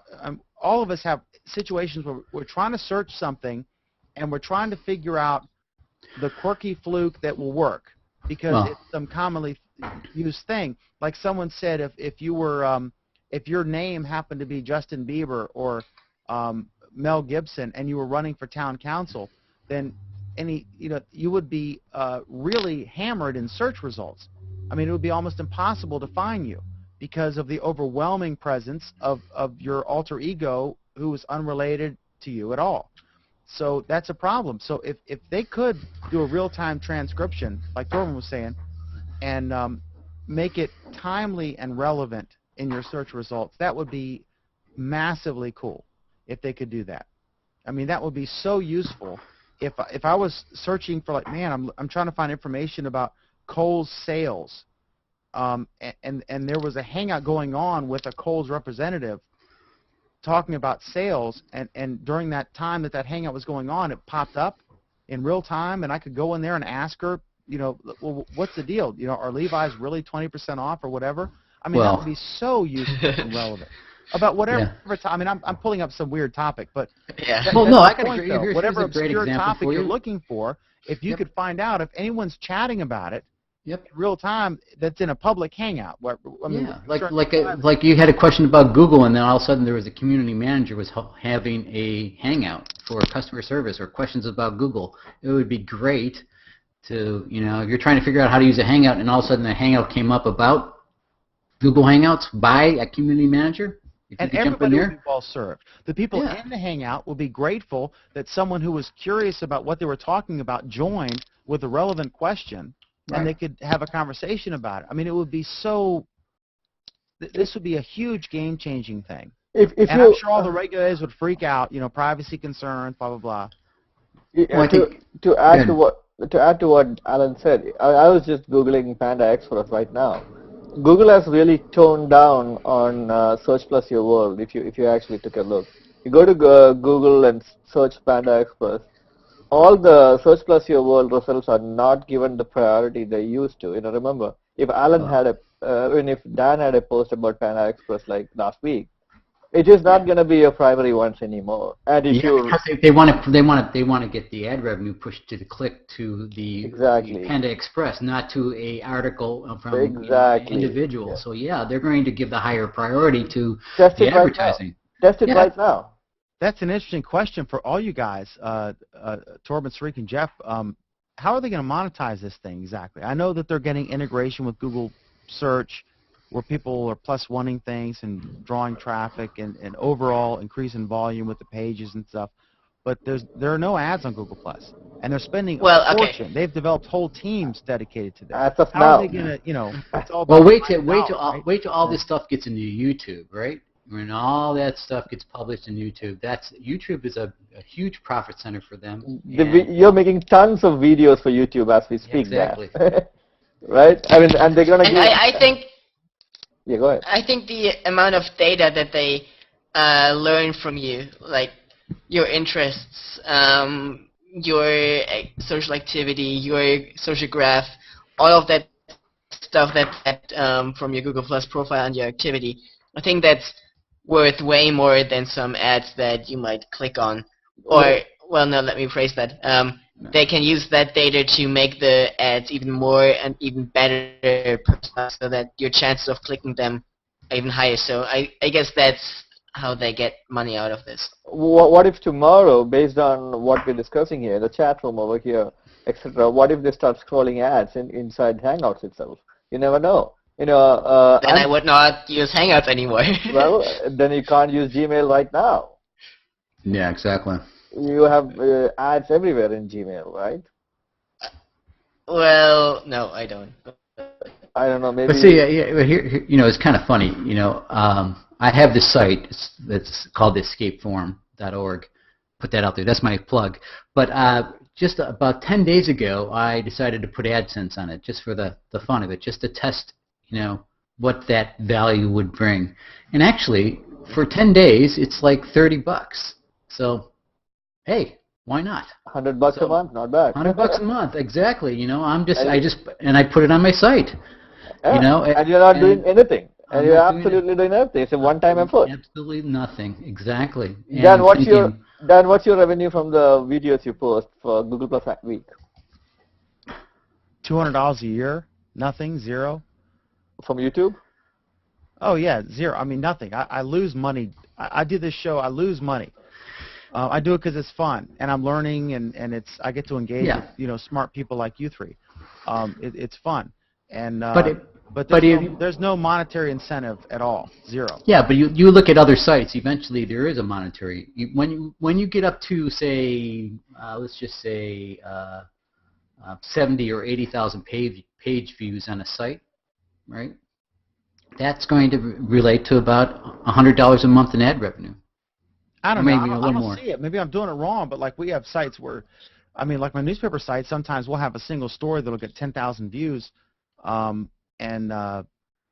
there's just not a lot of money in that. The main money is in local advertising. Reaching Oh yeah, a most definitely. Yeah. But you know, I mean, one of my newspapers, a single issue of my newspapers, is equal to about 50 years of all my online revenue. Sure. A single newspaper, physical newspaper, generates about 50 years worth of online. I mean, the money, there's no money online compared to yeah, print. but if you spent that time trying to get individual ads for your website, you know, you invested a sales force and you had the demographics to back it up, you could probably generate some serious cash. It isn't something I focused on, clearly, and because my case is unique. Well, not really unique, but it's a free newspaper, and my theory is, or the way I currently do it, is we print the physical newspaper, and we'll have anywhere from a low of 10. I got 3 newspapers, so the lowest is 10,000 readers. The most is about 35,000 readers. So we print the physical papers and truck them out and deliver them, and I have to pay for all that. But then the difference is, when people hold my newspaper up, they go through every page in the paper, typically. If you pick up, a 40-page newspaper or whatever, you're going to look briefly at every page, and then whatever catches your eye, you're going to focus on. But you are briefly exposed to every single ad in the paper, right? Whereas on a website, you'll go to Drudge Report or Huffington Post or whatever, or Twitter, and you'll go to a single story on that website, and then you read that story, and then if anything catches your eye, you'll go to another one, and then when you're done, you'll close that tab and you go back. With my paper physically in your hand, you're exposed to 150 ads. Yep. When you go to my website, there's no way in hell you're going to ever be exposed to that many ads. That's different. May I interrupt here? Go ahead. Okay, I subscribe to the San Francisco Chronicle. Okay, that's my local paper. That's the best paper here. And what I do is I get the Sunday paper delivered, right?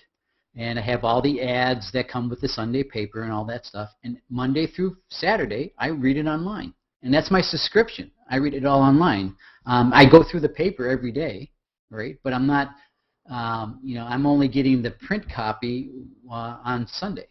And, that's how I read it. And I see all the ads online, just like you would see in a regular paper, right? But I think Dan is talking about local. They should put the PDF, make it available, and put a viewer up for the entire paper on Monday through Friday, because they do. Yeah. But they shouldn't break their articles out separately. They don't.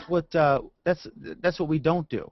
Right. Maybe your archives, maybe like 3 weeks ago. But if you are Jeff's Plumbing Service or Sarik's Plumbing Service, and you advertise on page 6 of my newspaper, I shouldn't screw you by putting the same articles that are on page 6 online in a different delivery method.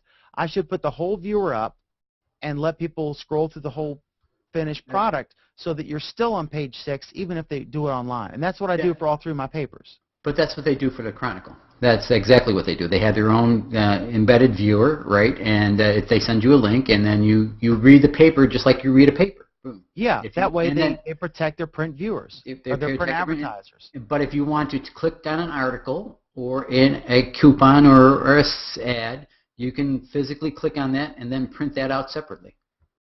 We're all struggling with this. It's hard. How do you adjust? You want to adapt and all. And 2 of my papers make money, 1 loses money. And the one that's losing money is just on the verge of making money. So I'm in a good spot for being in a dying industry, according to popular, whatever. But there still is a market for a free local paper. Oh, yeah.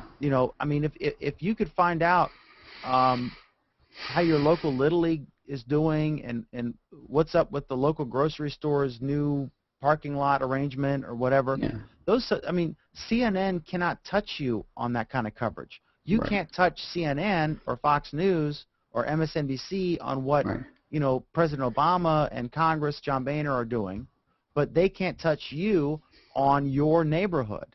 There's Right. a ton of coverage available, a ton of news about the world, about the nation, but there's very little good quality, well-reported, factual coverage about the neighborhood you live in. I mean, I'm talking like the 5-mile radius around you. Right. How many Yeah. different sources are there? And that is still an untapped market. And it's very difficult to, with Google AdWords, which generate pennies, it's very difficult to pay somebody. I have to pay reporters to go and sit through a 3-hour council meeting and Right. and write it up in a comprehensive manner. I mean, I have to generate a certain amount of revenue to pay for that. Yeah. And so it's an ongoing thing. Like, how do you deal with this? And so Dan- that's the way I do it. I Dan, just my- print the paper and I put the whole paper up online. I don't break the articles out separately, and Right. for now that's working. Dan, my point is different. I know that when you post all your Google Plus Week posts, you do it onto your Google Plus profile feed, right? Have you tried using the Google Pages for you? I did, but I don't care. I mean, it's a hassle. It's another thing. I'm not trying to make any money from it. No, I'm no, just I trying agree. to, No, I'm not saying you should, but I'm just I saying. just post it. the It's a fun, scope. it's as much a volunteer activity for me as it is for you and Jeff. Right.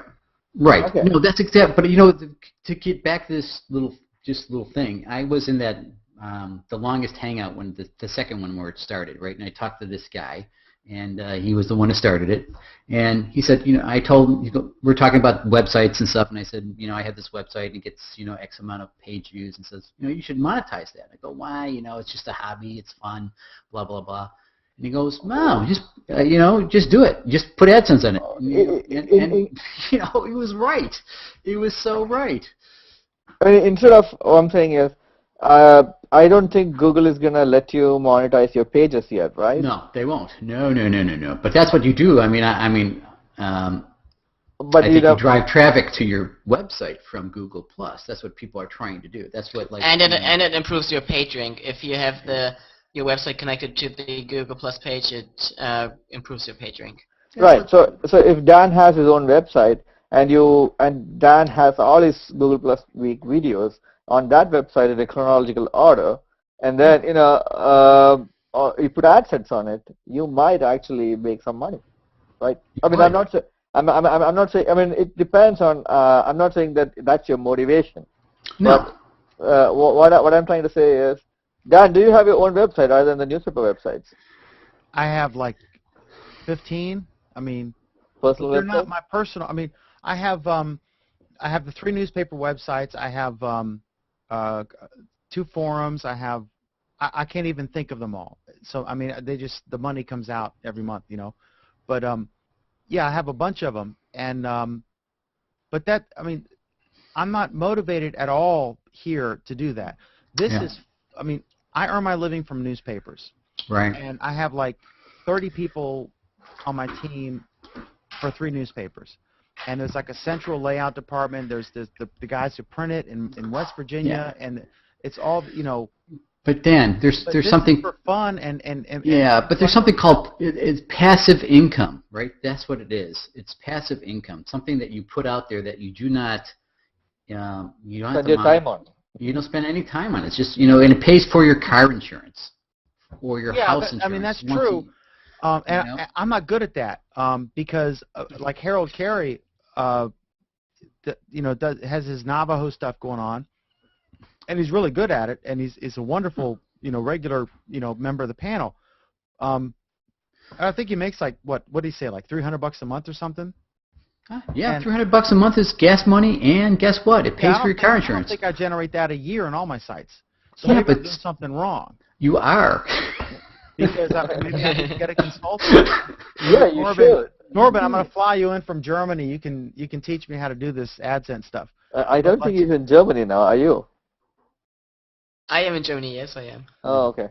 What part? I've been to Munich. I've been to Berlin and Munich. I live close to Hamburg in the northern part. Oh, okay.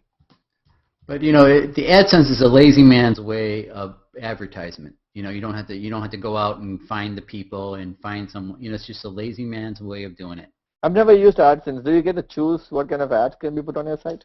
Yeah, no, it just does the same thing. It's gonna you can pick what industry, like I have a travel industry, right? But for some crazy reason, when I go on, it has all this stuff about Zag, because I went to the Zag website a couple times, and I was looking at something, and now I'm getting all these Zag things, and then it rotates through.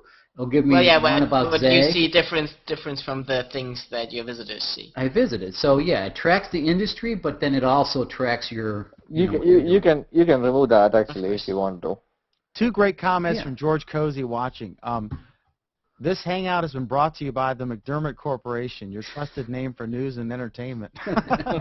Not necessarily in that order.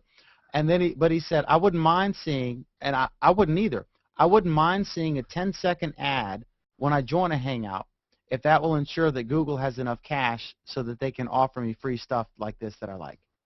You know what they could do. I wouldn't mind that. If you had to join a Hangout on Air and you saw a 10-second ad, you wouldn't mind. Just like the YouTube ads. Yeah. I hate YouTube apps. I have all kinds of ad blockers because I hate advertisement, but you should not, because that is the money which is letting you do this. Yeah, it's a free service. No, okay. That's why I bought storage for Google Docs, which I don't need. I have like 50 gigabytes, and I pay my $10 a year for that, because for the reason that I do not ever click on any ads. Oh, you don't have to. What I'm saying is all your online video content, for example, Google can't host YouTube if they don't have that kind of revenue from the ads. I mean, it is a necessary evil. Right. I mean, same thing as in TV shows. It's a fair trade. Yeah. I think. I mean, I enjoy the free service, and I would welcome, frankly, I would welcome ads, because I would immediately buy ads on Google Plus to promote Google Plus Week, because I know there are millions of people who have never heard of the show, and I think, frankly, we do the best show about Google Plus out there, and it's probably the best produced show on Google Plus. But there are millions of people who don't know about it, and I would love to expose them, because if they're on the service, that's talk about a target market. It'd be like people who are currently in line buying hamburger, and you're telling them about your hamburger restaurant. You know, it's a target market. So I'd love to be able to do a rifle advertising approach and say, you know, come watch our show, because the more people who watch, the more engagement we get, the more interesting comments, because that's why we do it. Yeah. You know, I spend money promoting the show. I don't make a dime. I mean, I lose money doing this because it's great. I get to meet all four of us only met because of Google Plus. We would never have met on Facebook or Twitter. We've never met in person, and we're all richer because, you know, I count all three of you guys as my friends now. And we never would have met other than this service. And so that's why I do the show. That's why all of us participate in it. Yeah. We're not questioning your motivation, Dan. We understand it's a fun. It's a fun behind it, right? But what I think Jeff is trying to say is, while it is fun and you're enjoying it, it wouldn't hurt to make some money as well.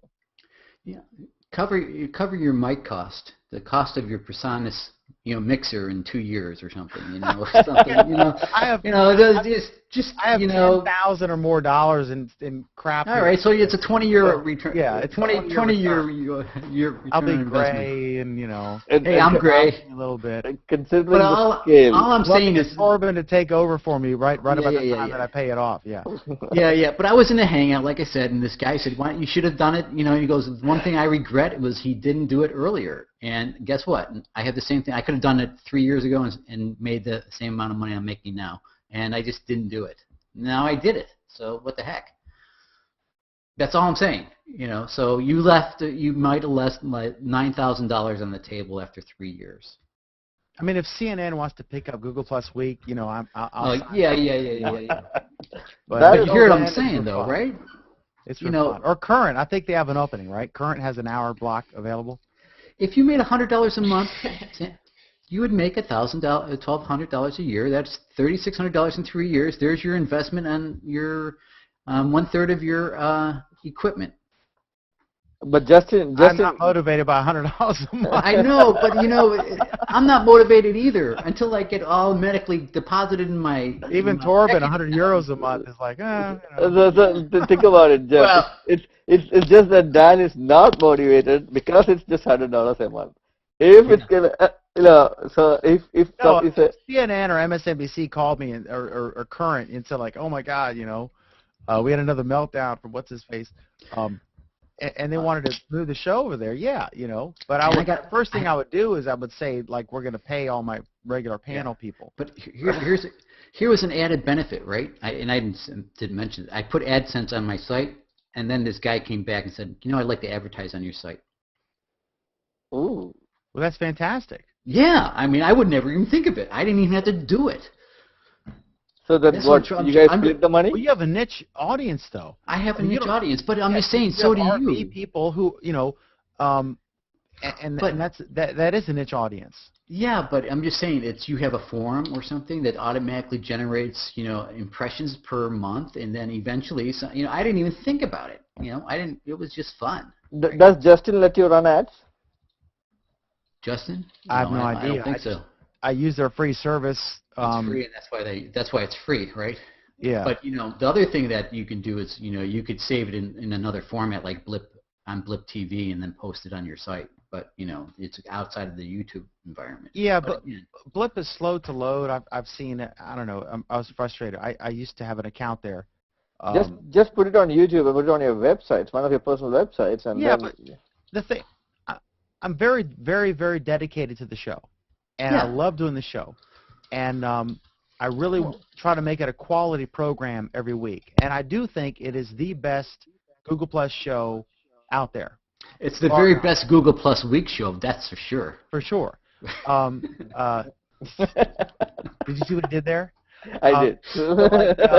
But I also, but it's not a priority. Is like, I mean, I'm not. I think a lot of the reason it's good is that none of us are motivated for money. We're all volunteers. It's really, we should call it GooglePlusWeek.org because it's really just for grins and to meet people and to learn things and to be able to articulate our beliefs about something and have that rare opportunity that is hard to find in real life where you get to debate substantive issues with people who are learned scholars and can really hold their own and debate you from the opposite point and make you stop and think and reevaluate your own opinion. That's why I do it. It's fun and it's engaging. I don't do it for any monetary, nor do I expect any monetary gain from it. It's like really a sacrifice to do it, but it's one that I welcome because it's so much fun, and I get to talk to some of the smartest people on Google+. And it's broadcast, and we get these wonderful comments, and I get to engage with people. That's why I do it. It's great. It's so much fun.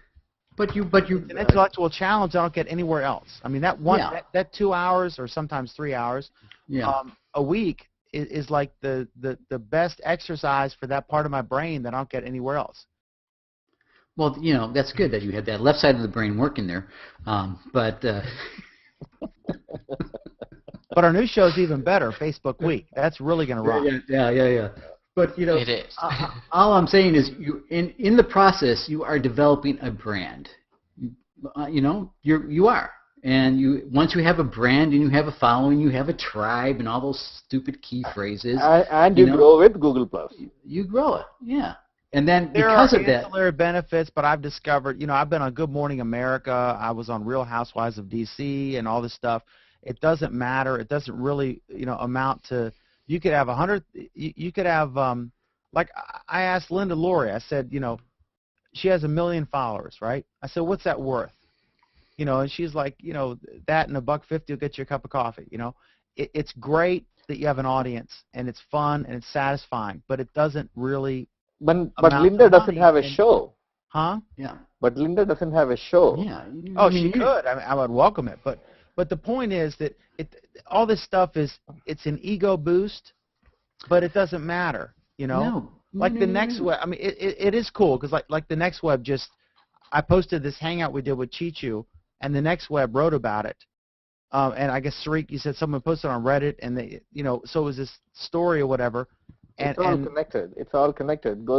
It's all connected, but there's no monetary value. You can't be motivated. If you think you're going to go on Google Plus and you can spend a bunch of time and you're going to build up followers, and somehow that's going to translate into monetary gain, that's probably not going to happen. If you had Linda Laurie's amount of followers, okay? No, That is an incorrect statement, Dan. Say I am a musician, and I have all of a sudden if you have a product to sell. If I have a product, and all of a sudden I have a following, and now I can go on tour, and then I get a record deal because I have all this other stuff in place, connected, right? So, it depends on what your motive is and why you're doing it, right? So your motive is basically it's fun, it's a hobby, I like it, end of story. And but I think people realize that when we do the show, all of us are motivated by the same thing. We're looking for an intellectual challenge. We're looking for a lively debate and to have fun and joke around a little bit, and that comes out in the show, and that's why it's popular. Yeah, and I like doing the show because people can overtalk on me. I love that. Okay. And another thing is, we have a lot of fun during the show, and it's a lot of fun. But at the same time, there could be a lot of people out there who is really watching it because of the kind of information they're getting from the show. Yeah. Hey, we got to get Torben trained here. Torben, you got to understand, this is like the McLaughlin Group, a show which you've probably never seen in Germany. But if you got something to say, you got to jump in and like start shouting and break in there. Don't be shy. Yeah. You got to just bust in there. That's fine. Don't be afraid to. But I tried the waiting technique. I tried the waiting technique a lot. It doesn't work. It doesn't work at all. I know. I tried the waiting technique. Alan and Oleg never seem to. It doesn't work. Yeah. It doesn't work. No. You gotta. I'd like to say something. You need to start shouting. See, Torben, he's from Germany, right? So, like, they're really regimented. They wait until the light's red before they cross the street. Not always. Well, I'm in German Hangouts quite a lot, and we have a couple of guys that just try to wait, and they get really frustrated because they never. But yeah, I actually enjoy listening to you. So do you watch Dan's show all the time? Well, I'm on break right now, so that's like the only reason why I. Okay. No. I'm saying is, have you watched Dan's show before? Oh, whether I've watched it? Yeah, like 2 or 3 times, I think. Yeah. Okay. But did you watch it last week when this is so No. funny, Dan, right? You got No, the last time we had that one guy, I don't know what his name was. All he did was had the ability to introduce himself and say, if Google Plus was a woman, I'd do nasty things to her. He never said anything else for the rest of the show. He didn't get in there at all. Nothing else happened. Torben, how old are you? 18. Okay, he's 18. Okay. But it's just, it's funny. If people want to find all your shows, they have to go scroll through all your posts, right? Right now, or they have to go to a YouTube channel. Yeah, that's the thing. I don't even have a website. I mean, that's the thing. I haven't. It's not something I'm trying to build up to. It's like a public service that we all do, and it's fun and it's awesome, and I love doing it. And I'm excited that it's so popular, but it's not something I'm focusing on in terms of trying to monetize it or build it up to whatever you know. What I like most about it is the fact that whoever is involved, the main panel and also external inputs, Peter, everybody has a strong view about what it is all about, and then a lot of people bring in a lot of new stuff. I think it's one of the most intellectual crowds in terms of understanding what is the weakness as well as the positives of Google Plus and what we can expect and how we can use something. Look at Alan. I think it's a shining example of why Google Plus is so great and why it's the best of all the places you could be wasting your time on the internet. Google Plus is number one. Oh yeah. And we try to highlight that. And we waste a lot. You know. Oh yeah. Oh yeah. I mean, all of us are like, you know, our girlfriends or wives are all, you know, Google Plus widows. I mean, come on. Because it's so. On the last show. Where else can you have this kind of conversation about these in-depth things? Like Thorben, we got some kid from Germany who speaks better English than any of us really, and it's not even his first language, and he's offering these really insightful observations. I mean, you're not going to get that on Facebook or Twitter. Come on. You don't find this kind of interesting people on Facebook ever. No. You only find your friends and relatives. Every single person who's been on Google Plus, I think this is correct. Every single person who's ever appeared on the show has never met another person who's been on the show, and all of us only met because of Google Plus, and we never would have met otherwise. Most definitely. Google Plus is Twitter's where you get your news. Facebook is where your mom reminds you what time to show up for Thanksgiving dinner, and you hook up with you meet your childhood friend from the 5th grade who you haven't seen in 20 years. Google Plus is where you meet new people who share your interests, right? Your passion and whatever. Well, so is Twitter, which I don't use. I mean, Twitter can. I also don't use Twitter. You can probably reach God, out. Find Twitter's so awesome. You guys, guys, it is good. I'm not denying it, but I don't need it anymore. Yeah. That's no, I was never into it. I mean, because it's you need it because you can auto post to Twitter. You cannot auto post to Google Plus. It is coming. I'm a journalist, so I want to know right away. Go ahead, Torben. Why would you think that it's coming, Srik? It is coming when they expose the API. See, right now the only reason why you can auto post is Twitter has its API out there, right? I mean, if Google's if it's Google's decision once they release their API, they will decide whether they can auto post it Google Plus or not. Okay, but it's not coming in 2012.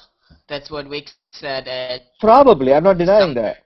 I'm not denying that, but yeah. I'm saying it's just limited. It might be coming at some point, but not in the near future. Yeah, it might come. You know, if they want to go viral, like with breaking news, etc., like in the case of Twitter, they have to.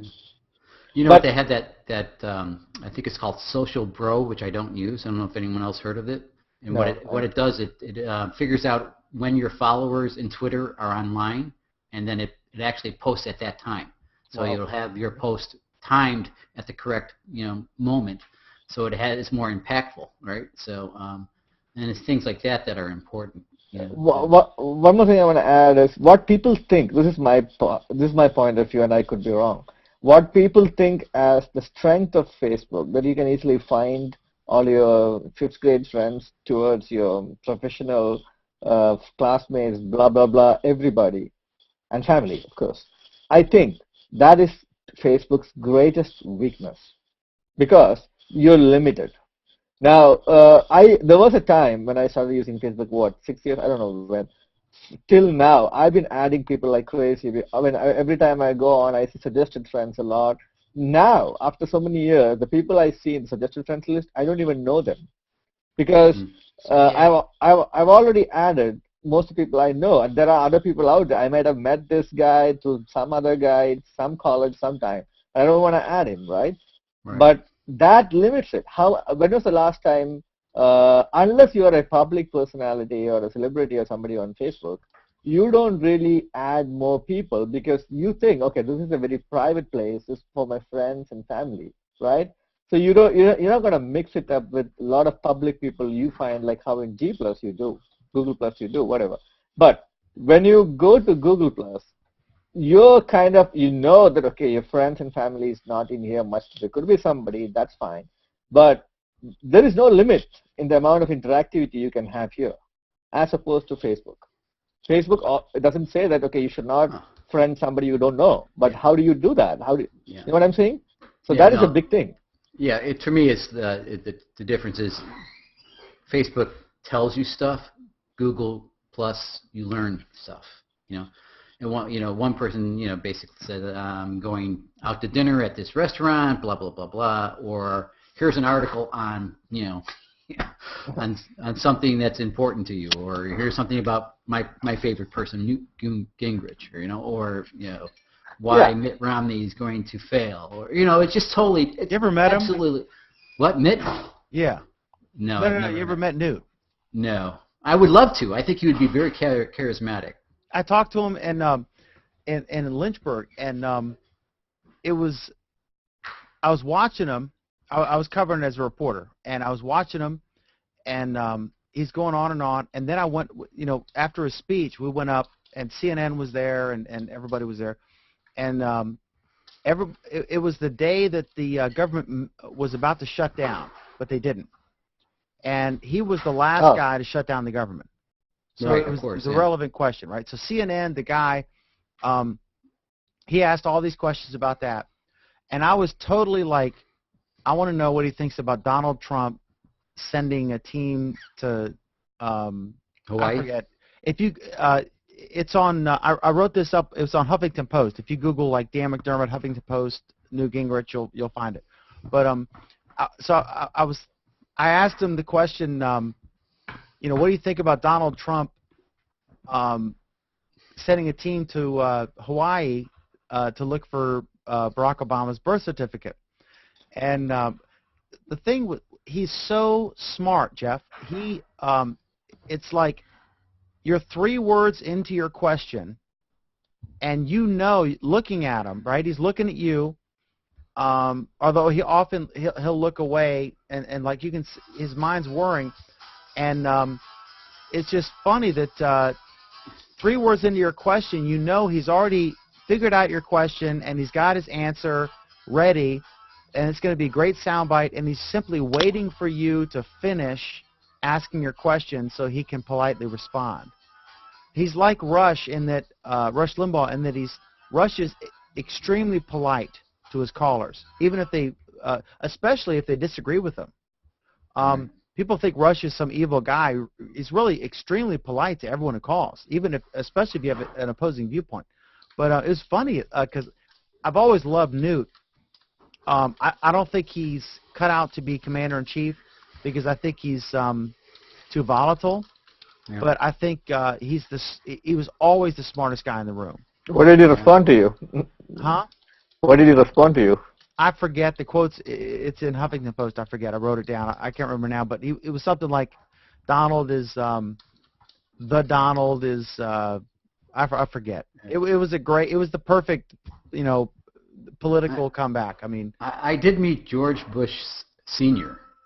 I've met him too. He's great. He was very, very was he sweating? Very honest. No, he always sweats. I shook his hand twice, and he was like coated in sweat both times. Yeah, he was very genuine. Hey guys, I have to go because my wife's saying it's time to go. So, see you guys later. Jeff, take care. All right.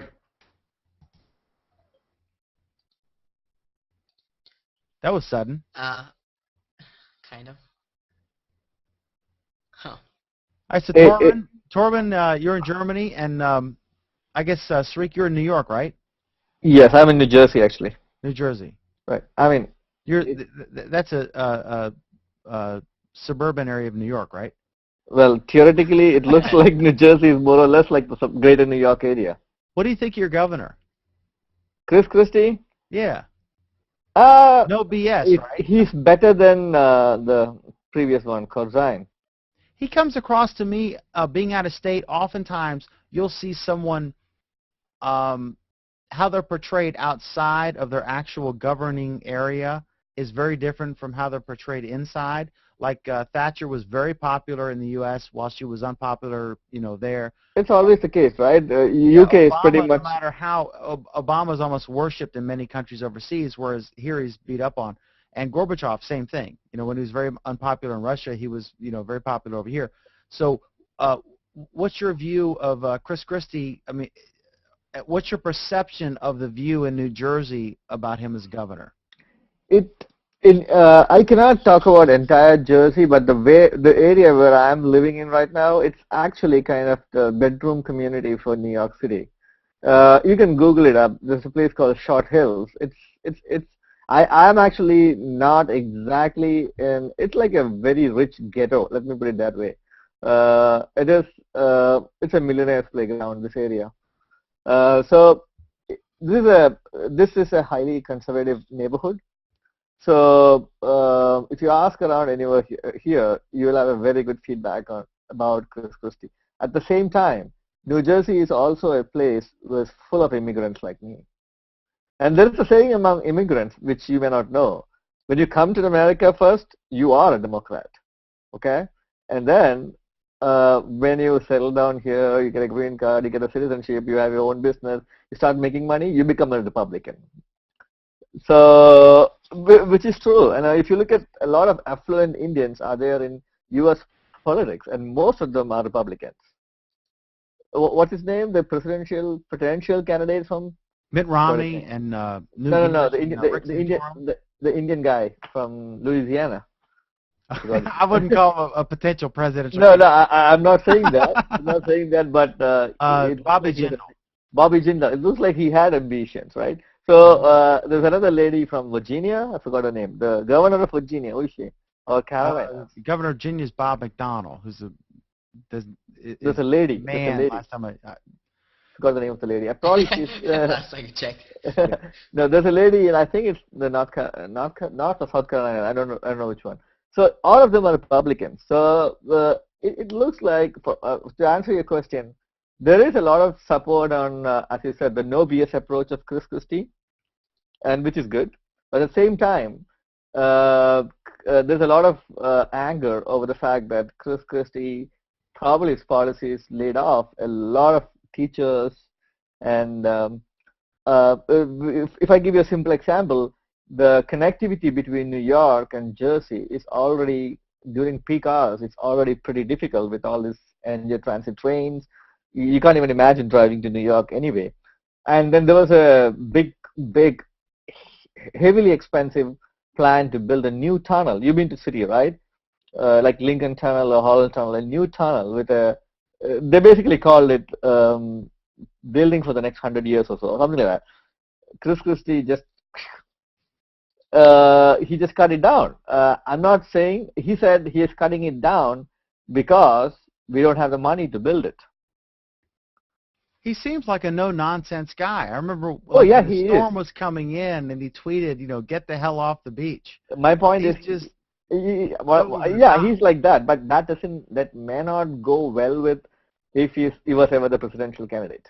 Not with the moderates, at least. I could see him in sort of a Joe Biden role, though. Well, yeah. I mean, I like him. He's a cool guy. I really like his. I think he's a serious because, like Romney, I would guess there's about a 90% chance that the Supreme Court is going to throw out Obamacare or in some shape or form. I think they might throw out the individual mandate. So either all or some of it. I mean, it's not. But the Affordable Health Care Act, the Affordable Care Act will not survive intact from the Supreme Court. Yes, but what if they decide to throw only the individual mandate part? Perhaps, but if you look at it, it's all tight. It's hard to predict. But the bottom line is some damage will be done to it, whether all or some, whatever. But I also think that is judicial activism. Perhaps. I also think that it's a lot. They were saying, truthfully, in a joking manner, that it would take a year to read it all. Of course. It's 2,000 some pages of intricate legalese. Pelosi actually said that, okay, now that we have passed it, right. we should read it. We have to pass it in order to, I understand your point. Somebody very close to me, let me put it this way, somebody very close to me, can't tell who it is a senior business analyst for the largest healthcare insurance firm in the U.S. So I talked to that person during the time this bill was coming up and all the discussion. We had great discussion for days on together. And then that person told me that the biggest part of this is, of course, the no limits and the pre-existing conditions thingy. And it is true. I mean, if you consider America a developed country, right, no matter how much money you have, Dan, if you end up with, God forbid, if you end up with a 5-year-long, my friend in New York City went into a cerebral thrombosis. You know what it is? He has a clot in the brain, and he is a vegetable. He's in a New York City hospital, and his wife is there. They are there since 2 months. It looks like you can't do euthanasia here, right? You can't just pull the plug. I don't think so. He's going to be there for years. Look like, do you think you can afford that? Doesn't matter how rich you are, you're going to be bankrupt. I mean, yeah, I don't want to get into whether it makes sense, because we all know that right now only about half the people actually pay for the health care they receive. The others get it free, and either the government or the other people who actually do have health insurance end up paying through higher premiums. Mm-hmm. And overseas, there are countries, they're all different sorts of systems, but in general, most people, they get health care and they just pay higher taxes. Oh, no. I disagree. I think I've been to a few countries. The best healthcare system I've seen is in India, for your surprise. I'll tell you why. I don't see a whole bunch of people flying into India for their heart transplant. Let me tell you this. That is the fastest growing industry in the world right now. Medical tourism. Really?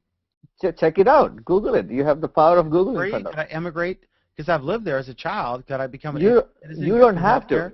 You don't have to. Okay. Oh, I need to educate you on this at least. What I'm trying to say is this.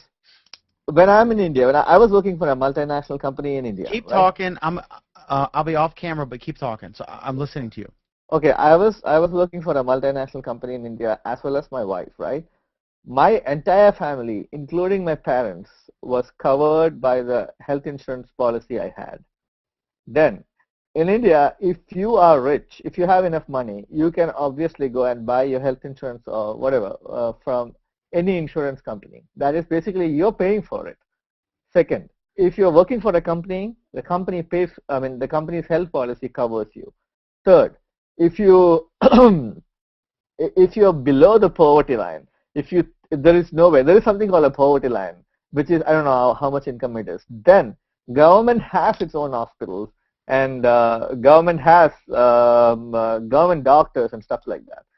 We have both public and private. It's a quasi-social setup. So if you're poor, you get that. If you're not, if you have the insurance, you get that. If you have the money, you don't have to take the insurance. You can go to any hospital and pay for it. I mean, yeah, that's it. That's one thing.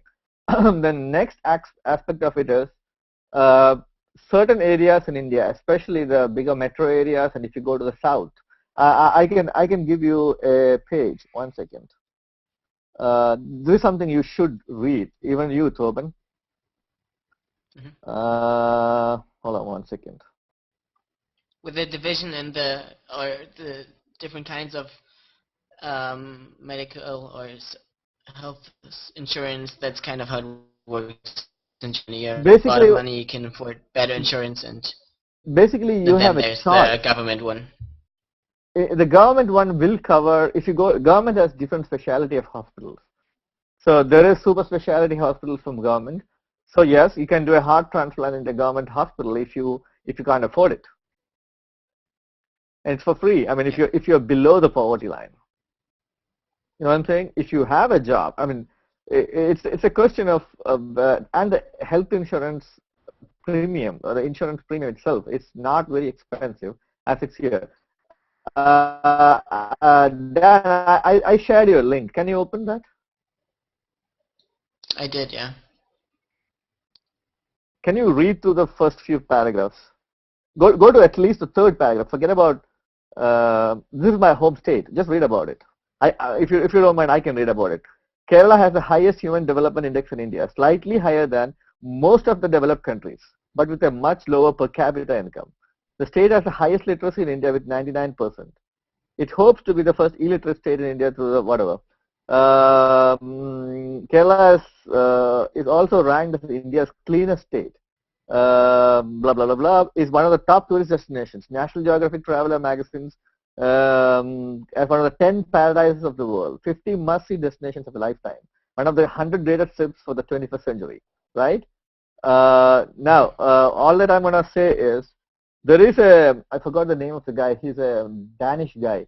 He compared the healthcare standard in New York City, Washington D.C. versus Kerala, and Kerala won. Dan, for your information, are you listening to me? Wow.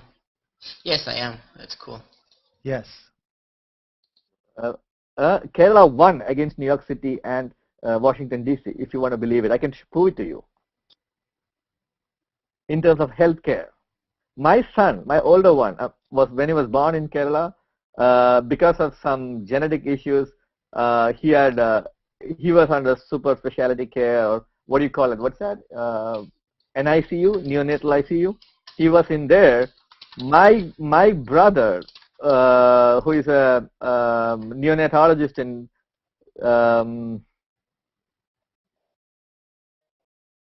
yeah, read that. I can't hear you.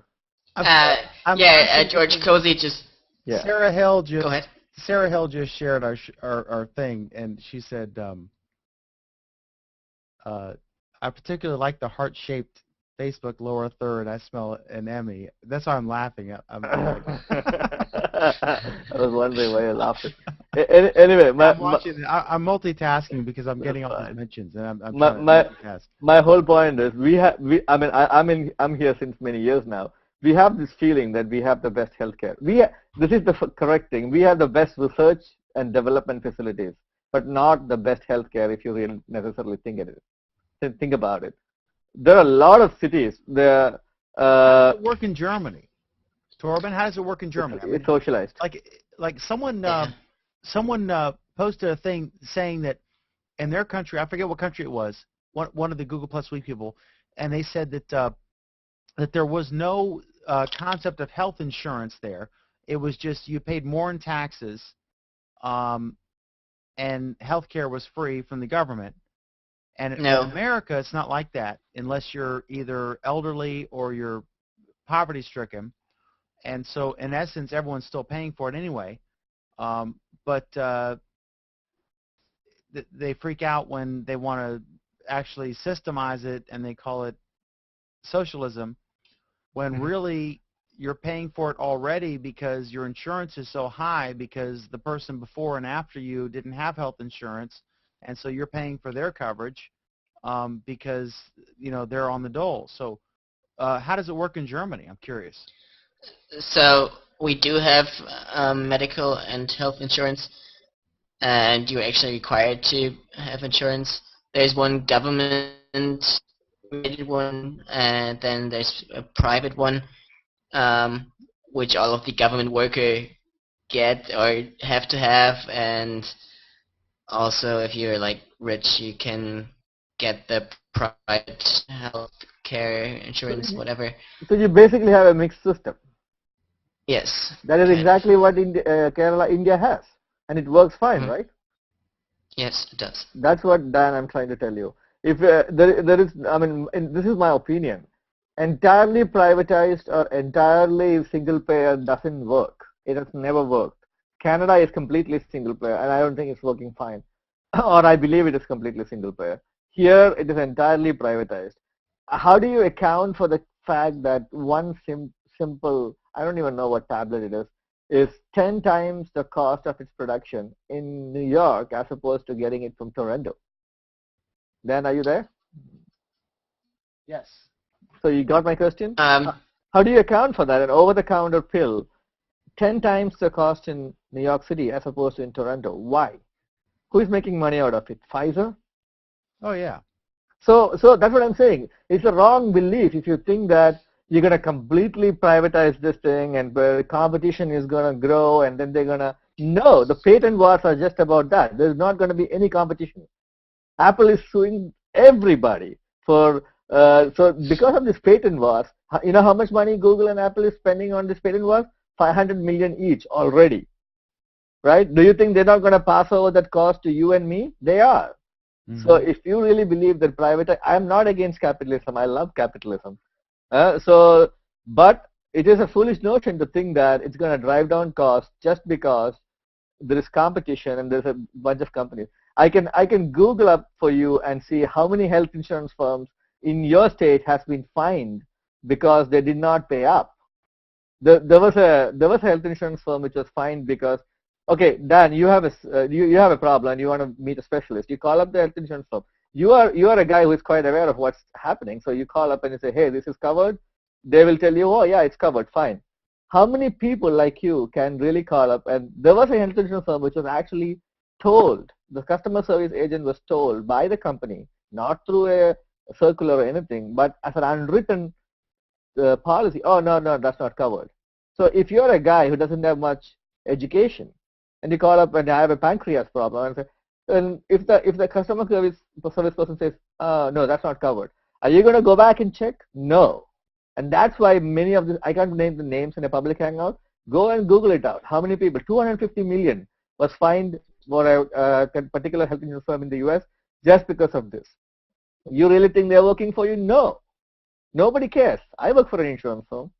So I'm telling you, it is not about that. I mean, I don't really like the individual mandate in Obamacare. It's not possible. You cannot push or show down insurance. Well, there is an argument for that because once you first of all, it was a conservative idea. I mean, the Heritage Foundation is the first outfit that pushed the individual mandate. And if it's like car insurance. I mean, you can't like have no car insurance and then all of a sudden you decide I'm in a car accident and I'm going to call up Geico and say I like car insurance. Yeah. I like to cover this accident I just had, right? Mm-hmm. So that's the theory behind it. Once you have the concept of no, you can't deny me because of a pre-existing condition. So the car insurance right now, is it anti-constitutional? Right now, the fact that you need a car insurance to drive a car, is it against the Constitution? I'm not talking about Massachusetts here, but the rest of the states. Say that again? Okay. Right now, the fact that you need car insurance to drive a car in the United States, other than Massachusetts maybe, is it anti-Constitution? Is it what? Is it against the Constitution? The Constitution, no. The way they define it is driving is a privilege, not a right. Okay. Whether that's accurate or not is debatable, but the whole concept is that once you say that if someone has a pre-existing condition, like I have cancer, and I've lost my job and lost my insurance, and with the new rules that say that you can't deny someone based on the pre-existing condition, then you also have to have an individual mandate, because otherwise someone would just wait until they have a pre-existing condition to get insurance. And then everyone's paying more because the people who are healthy, like Torben, who's young and probably not going to get some kind of disease anytime soon, isn't going to need to get insurance, and so he's not going to subscribe to it. But at the same time, he gets into an accident. Who pays for it? You do.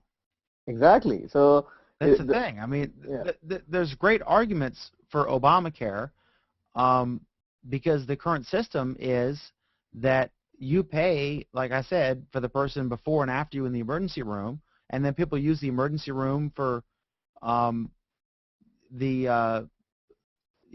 for as their doctor's office, and we're also paying for folks who are not even here legally and don't pay. That's a completely different part of it. So but what I'm saying is, if you just look at the legal people itself, how many millions in the U.S.? Close to 50 million probably doesn't have insurance. Hang on. Y'all continue your conversation. No, I got to go as well. My wife is I do too. It's gonna kill me. We'll have this topic later. Maybe not on air. It's been awesome. I'll talk to you guys later. All right. All right. Take care. Bye. Have a good one.